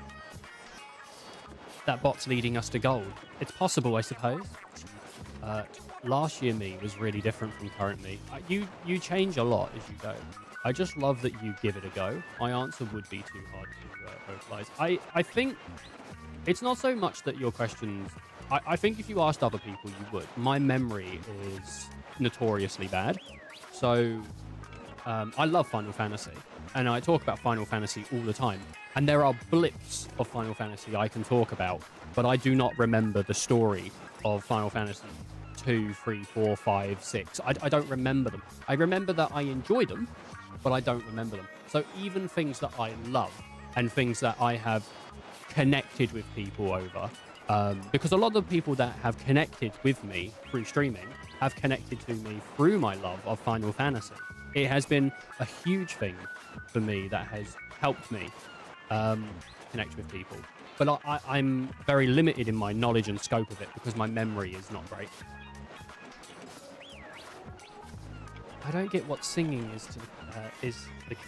I don't get what the singing is key part means, but I bet we'll know when time comes. This could be our big chance to bring back a fortune. Hidden gold, leave it to us. Leave it to us to hunt down. Right, we're just going to take a small break, and I will be right back. Please enjoy the away screen. You know stuff. That you're... Ah, fuck! Whoa! What the hell happened there?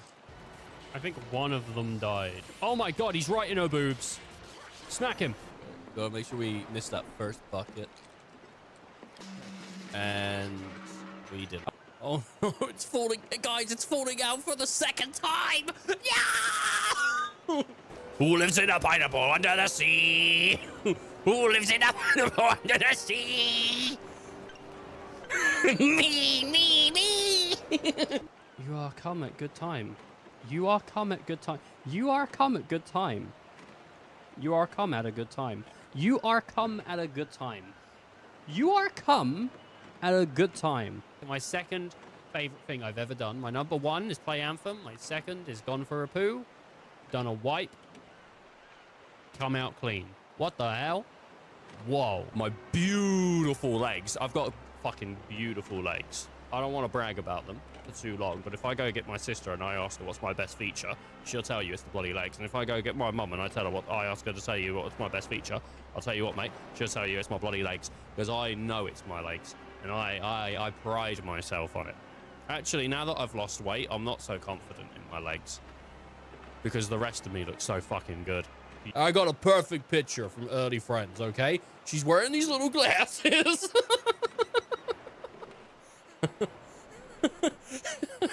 This is when Aniston auditioned for Harry Potter. God damn it. God damn it. I've got a guitar and I've had it for years, and I really do think I need to start actually using and trying to practice it, because I don't know how to play guitar. But imagine if I had some friends come around and they go, Ethan, you know how to play guitar? And I go, yes, I do. My life would be so different. I want to see you shake milk. You happy? You happy? Viva Pinata, you're gonna lose a testicle. What? What part of Viva Pinata do you lose a testicle, Ethan? You tell me. You tell me. I've lost 17 balls. I keep having surgery to put new balls in. The doctors say I have to pay more if I want them to be attached and working. Just put them in my sack loose. So I feel so it jingle jangles when I walk down the street.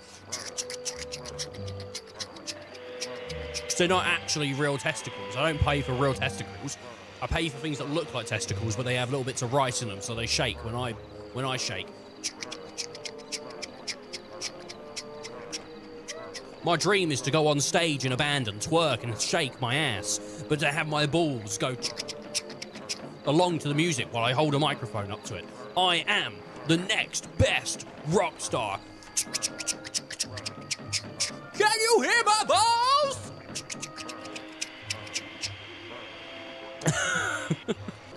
He got lucky end of that stick. His name was Johnny Blaze, and then when he mutated, he became the Man of Fire. What if he was called Johnny Cum? It would have been a way worse ability.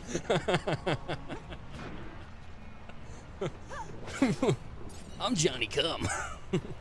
Come on! Kirby's a condom that just doesn't fit. I got a friend called Stevie. I suck and fuck under the TV. You can't invite your mum round and have the house look like a tip. It was clean, but my mum loves food fights. She was throwing mashed potatoes. She was throwing broccoli. I didn't even cook broccoli. She just got it out of her purse. Like, I don't... Apparently, she just keeps cooked broccoli just in her purse. It's not even like in a baggie. It's just loose. I hate that. I hate that when my mom just keeps loose broccoli in her purse. And and I'm reaching in that bag, violently reaching in that bag. Give me your phone. Give me your phone. Give me your phone. I want to play Snake. I want to play Snake. Because we're waiting at the dentist. And she goes, use your own phone. I go, give me your phone. Give me your phone. Give me your phone. And I'm reaching in her bag, and I think I found the phone, and I pull out loose, wet broccoli. And then night fell. Jesus.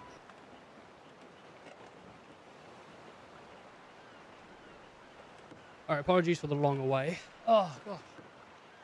I went downstairs to go get some water, because I was feeling a little bit like dehydrated, so I got some water. And I stepped in cat shit. And, so I had to wash my foot and clean up some cat shit. Where's famous ex-vice president when I need him? I need to get rid of these fucking cats, mate. They're shitting all over the floor. There's a real story, by the way. I literally stepped in, and I'm barefoot. I'm not wearing socks. Fucking disgusting. But if I was wearing socks, it would have been worse, because it would have got into the fibers of the socks. We'd have to wash them. I'll just wash my foot off. Bit of soap. Nice and done. Wash my hands, obviously. Not mum. My sister was downstairs. She said, what do you want for dinner? And then I snapped in cat shit. So, I think she served me up a plate or something, put it on the floor. Okay, I'm going to get a drink then, please. Yeah, mine's like Civ. Similar to me. Oh, Foz to the one. Sorry, Foz to one guy. Ooh, back on work mode. I'm always pretty much open to answering questions. If people want to ask me stuff, I'm pretty much always open to give people my thoughts and stuff. If people want them, you know. Part of being here and sharing, right? This place is yours. You do whatever you have any ideas. Like, oh, but this is my place, the mechanic shack. Oh, and we can like add to the construction. Hold up a sec. Hey, mechanic, you got time to talk about hideout ship construction? I know I said I wanted to set up an arcade here next, but maybe we bump that down the priority list. You might want to start with something helpful for hunting treasure at least. That's what Shiver suggested. Like, I don't know, a place to make gadgets, a weapons storage, then we could handle any Salamoids we see. But whatever you want is cool, and we'll help Natch. I really like the Splatoon characters. I just think they're so cute. Like, not like sexy, but cute. They're super cute. They're like so emotive. They just look like people, but with like weird hair, but their eyes and like everything. And even her doing that little like punch the sky thing. It's just super cute. She is adorable. Oh yeah, feel free to turn the open space into a test range. We can stick some targets in there. Easy. I figure as a hideout ship gets better, our raid will get easier too. Counting on you, mechanic. A tank upgrade. That'd be pretty cool. Weapon upgrading. That would also be pretty cool. I want the tank upgrade. So this is what the shards are used for. Want a workbench to upgrade your tanks? Leave it to us. How did we ever manage with these teensy-winksy tables? It boggles the mind. You can at least set you up with one that doesn't wobble. All right, everyone, let's get crackling. I think if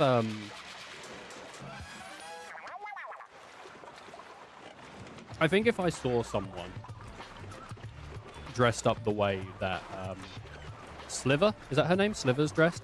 I think I'd be crushing on that person real hard. Like blue or purple hair, and she just looks fucking cool. She kind of looks a little bit like she'll talk down to me. We did it. This one's way more stable. I'm sure I could handle three heavy tanks with ease. Give it a try later on. See how it feels.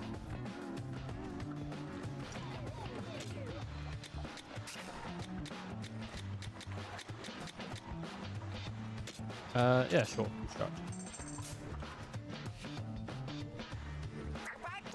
So you need a workspace for developing gadgets. Sounds great. Let's get to it. Perfect timing, actually.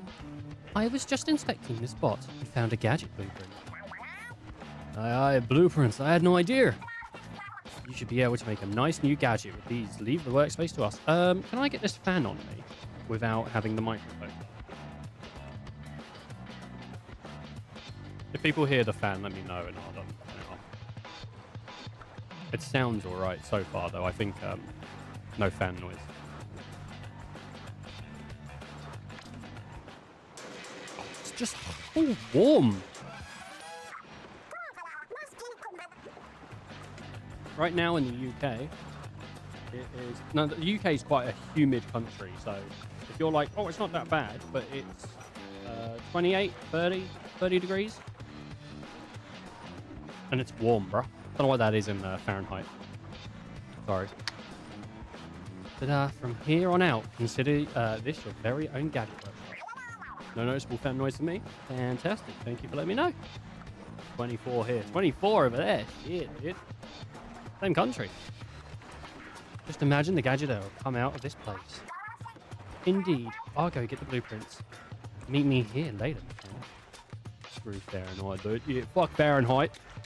Like I did last night. What the hell? What did you do to Fahrenheit last night? You don't want to know, boys. Messed it up. Excuse me, but how goes it with the workbench? You mentioned upgrading the tanks. Is that something you can do? After all, we don't know who made the tanks or when it will take a certain level of skill to think of them. Cool. You need skill points to upgrade tanks.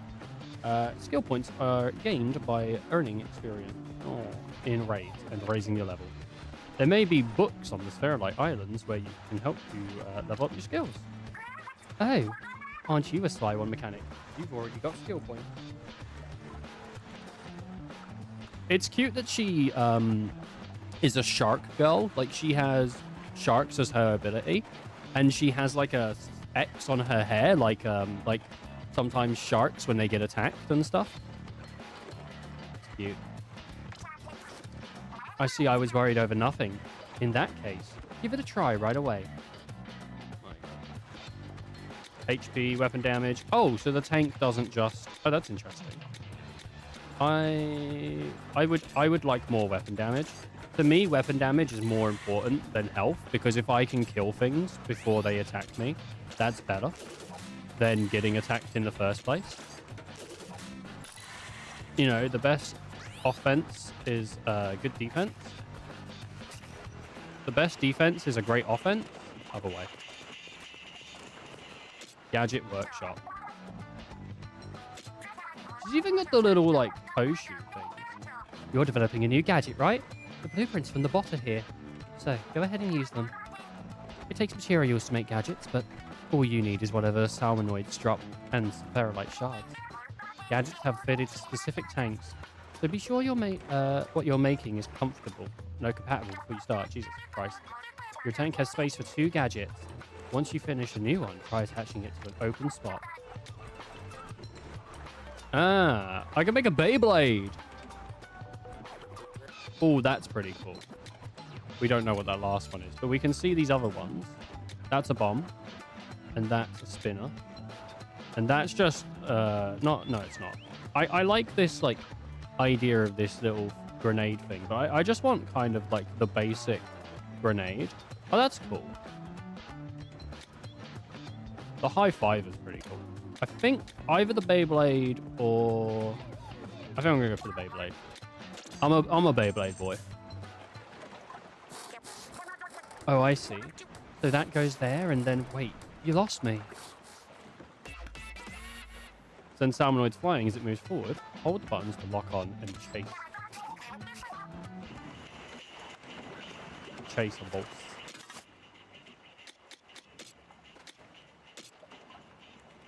We equip that in the left slot and then tinker with it. I don't have any parts of this gadget, but we have a Beyblade. Kind of like the thing from Twilight Princess.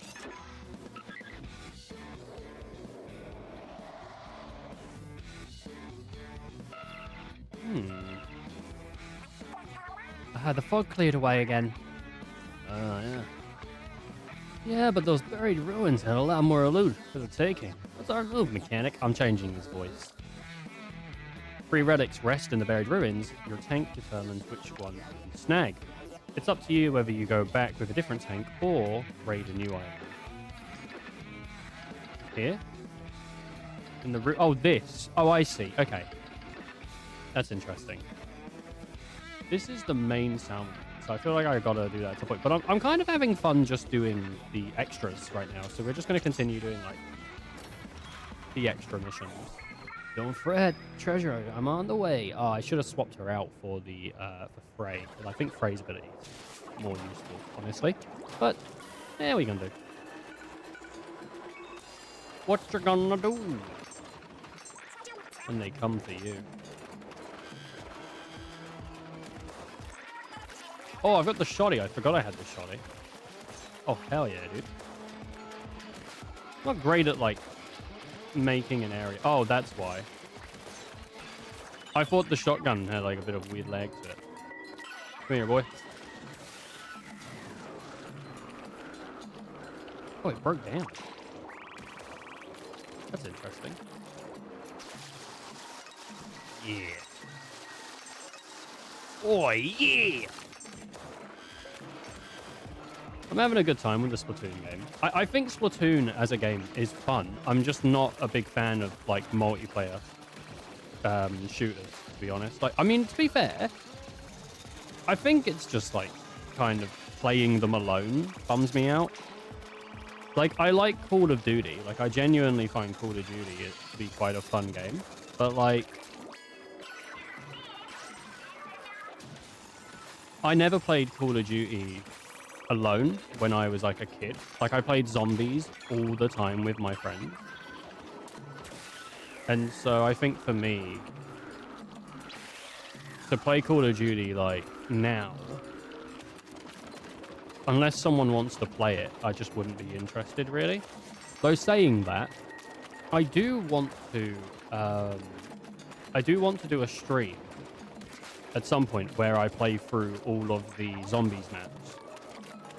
Because I really like zombies. Zombies is my favorite thing from Call of Duty. It still boggles me that they never bothered making a single game that was just basically zombies. Like, they should have made at some point like a game. Well, I mean, I guess they did actually, because Black Ops 3 on the PlayStation 3 only had multiplayer and zombies. It didn't even have a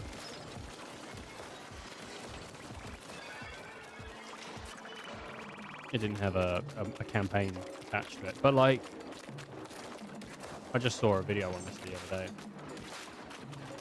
But yeah, like, COD Zombies would have just been such a great it would have been such a great game, like standalone, because the zombies was, to me, was always the best part. Like, the multiplayer was alright, but the zombies was the... I wish I could have like 2 ways. I don't know which way to go. Is there a map? There isn't. That's fireball. No, no, not fireball, please. Please, anything but that. You're burning me. You're burning me.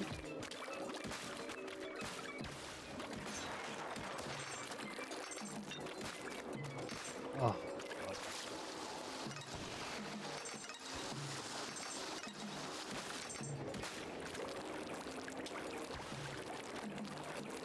Oh, do you know what I was thinking? I went to the toilet and I was still thinking about that question. You know, what would you give? I know that we moved on to the other one. That was, what would 10 years ago you tell you now? And I genuinely, like, I don't really know. I think sometimes I view myself more harshly than I was.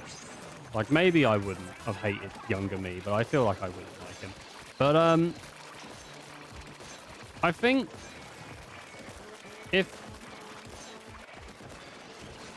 if I could go back,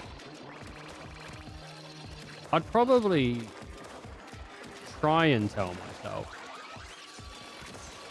to get into wrestling before, like, so that I could get into wrestling earlier than I did, because I've got a lot to catch up on, and I wouldn't have had a lot to catch up on if I got into it 10 years ago.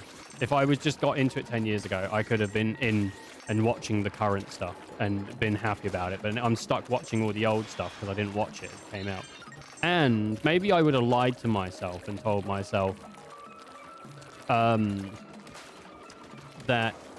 I'm a good wrestler now, so that I can convince the younger me to take wrestling lessons, because I think it would be really cool to be a wrestler. I think wrestling's cool, and I like it. And I kind of wish that I could go to a gym and learn how to do it.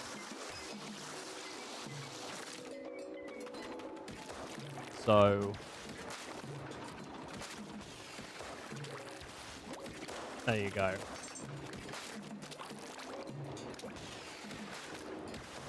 I still want to, but I think to myself, I don't know if I'm ever going to be okay with the fact that I have to basically slam my back onto concrete sometimes. Because if you ever wrestle outside of the ring, they do have mats, but sometimes they still, like, wrestle in car parks or in places they haven't matted up. So you just have to be okay with the fact that your back is just going to get fucking destroyed and you're not going to be able to walk in your 40s. So, I don't know.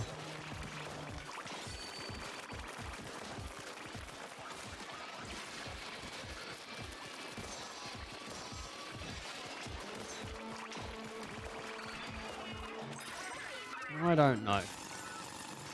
Look over there. Oh, really? You're taking a third cat from my house? A third cat from my house? Dude, this is bull. You can't be taking all these cats. I love my cat. He took the good ones. He took the good cats. He didn't take the shit cat. Why didn't you take the shit ones? Why did you take the good ones? Oh, he has favorite cats. I do have favorite cats. I like all my cats, but I do have favorites.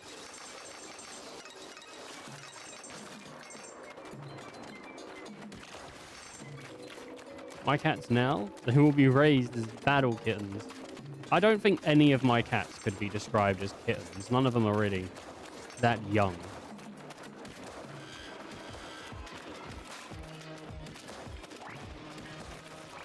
Hey, gotta get going. Thanks for the lovely stream, mate. Have a great stream. Look forward to getting into another one. All right, well, thanks for watching ANR streaming, man.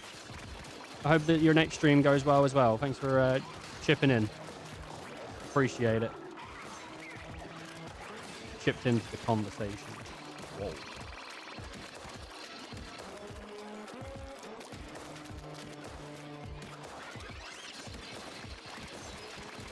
What a lovely fellow. He said he tells his students, which must mean the dude teaches. I tell my students, you'll never amount to anything. You're all useless. You're all useless. Oh my god. That's what I tell my students. I don't have students, but if I did, I would tell them they'll never amount to anything. I'll be the drive that pushes them forward.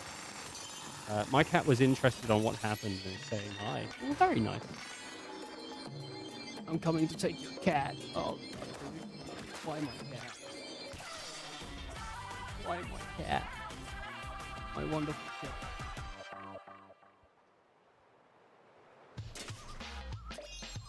Dude, my lips are so dry. My God. I just felt water touch them and it was crazy. I hate to inform you that that is a toy gun. Wait, what? No. Oh, a toy gun, dude. I need self-defense. I need self-defense, bro. I don't know what she said. Oh, sorry. Sorry, go on. Have you considered upgrading your tank? You have skill points for it, after all. Oh, look, they're both over here, chilling out. Hey, guys. Big man's full name is super long. It's Bigglesworth Manfred. Something. Those hands ain't. These hands ain't. Oh, god damn. As you can see, it's too long to remember, so everyone just calls him Big Man. You gotta admit, that's a pretty good comeback. These hands ain't. That gun's fake. These hands ain't. That's a pretty good comeback, bro. Wait, there's a bond meter? How do I make my bond go up? I want the bond better.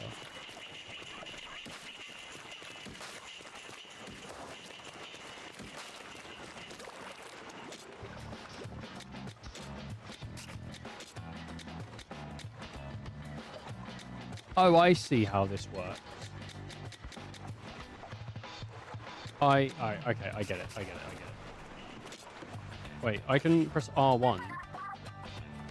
Oh, I see. Okay. Is that her area, though? Yeah, so she has the gadget, and then... a 1v1 to protect her. I will 1v1. Oh. Oh, there's another main mission thing. The compass we picked up is reacting now. I think it's responding to something on the treasure map. Should we try looking where the signal is the strongest? Let's go do the main mission that I haven't done yet. So we gonna scrap. We gonna scrape and scrib.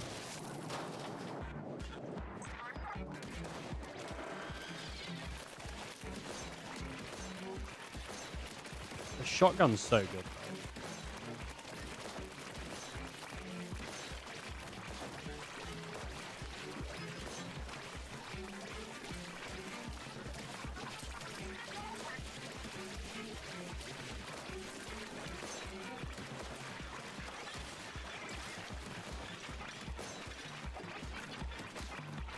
The shotgun's like genuinely so fun.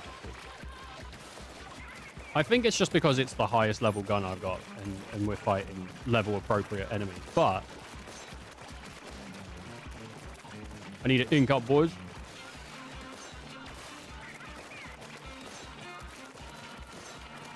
Oh.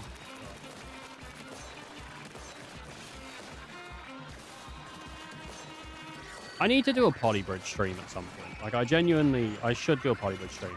I think it would be very good for us.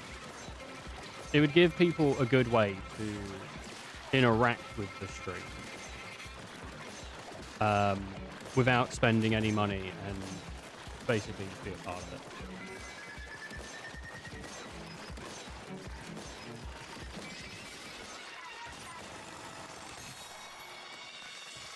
Which would be really cool. Oh, won't be, bro. Our battle will be legendary. How this battle will really end. Dancing? Oh. 2 cats stolen. They're gonna team up and steal my cat. No. What the heck is that, dude? What is that? Spyful gem. It's Faralight gem. A rare, valuable crystal. Looks like it'll be useful for hideout ships, constructions, and the crafting alpha gear. Has anyone got any games that they're interested in, like waiting for it to come out? I'm itching to do some construction around the hideout ship. Just say,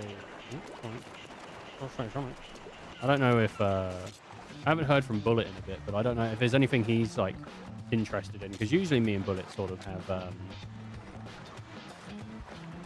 I think a bit of a similarity in some of the games we like.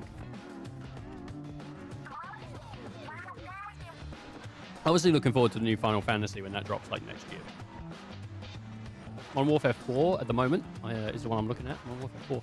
I think I've heard of some stuff about it. I can't remember specifically what, but I think I heard something. Aaron, can you have the furry I've been training? You can have the furry I've been training. That's awful. The weapons are starting to pile up. It's about time we had a place to put them. We could use it to upgrade them too, maybe. Like, we'd have the weapons do weight training or something? Aye, I think the mechanics grinds Spherolite shards into powder and uses those. Is that how it works? No, I only want cats. Oh, man. Oh, then Spherolite shards are like protein for weapons. So that's how you bulk up. I assure you, there's no weight training involved.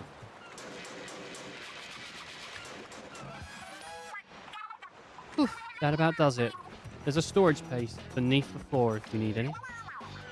Ah, the weapon stash is complete. It's here whenever you feel like tinkering with weapons. I can't wait to see how weapons get buffed. You'll have to show me the process later on, mechanic. Human take too much. Oh, humans take too much. Well, it was like human full flat too. Alright. I imagine this is where the other girl will be. Yeah, it is. Oh, gonna pump up your weapons, son. In a mood to upgrade your weapons, huh? That's what I like to hear. You know, you can boost a weapon's damage output by upgrading it with a Spherolite shard, right? Tough enemies need some solutions. If you ever feel like a little underpowered, a weapon upgrade could be the ticket. Weapons can be upgraded to level +5.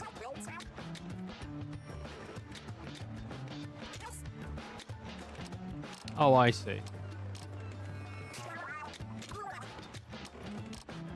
So whatever level it is already, and then you just add some. Well, I might as well, like, level this up, right? It's the best thing I've got, and what I've been using.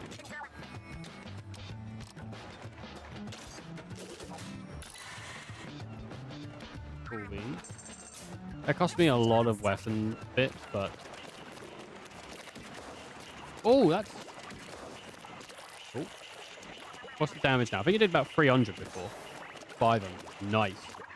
Give them head pats and treats. You don't have to do much else. What, furries?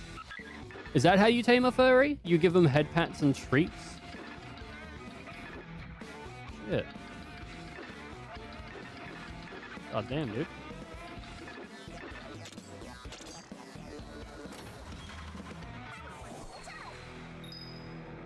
It's pretty disrespectful to furries, though, to be like, I'll just pat its head and give it treats.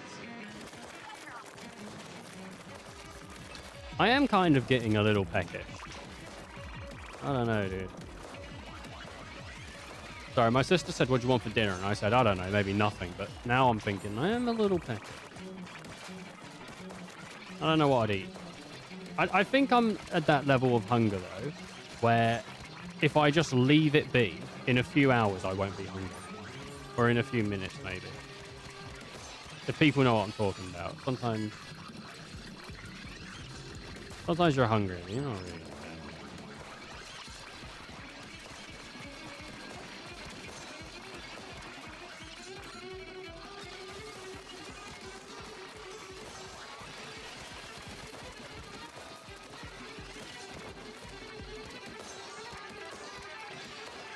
These things suck, dude. And I think I'm on a timer. And I'm like nowhere near.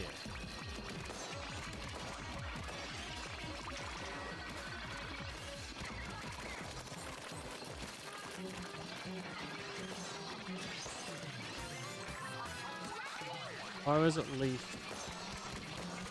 in a zone that was...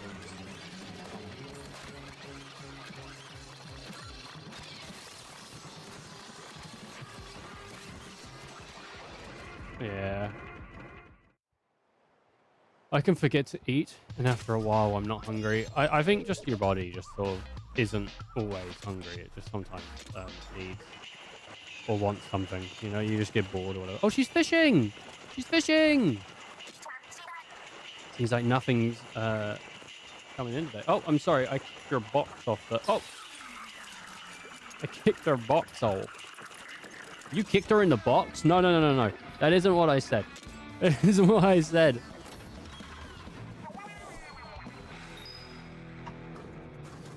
I'd never do that.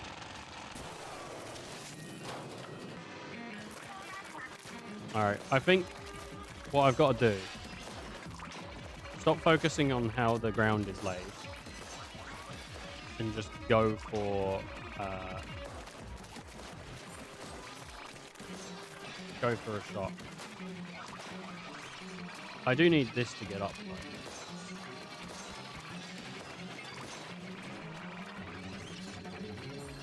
It's a lot quicker to, like, run around in... I keep thinking I have grenades, but I don't have grenades. Which is messing me up a little bit.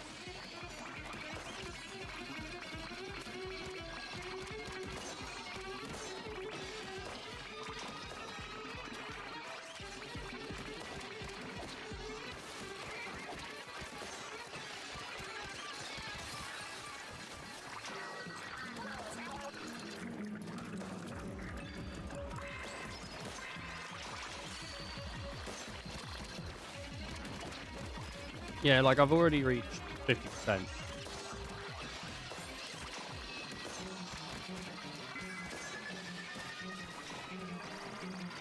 Need that health back, baby.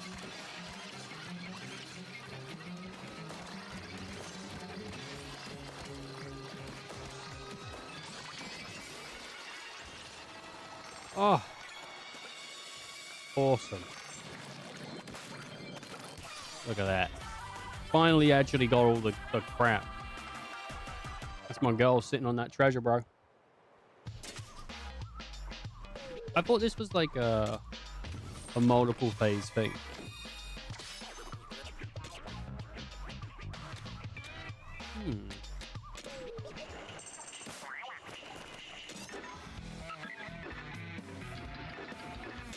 Let's go this way. Roll me, bitch. Damn. I upgraded my like motherboard BIOS the other day. I didn't know if it would have much an effect. I still don't know if it did. But I don't know. It said like I thought I haven't upgraded my motherboard BIOS the entire time that I've like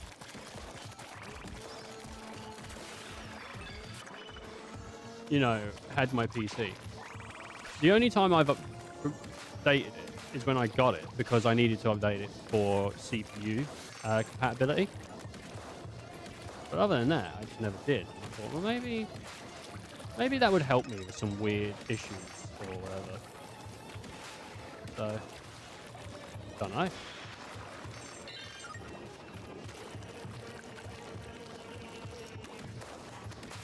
I think most of the issues I have, though, are just from, like, the fact that my computer is just old and it needs... Not old, not like the stuff is bad, but probably just needs someone... Not someone. Probably just needs a new Windows installed.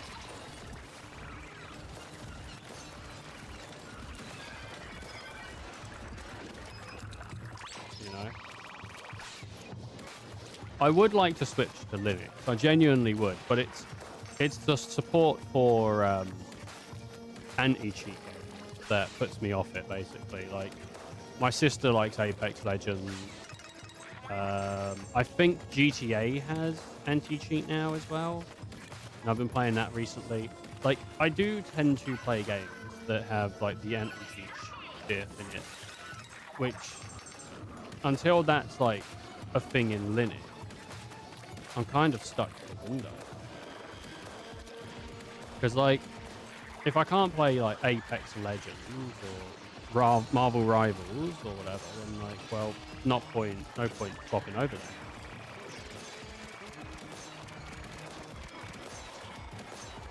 But I do think at some point, people are going to move over to Linux. And it's going to be enough people that's going to make it an issue for companies. And then I will be able to switch over as well. Or eventually, I'll just become sick of it and I'll just swap over to Linux anyway.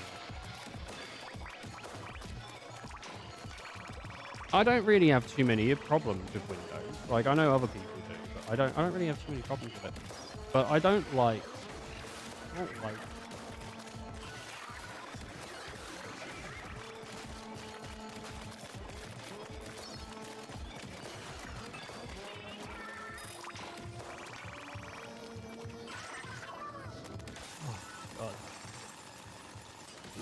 Good. I'm so hungry. Wanna eat some food? I don't think I am hungry. I think I'm just a food guy, you know? Like how Peter Griffin's a family guy. I think I'm a bit of a food guy. You know, luckily I'm a food man. Eating all the ham in the fridge. I quite like a ham sandwich. My sister doesn't like ham. I think a ham sandwich is great, dude. I think it's a great time. Bit of ham, bit of butter. Nice bit of bread. I think sandwiches are some of the best food ever made. I genuinely do. I think a lot of good meals have bread. You know, sandwiches, pizza, garlic bread. Just freshly freshly baked. You know? Mayo is sandwich lotion. I guess it is. It's like SPF mayo. Is this SPF 100? No, that's mayonnaise, mate. Wouldn't be a very good sunscreen. Would it? Make for the best sunscreen.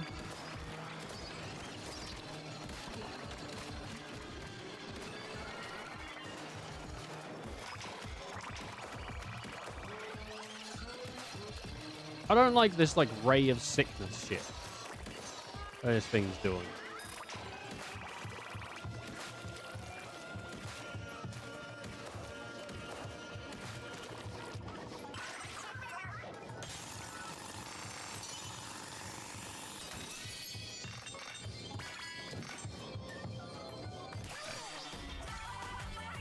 I'm a baby. That's all I hear, like, when I'm playing Splatoon. Is like the cat, like, I'm a baby. Like, why are you saying I'm a baby so much? Mega powerful egg flex. I got so many, like, egg things. Oh, nice. I don't know what the point of these is. Can I equip them?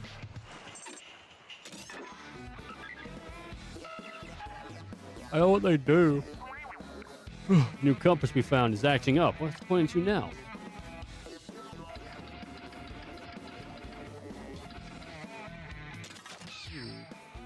Nice, I got a new outfit. Yeah, like, I don't have any relic powers. Finishing burst. Mega powerful egg collector.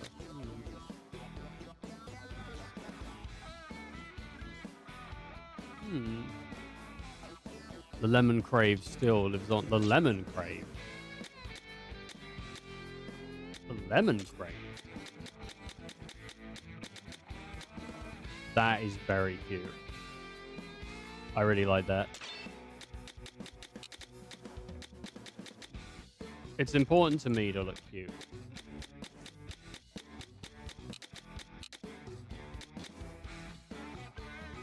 Scan Shivers Splatoon Raiders amiibo.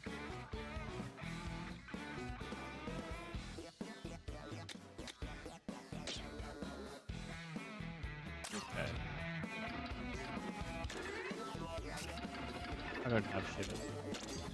I wish amiibo were a bit more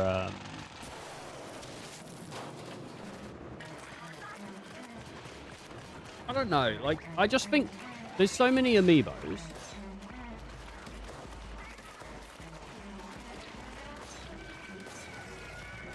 That's it. I just think there's so many. To have them all would be insane. I think Game Grumps might have close to all of them. Because I'm pretty sure they had a... well, the last time I was watching them, they had this, like, hallway that was filled with amiibos.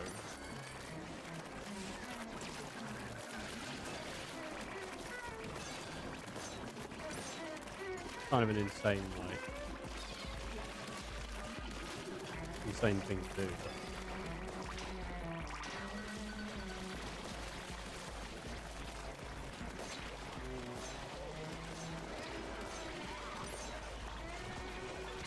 I don't know if I would want amiibos to take up so much space.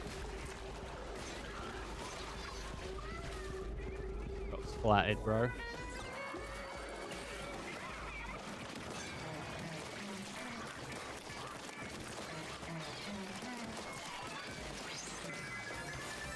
Leveled up. I love that leveling of the thing in this. I love watching levels go up. I think leveling's great. Not every single game needs levels. You know, like leveling up as a system. But I personally love leveling up. That's one of the reasons I like the systems in Final Fantasy II, is because I can level up multiple times. It's not that it's a perfect system. It's a very flawed system, in fact, but I like it. I'm like one of 2 people in the world that thinks Final Fantasy II is an okay game. You know, it's flawed. Oh, yeah, it's flawed, but still pretty good.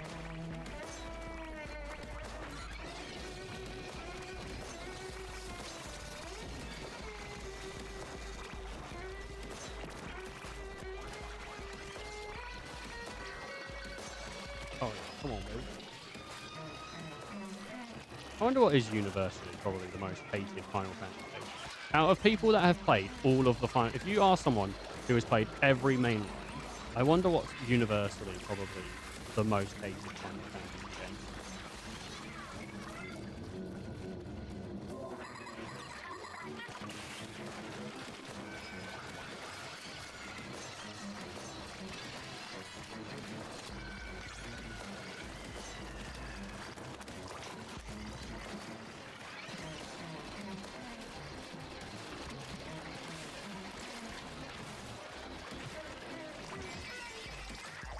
That nearly didn't... I nearly didn't get that.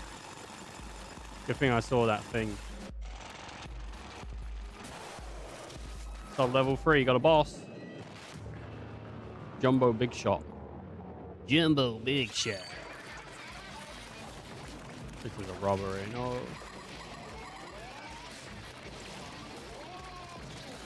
Oh, Rob.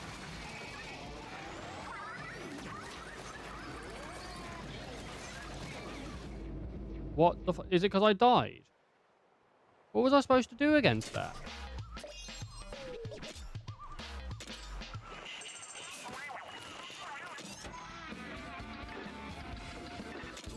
I guess I'll come back to it when I'm a little bit stronger or something. I don't know. I mean, I might have better weapons now, but I don't think I do. I haven't actually changed out my weapon in a while. I haven't even looked to see if I have a better weapon. I've just been playing with my shotgun. The thing that is annoying about weapon leveling is that it doesn't raise the level of the weapon. It raises the upgradability, the upgraded weapon level. There's two levels. There's like upgrade level and then weapon level, and it doesn't upgrade the weapon level. It upgrades the weapon upgrade level.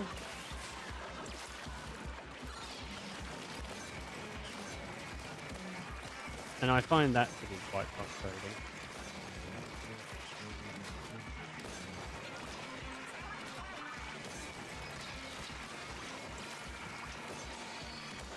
Because I would like to...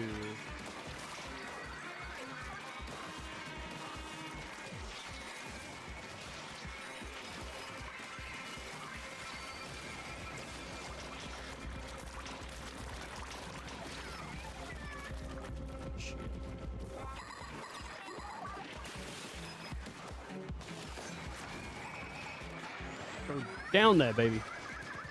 Hell yeah. That was explosion at its finest, bro.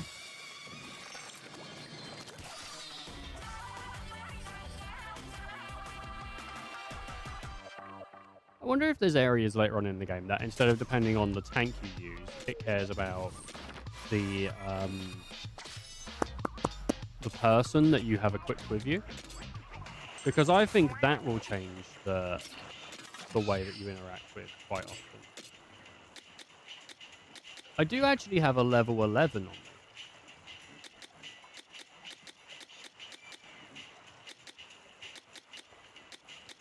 Do I have to sort of delete? I don't know how this works. I think these get leveled up. Because I might have one of each now, but I'm not actually sure how you get... Sorry, the dog's barking. I'm not sure how you actually get these leveled up.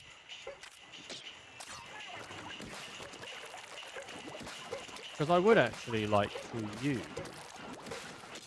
I'm sorry that the dog's barking. I really don't want to do it.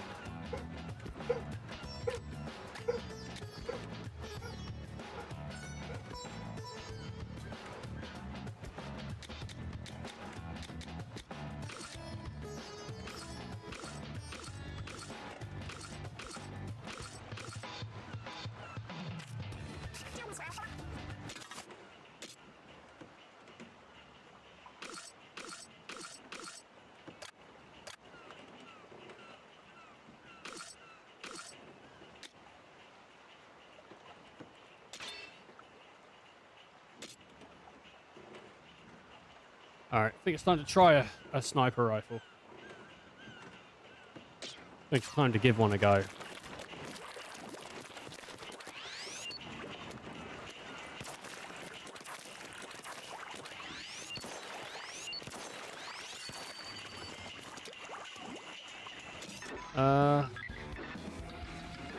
Alright, well, we're back to this level 10 thing.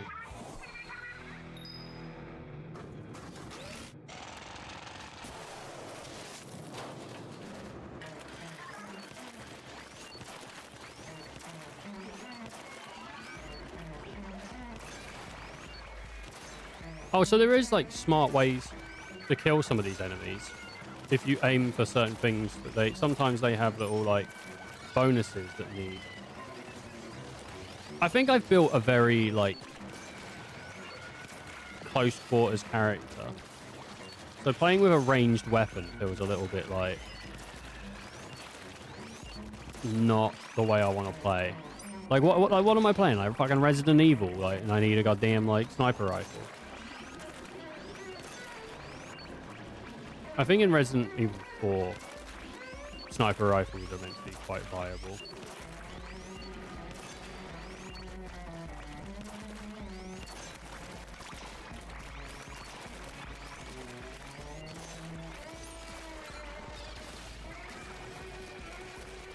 Even then, though, like, people really like the pistols in Resident Evil games.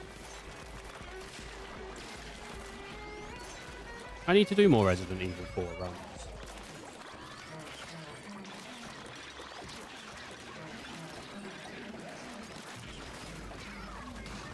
Explain.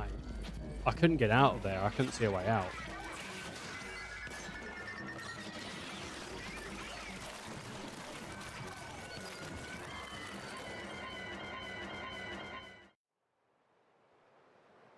I don't know how to get better gear. Like, just going on raids and stuff, but, like, I'm not a huge fan of this.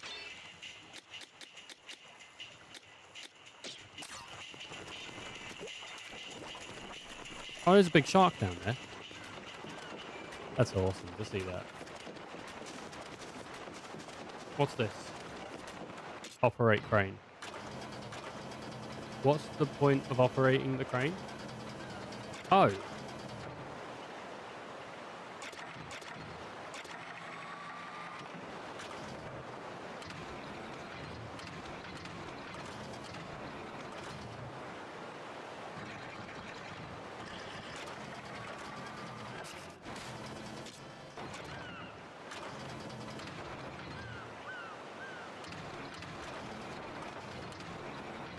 This is interesting.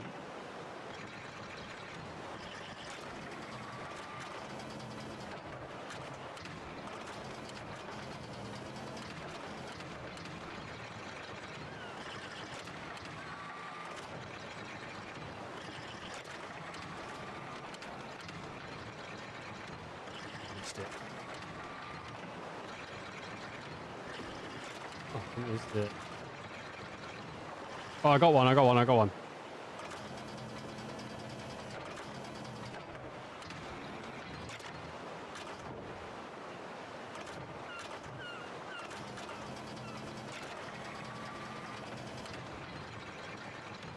I wanted that one. It looked like it was like a tan box. I was like, that thing's got to be better. Come on, get it. Yeah!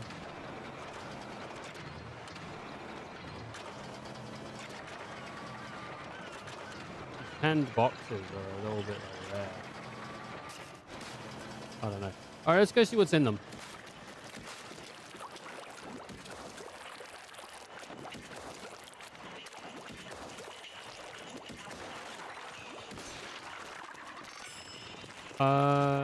Oh, I got a bucket. Which I think's a weapon, right? No, it's not.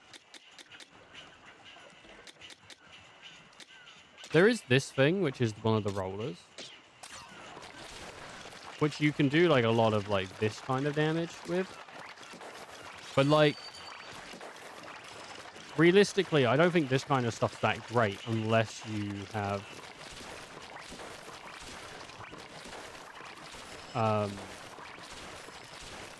unless you're, like, focused on, you know, rolling... I just don't know how much this would work against enemies, really. Like, it is a cool gun.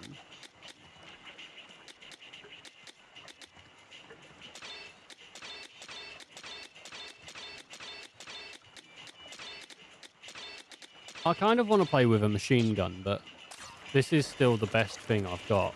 And I'm just going to have to nut up. Nut up! I think that's unfortunately where I'm at right now. I just got to nut up.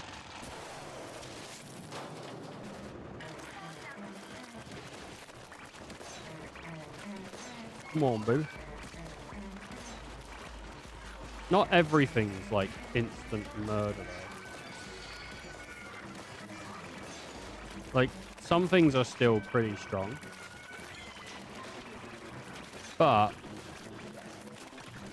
I've learned that there are more ways to deal with it, which is interesting.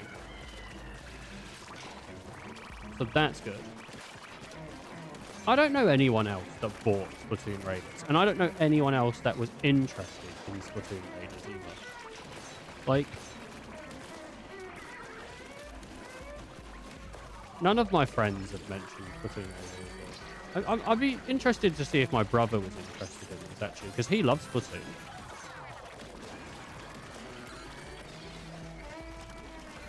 He thought Splatoon was great.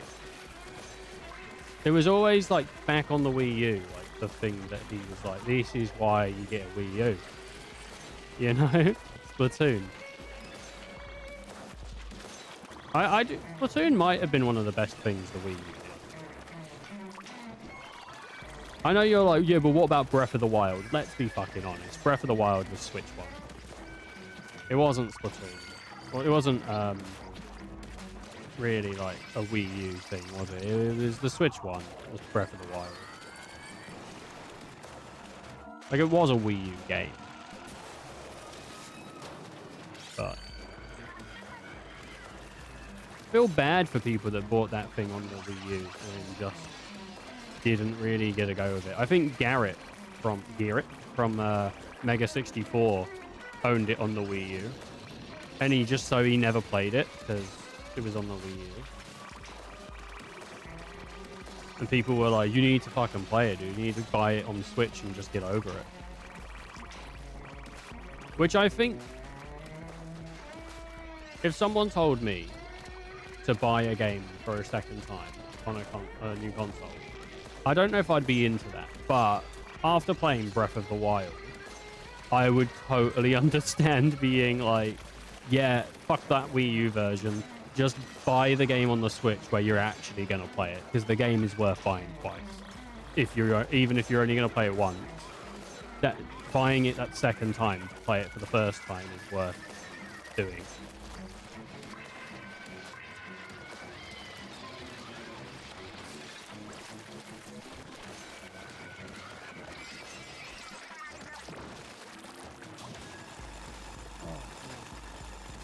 I've been craving lemon flavored things for a month now. Is that new or is that old? That might have been old. Sorry if that was old.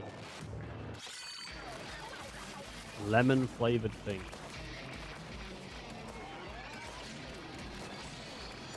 Sometimes you gotta eat lemon.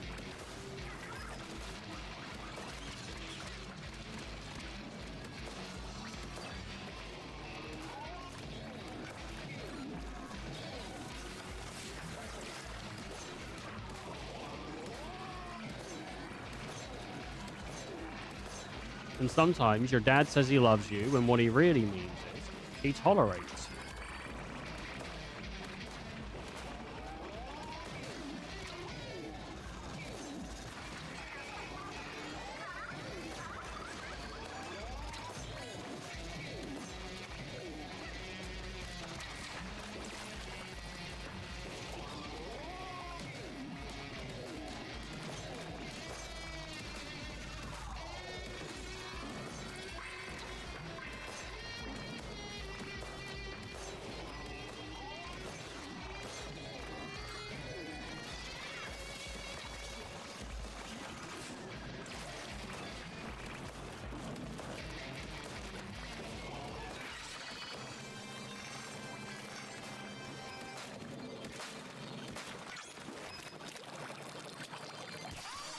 Oh, God, it did. Now I'm in the next part. Oh, look, she's fishing it up. She's fishing it up.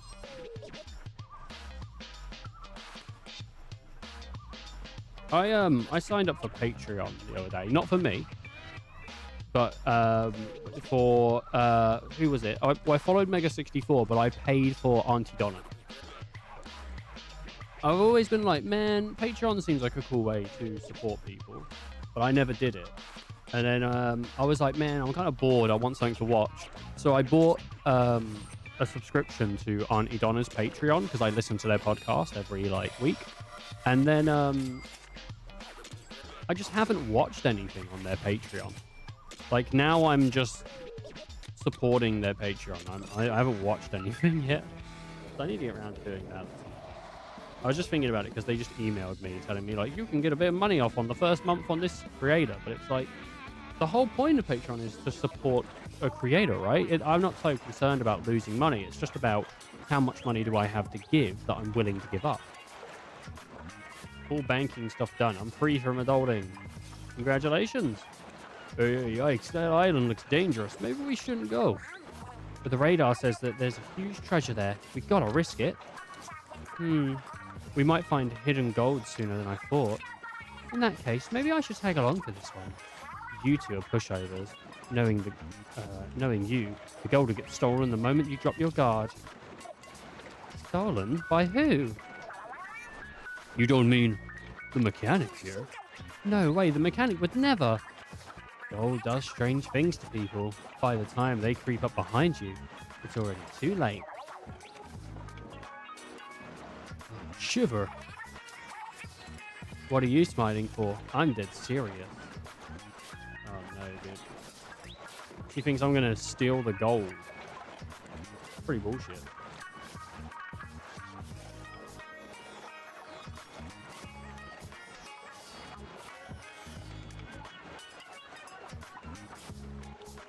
Dang, dude. Had to move a child trust fund to a bank. So need to do that. Oh yeah. Yeah. That's a little bit of adulting. Don't spend it all. Don't spend it all. In fact, don't spend any of it. It's all going on cigarettes, mate. What are you smiling for? I'm dead serious. It's just that I found these while we were out treasure hunting. Nah, I'm more money smart. Good. Oh, this is cute. Look at all of the little pictures. Oh, I like that. What? Photos of us? Why would they be out here on Splatoon Island? Oh, they must have fell out of the chopper. Stuff's got scattered everywhere in the crash. These are yours, aren't they, Shiver? Is he right? You really brought along some photos? Yeah, that... You see... Don't take it personally, mechanic. Shiver's just looking out for me and Fry. Quiet, you. Oh. Oh, what did you do? My god, she kicked his ass. Now then, mechanic. I'm coming along to that suspicious island, where I'll be keeping a very close eye on you. If you're trying to get one over on us, now's your chance to prove it to me. And like Big Man said, it's nothing personal. Somebody around here has got to be pragmatic.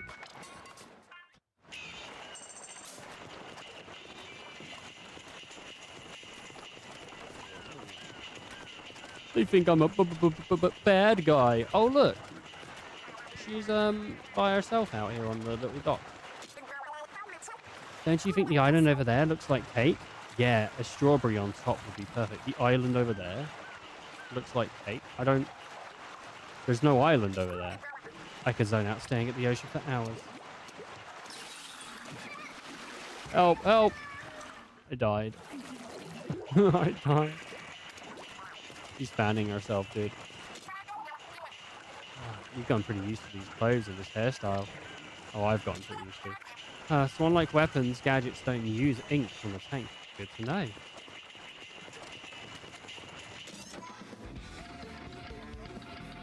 Looks like we're doing the first sort of big boss of the game. The bigger balls. I got the big pair of balls. Are you ready for it? Are you ready for my big pair of balls? Anybody want a big pair of balls? Look at that big fish in that boat.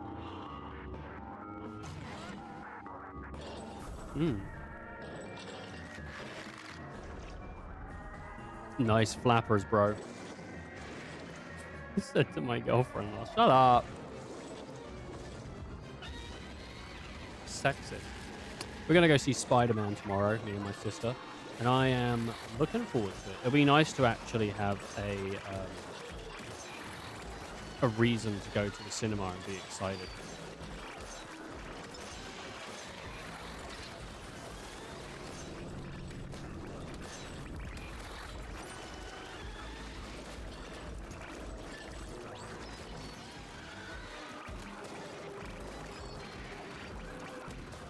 I think Shiver might be one of the worst companions to bring on this journey. Because, well, maybe not. Maybe, I don't know. I think the other girl, Fry, would have been better because he's flying. So unless there's a way to get his stiff down, I do think I'm supposed to be aiming for his head. That or his wing. Because there's this gem.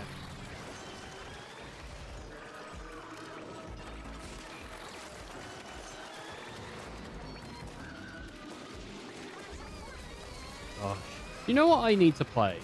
I think Bullet played it, or he might have got it. I don't know, but I'm not too sure.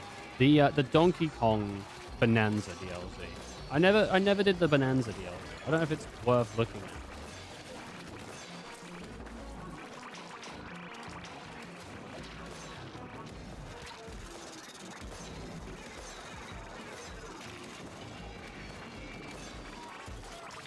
But I think it had the island from Donkey Kong 64.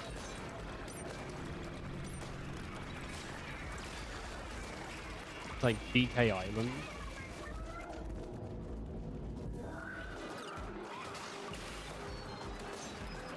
So that'd probably be pretty cool to see.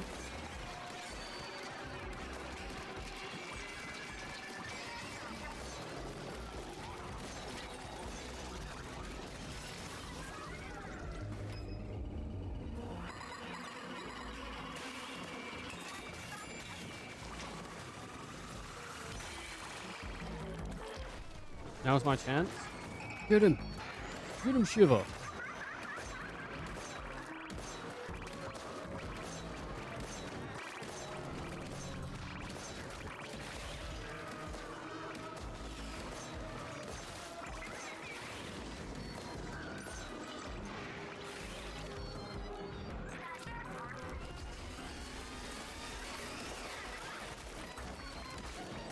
Okay, so I shouldn't be too focused on him. He'll take damage when I get him down, but I should be focused on his mate.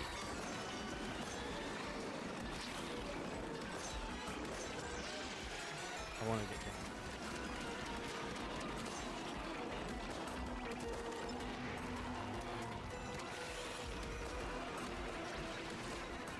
I'm gonna save half of it, and half of that half on PC. Sorry, save half of it and half of that. What do you mean?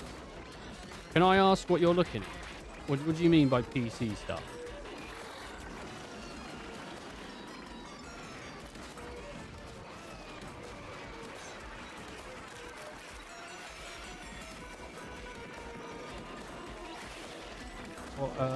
What are you like? What,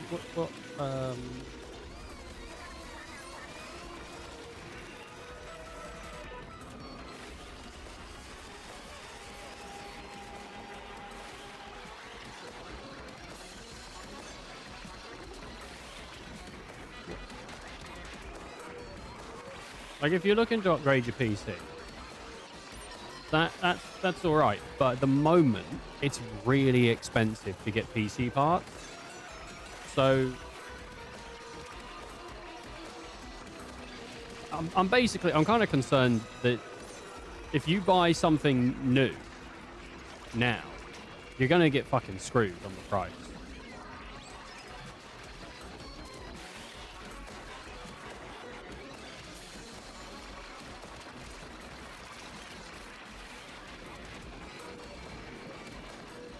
So,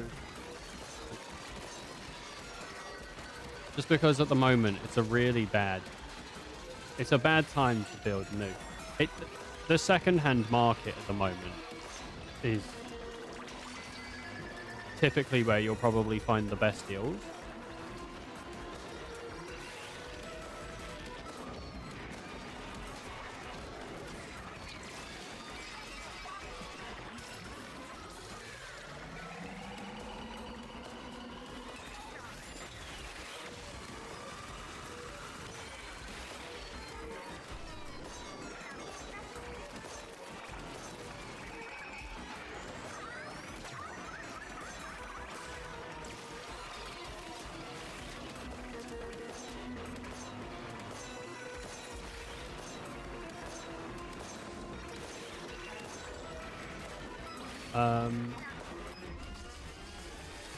So just be smart with your money, mate.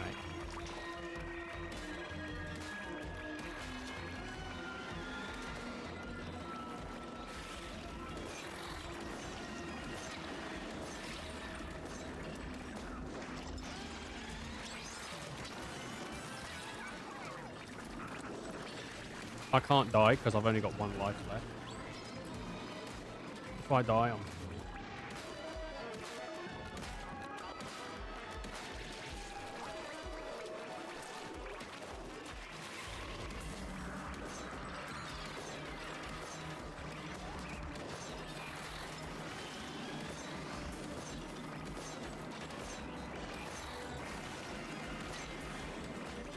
Oh.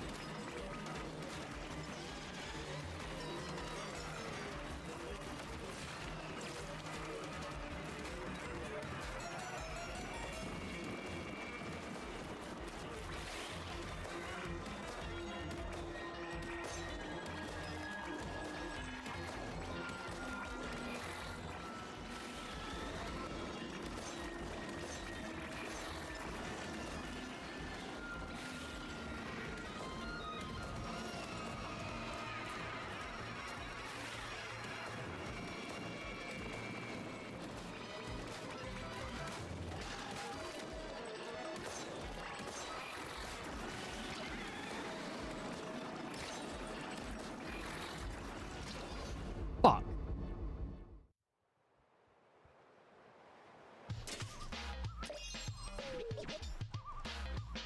Shit. I don't know what the pricing on stuff is. At the moment, please, mechanic. Relax. You're not in trouble. I wanted to ask about my showstopper. You don't get caught up in... you don't get caught up in it when Master Mega and I charge in. I can see very far in front of me when I'm steering. I can't see very far in front of me when I'm steering. So I'm not the best judge of when anyone's getting injured. Don't get me wrong. It's not like I'm worried about you. It's Master Mega. Any blemish on Master Mega's splendid shark skin would disgrace the Hodger Hero clan. But if you're not getting underfoot, then then I can use it worry free. It's still refining my show. I'm still refining my showstopper with some more experience. It'll grow to be unbeatable. And raiding with you is just the experience I need. I'm profiting from it in more ways than one. As such, Master Mega and I look forward to our continued partnership. Briny Scroll acquired. Check out your... okay. Time to reward myself and have fun.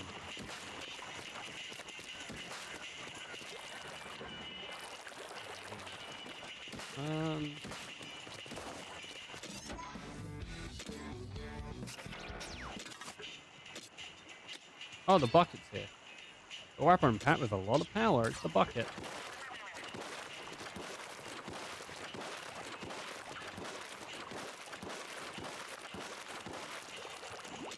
I think I'm going to use the sniper rifle.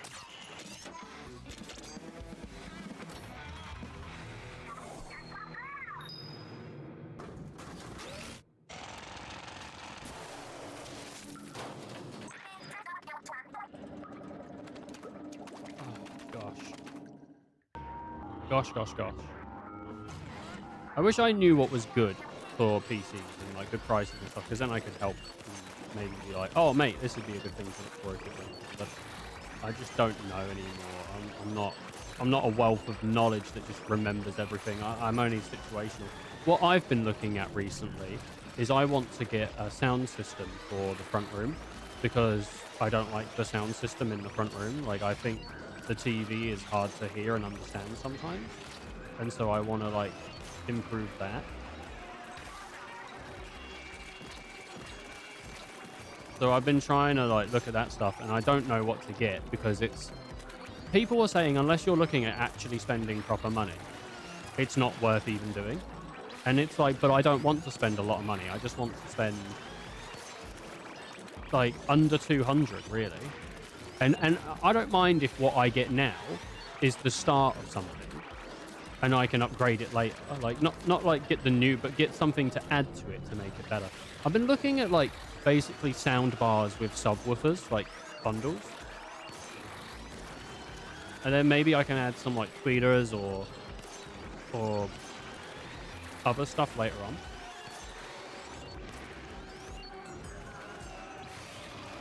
But I don't just want to spend all the money. I'm also thinking of getting a TV, a new TV for the front room, because we have a small one. And I'd kind of like to get a bigger one.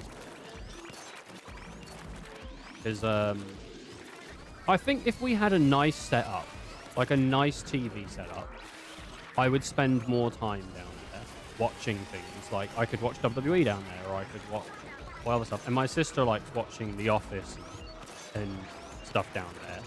And then we eat dinner like near the TV, so we end up watching like The Apprentice. It would just be nice to have a better general experience.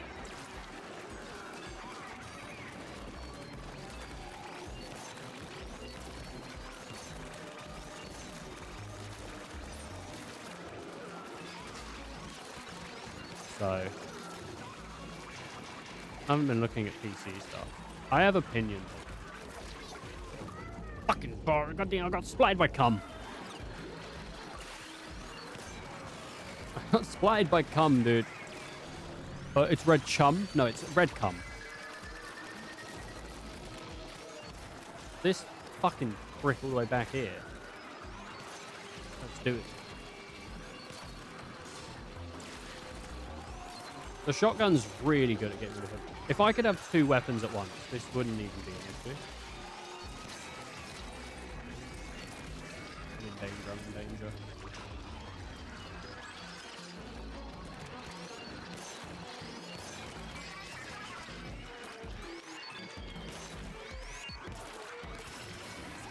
Alright, let her drill, let her drill, let her drill.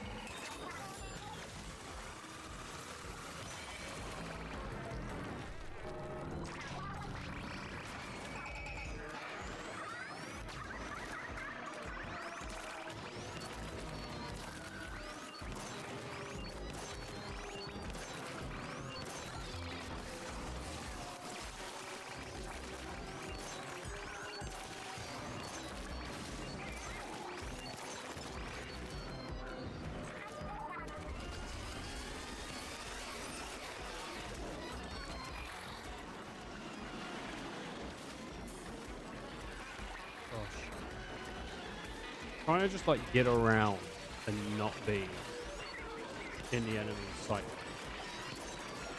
so that I can focus on like getting some damage.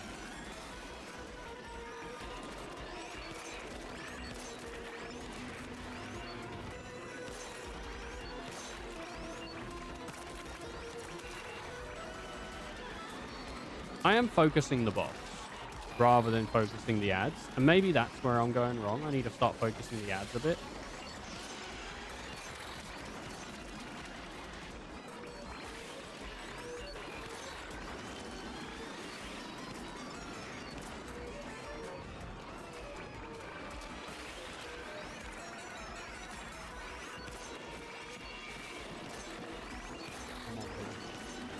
The ads are like the additional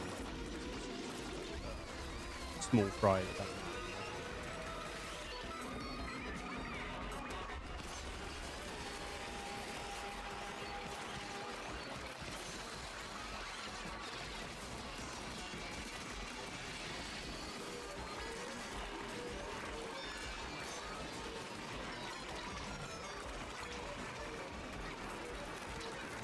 get me off there. Get me away from all there.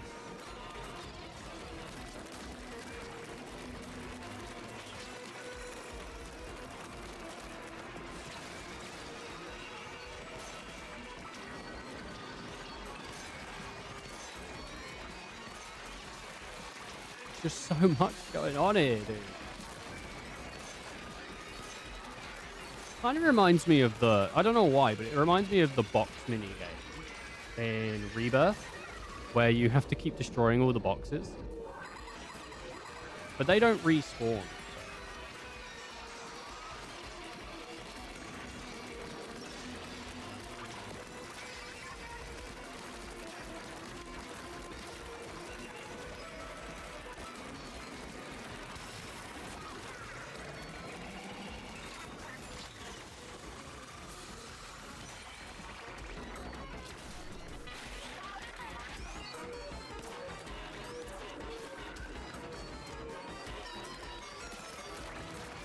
I want to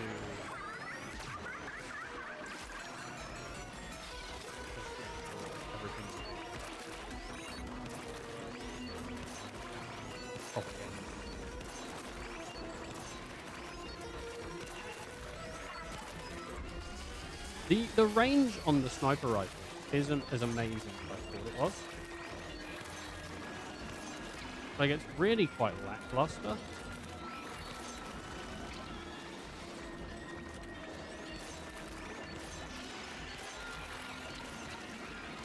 Which I think putting me in situations where I just don't.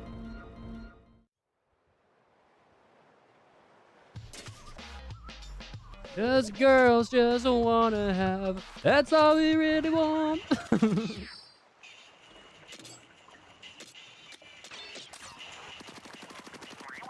Okay, I'm happy with that.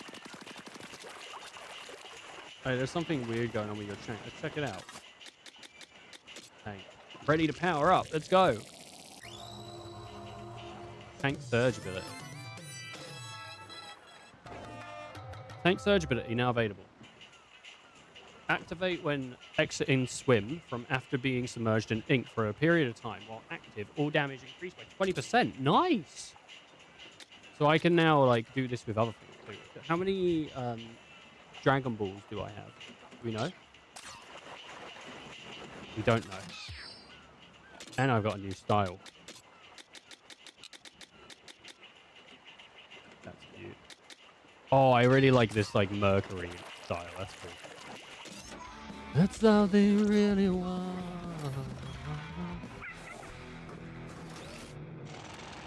Girls just wanna have fun. Oh, girls just wanna have fun. That's what I really want.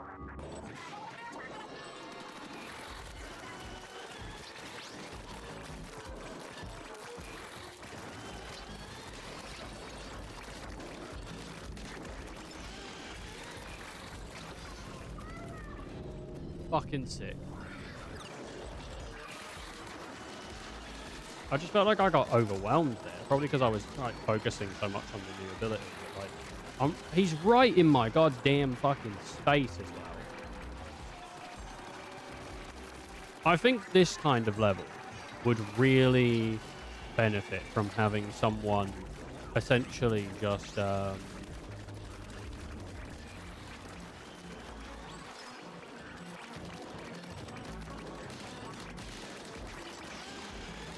be on, like, paint. You know, like, if we had someone that painted a lot, that'd be really beneficial.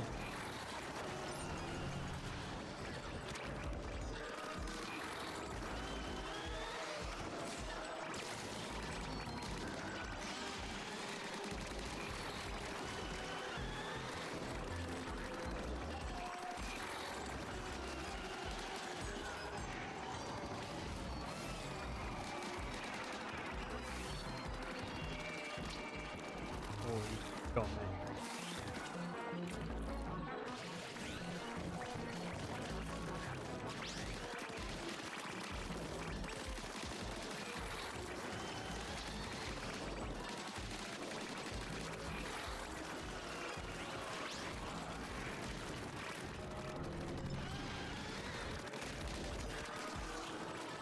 I do like this Splatoon Raiders game. I think it's pretty cool. I think I was expecting maybe like an open worldy Splatoon game, which I you know, I'm not against that this isn't that, but I do think that would have been a cool version of this as well. Is like running around and trying to not cover the entire island, but, you know, like making your way through the island as it gets a bit harder and finding new weapons and maybe like a few survivors or something like that. But yeah, I tell you what, I don't think I'd like an extraction shooter Splatoon game though, or I don't think I'd enjoy a battle royale Splatoon game. I'm sure some people would think, because Splatoon is a really interesting concept as a shooting game. Well, I don't know if I want to see every gimmick go through a Splatoon version.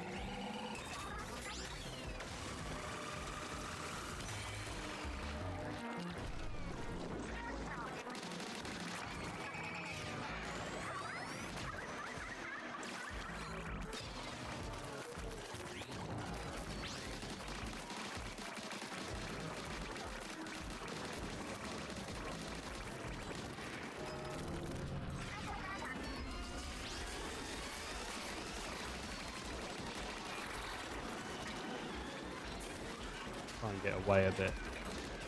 I think one of the key things for this sort of boss fight is to keep a lot of the area still under your ink, because it makes for escaping very quickly.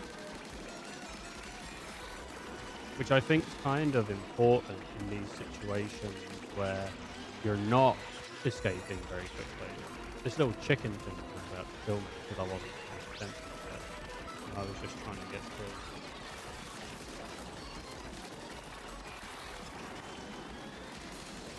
These like bags that he's leaving as well, they deal like a lot of passive damage.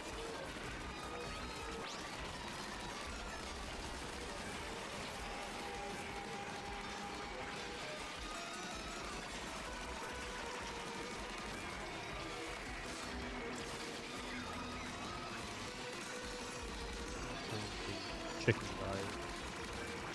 Chicken through the coop.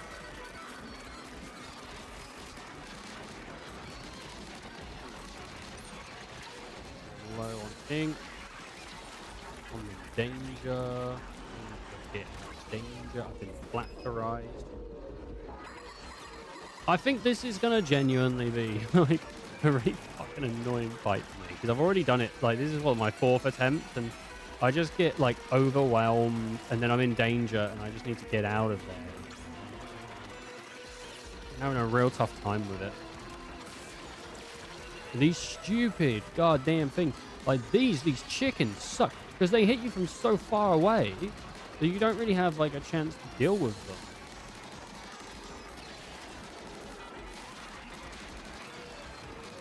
I'm making up excuses because I'm bad at the game, but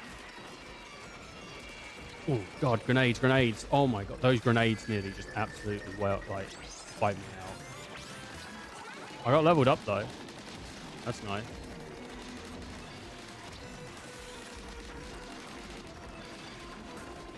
That's probably something I should be using more, is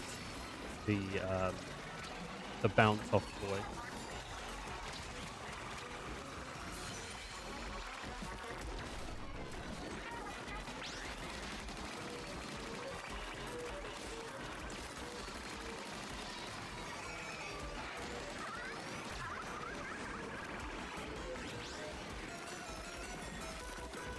And I think I should be using her screen clear more often as well, because I think I'm also sometimes in situations where I'd probably help me to screen clear with her, but like I'm not doing it because I'm not trying to I'm trying to keep it back to use on the boss.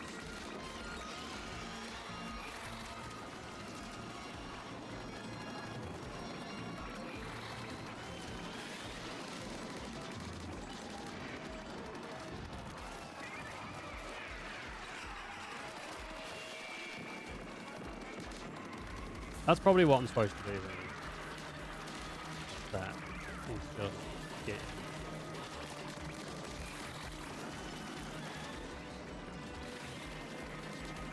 Love it. Oh, I'm gonna die.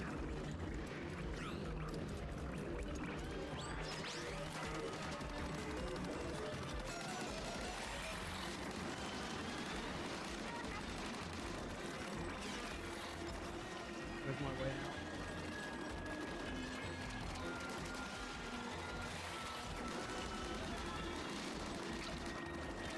Then I'm gonna die.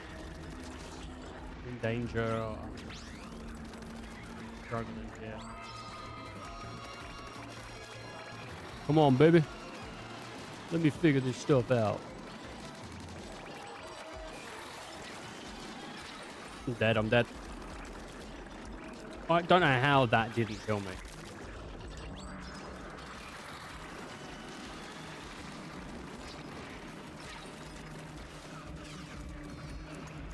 Stranded on shit.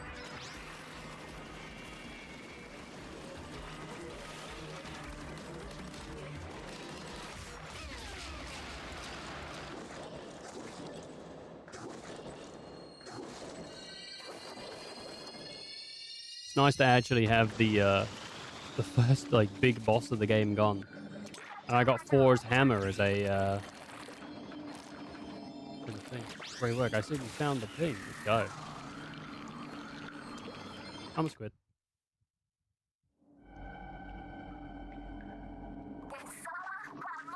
That nearly went a lot worse. I was sure you were done for. But you're not too shabby, are you? Well, you had the good sense to team up with us, so I shouldn't have expected any less. Anyway, this is a genuine treasure, right? It's not gold, but I bet we could still get 10,000 million, maybe even 30 million for it. 10,000. Where did I get 10,000 from? After all, the Salamoids owe us for the damages they've done. We're just here to collect.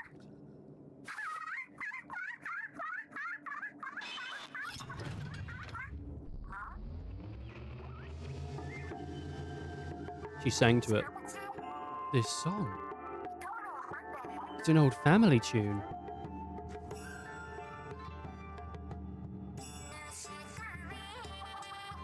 The natural thing to do is just sing.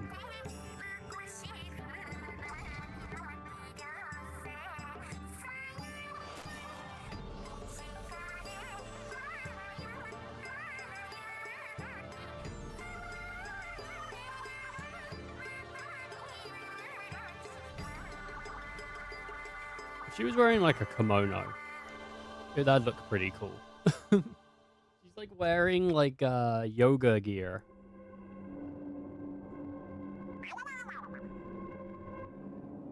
Amazing.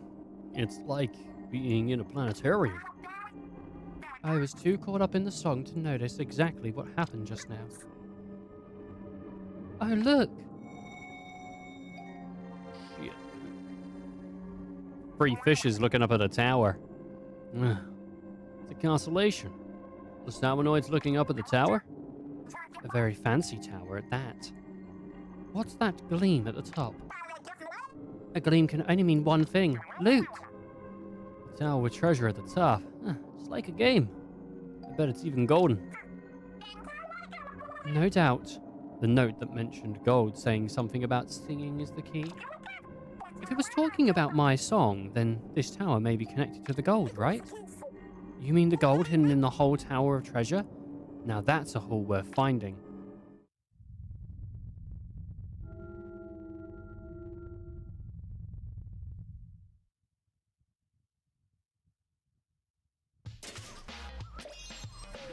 Look at all my treasure, dude. Oh, look at my fit, dude. Open that treasure. I got a level 12 splash. Awarded letter opener. Awkward letter opener. Fuck. Not read. I've already got like 16 million. This is crazy, dude. Soap bowl dispenser.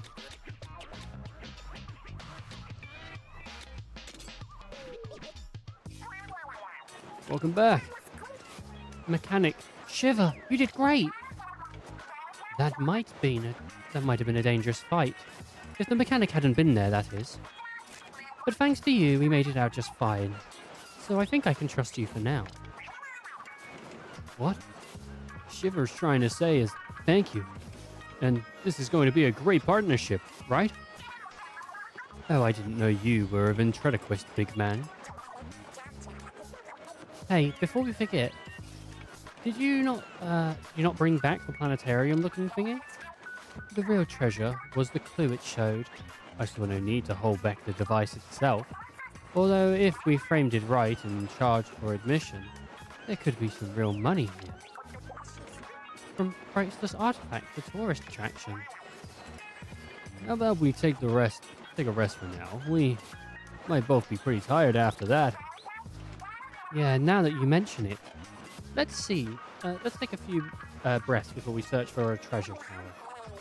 Maybe we'll find another clue if we clear out the fog. Take 5, everyone. We'll be treasure hunting again before you know it.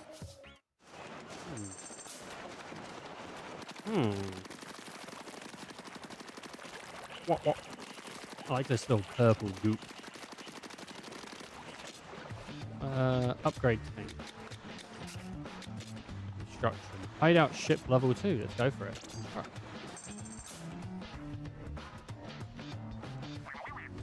Hey, got a plan to make the hideout ship more comfy. Works for me. We have the beginnings of some nice rooms, though it might not be good if they had, it might be good though if you had, roofs. Sounds like a big job. Food first, then building. Tossing up another one there. Heave-ho! Keep it up. Oh, isn't this what the crane is for? Mechanic, did you hear what I... Mechanic?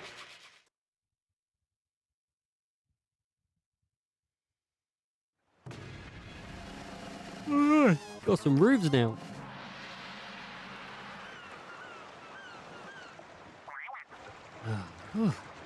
Stars on the list look great. It's like night and day. Now we'll all be protected from rainstorms and moray storms. From rainstorms, moray storms, you name it. Hideout ship leveled up. You can now construct new facilities, develop new gadgets, and test. Your test range is bigger and can fit more stuff. Great work, everyone. Let's take a moment to walk around the hideout ship and appreciate our handiwork. Catch you later. Oh, look, there's like more things. That's awesome. They did say that the area was bigger. I wonder what else we can get now, if there's anything.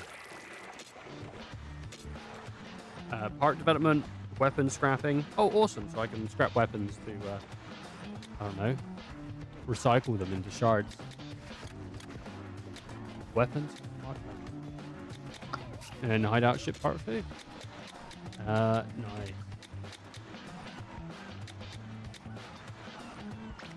I'm going to use 6 of these. Oh, I need more relic powers. Gadget parts shop slot. Equip more parts to gadgets. Yeah, I think that would be... Wait, but that would cost me... Oh, 1.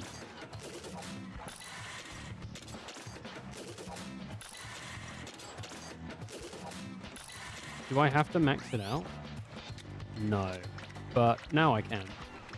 Oh, I have to use 3 more. Oh, I see.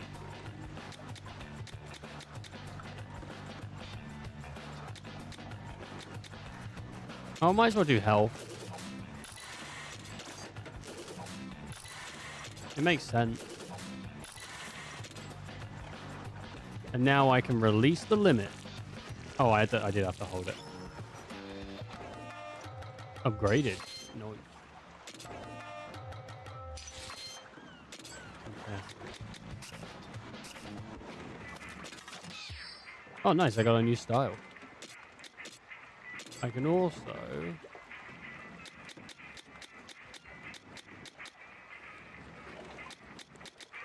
This will give us 32. I've exceeded the number. Shit.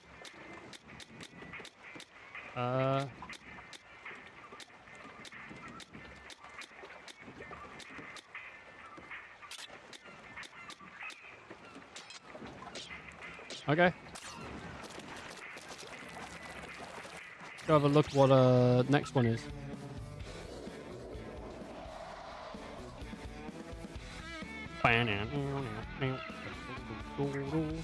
You're a mechanic. You're getting pretty good at raiding with us. I bet not everyone's as skilled as you. Maybe you could assist people in need. Go help. Ah, nice. So I can go help people if I want. You can now press the minus button to go help other players asking for help. Offering help lets you attempt a dungeon in a party of up to 3. If you successfully help, you'll get a nice little reward as a help bonus. But you can't take home what you picked.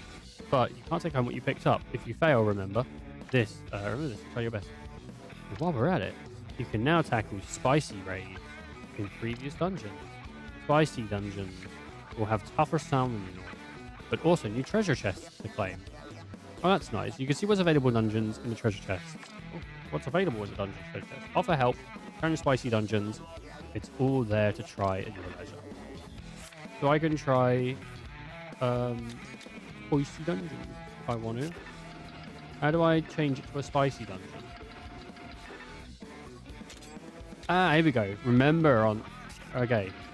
Wait, remember?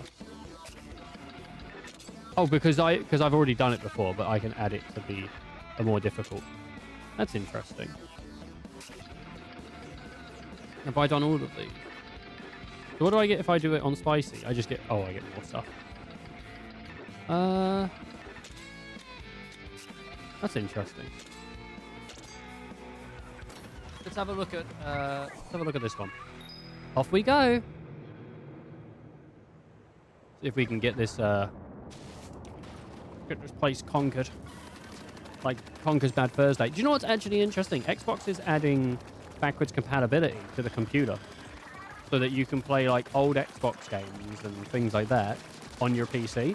I'm really hoping that Rare Replay gets pushed forward onto this backwards compatibility list. But I'm assuming it'll mean that I have to buy stuff through the Xbox store rather than being able to use the disc, which is a shame. But they added Blinks the Time Sweeper to the list of backwards compatibility games that you can play on like on the PC, which is kind of interesting. I don't know too many people that really particularly love Blinks the Time Sweeper, but I'm sure there are people out there because I remembered having pretty fond memories of it back when I played it on the Xbox. But then I don't remember the last time I played it on backwards compatibility being particularly impressed. But I think they made 2 Blinks the Time Sweeper games, didn't they? I don't know. Maybe that would be worth looking at. Maybe. Maybe not. Oh, Spider-Man's out tomorrow. I don't know if anyone in chat is ready, or anyone watching is ready for the new Spider-Man. If anyone's watching in the future, Spider-Man Brand New Day is coming out tomorrow. I've got tickets. We're going to go see it tomorrow after I'm done streaming, unless for some reason I'm not streaming tomorrow, but I'm planning on streaming tomorrow. And on seeing that new Spider-Man while we're at it, so... afterwards. I don't know why I said while we're at it. But don't worry, we're not going to give anyone spoilers. I'm not going to come back here and start talking about Brand New Day. I'm pretty sure Famous X Vice Prez is ready for Brand New Day. He's a bit of a Spider-Man fan, if I remember correctly. I think he went and saw what was the last Spider-Man movie? Well, there's Homecoming, No Way Home, and then what's the third one?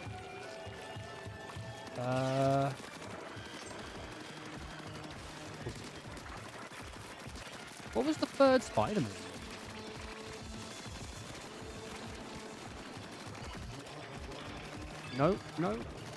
No Way Home? Or something like that?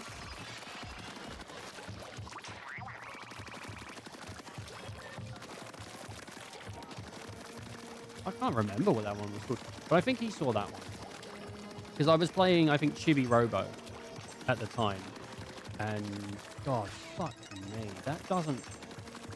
Just insane that life happens the way it does, you know? One day you're playing Chibi Robo. The next day it's fucking 4 years later or something, right?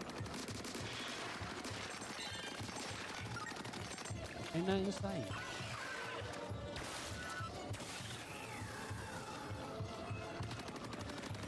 Anyway. Crazy. I know. But yeah, I imagine next Vice President's excited about it. I imagine Bullet's probably looking forward to the new Spider-Man film as well. Bullet's the big Spider guy. I think most people are Spider guys. I think most people like Spider-Man. He's a very likable hero.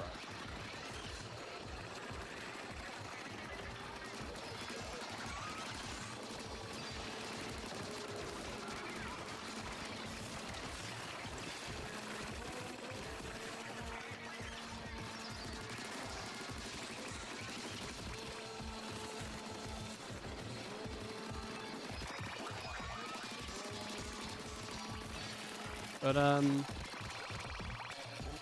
yeah, I think they're already basically lining... I've not seen the trailers or anything, but I think from the little bits I have seen, because I'm obviously, you know, I go on TikTok, I go on YouTube and all that, the little bits I have seen, it looks like they're lining up a lot to happen in this film. Like, there's a lot of things being lined up to happen. And so, I'm interested to see how they're going to juggle having everything that they are going to have and still keeping the movie's main plot line flowing in an interesting way. I don't know how long the movie's going to be, but it'll be interesting to see what they do.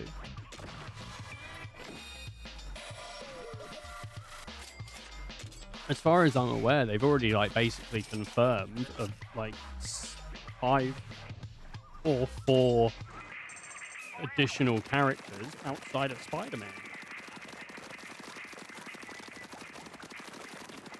So, looking forward to that. Looking forward to that.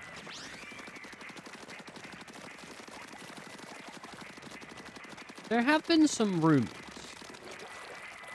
about what a certain actor's character will be in the film. And everyone's like, oh, this is who so-and-so is going to play, right? I could say the actor. People think they know who Sadie Sink is going to play, right? But I'm thinking they're going to bring Wolverine back in Doomsday, right? They're going to bring back Wolverine and Deadpool in Doomsday. I imagine they will, at least. Maybe they won't. But wouldn't it be weird to have such a young version of a Wolverine's love interest? Because that's what people were theorizing. You know, that's what I'm thinking. Would it be weird to have this Wolverine that's like really old? And I mean, to be fair, even in the first place, like probably when he joined the X-Men, she would have been like way younger than him anyway, because Wolverine existed for like years and years and years. He's not like a 50-year-old guy, right? He existed like Wolverine's older than Charles Xavier, right? It's just Xavier looks older. But Wolverine just doesn't age, or he ages at a way slower rate than other people. Weapon X. You know what I am looking forward to? I think it comes out in September, doesn't it? The Wolverine game. I haven't got it pre-ordered. I don't know if I'm going to play it when it comes out or what to do, because I know I'll probably wait a little bit, because I know Bullet will want to play it, and I don't really want to get in the way of myself in that regard. So I'll probably wait until Bullet plays it, and then I'll have a look at the Wolverine game, so that we can have him in chat and not scared of spoilers. But though, I don't know if we'll lose Syrian as well. I don't know if Syrian's looking forward to the game, because I haven't spoken to him about it. There's a chance that he won't watch because he doesn't want spoilers. And in that case, it just doesn't matter. Not that I don't like Syrian, I do, but it'll take him fucking 8 months to get down to playing the Wolverine game, so it really doesn't matter. I'll just have to play it regardless. I don't have a PlayStation, Dad. No Wolverine game for me. Oh, have you already got your tickets booked for the new Spider-Man? I'm assuming you do. Oh, was it Far From Home? Was the final one? Or no, it was No Way Home, wasn't it? It was Far From Home, No Way Home.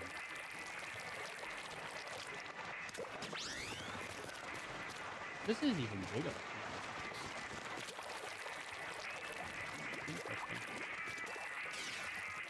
I do. I'm going on the 30th, brand new day. 30th, brand new day. Is this one. Yeah, this one's brand new day, but I was trying to think of what the home trilogy was called. But yeah, well, I think for some people it comes out on the 30th. Like, it comes out tomorrow for us. So we're going to go see it tomorrow. But I won't be talking about it on stream. Probably. But I'm going to go see it. I'll probably say if I thought it was good.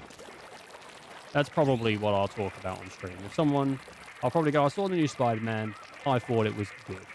And that'll probably be as much as I'll say. I won't... Because I don't want to spoil if there's any villains in it. I don't want to confirm who's playing what characters, because I know that is a debate going on. A lot of people do. I don't want to ruin a movie for anyone. I think that would suck.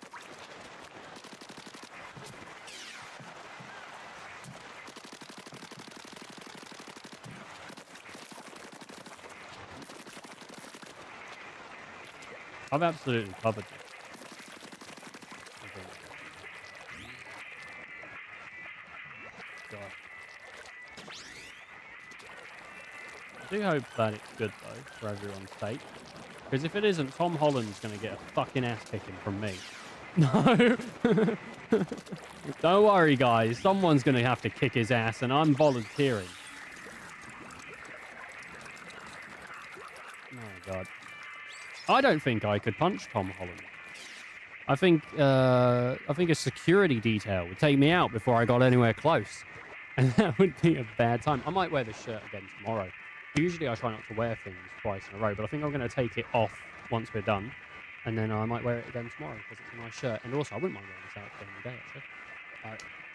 I am going to call it there, though. That's about a 6-hour stream, and I need to get on top of some editing because I'm running out of stuff. So I'm going to do that. Might take a small break and then get on that. Anyway, but I want to thank everyone for watching, and I do hope people have enjoyed. Do take care of yourselves, and do stay safe. Till next time.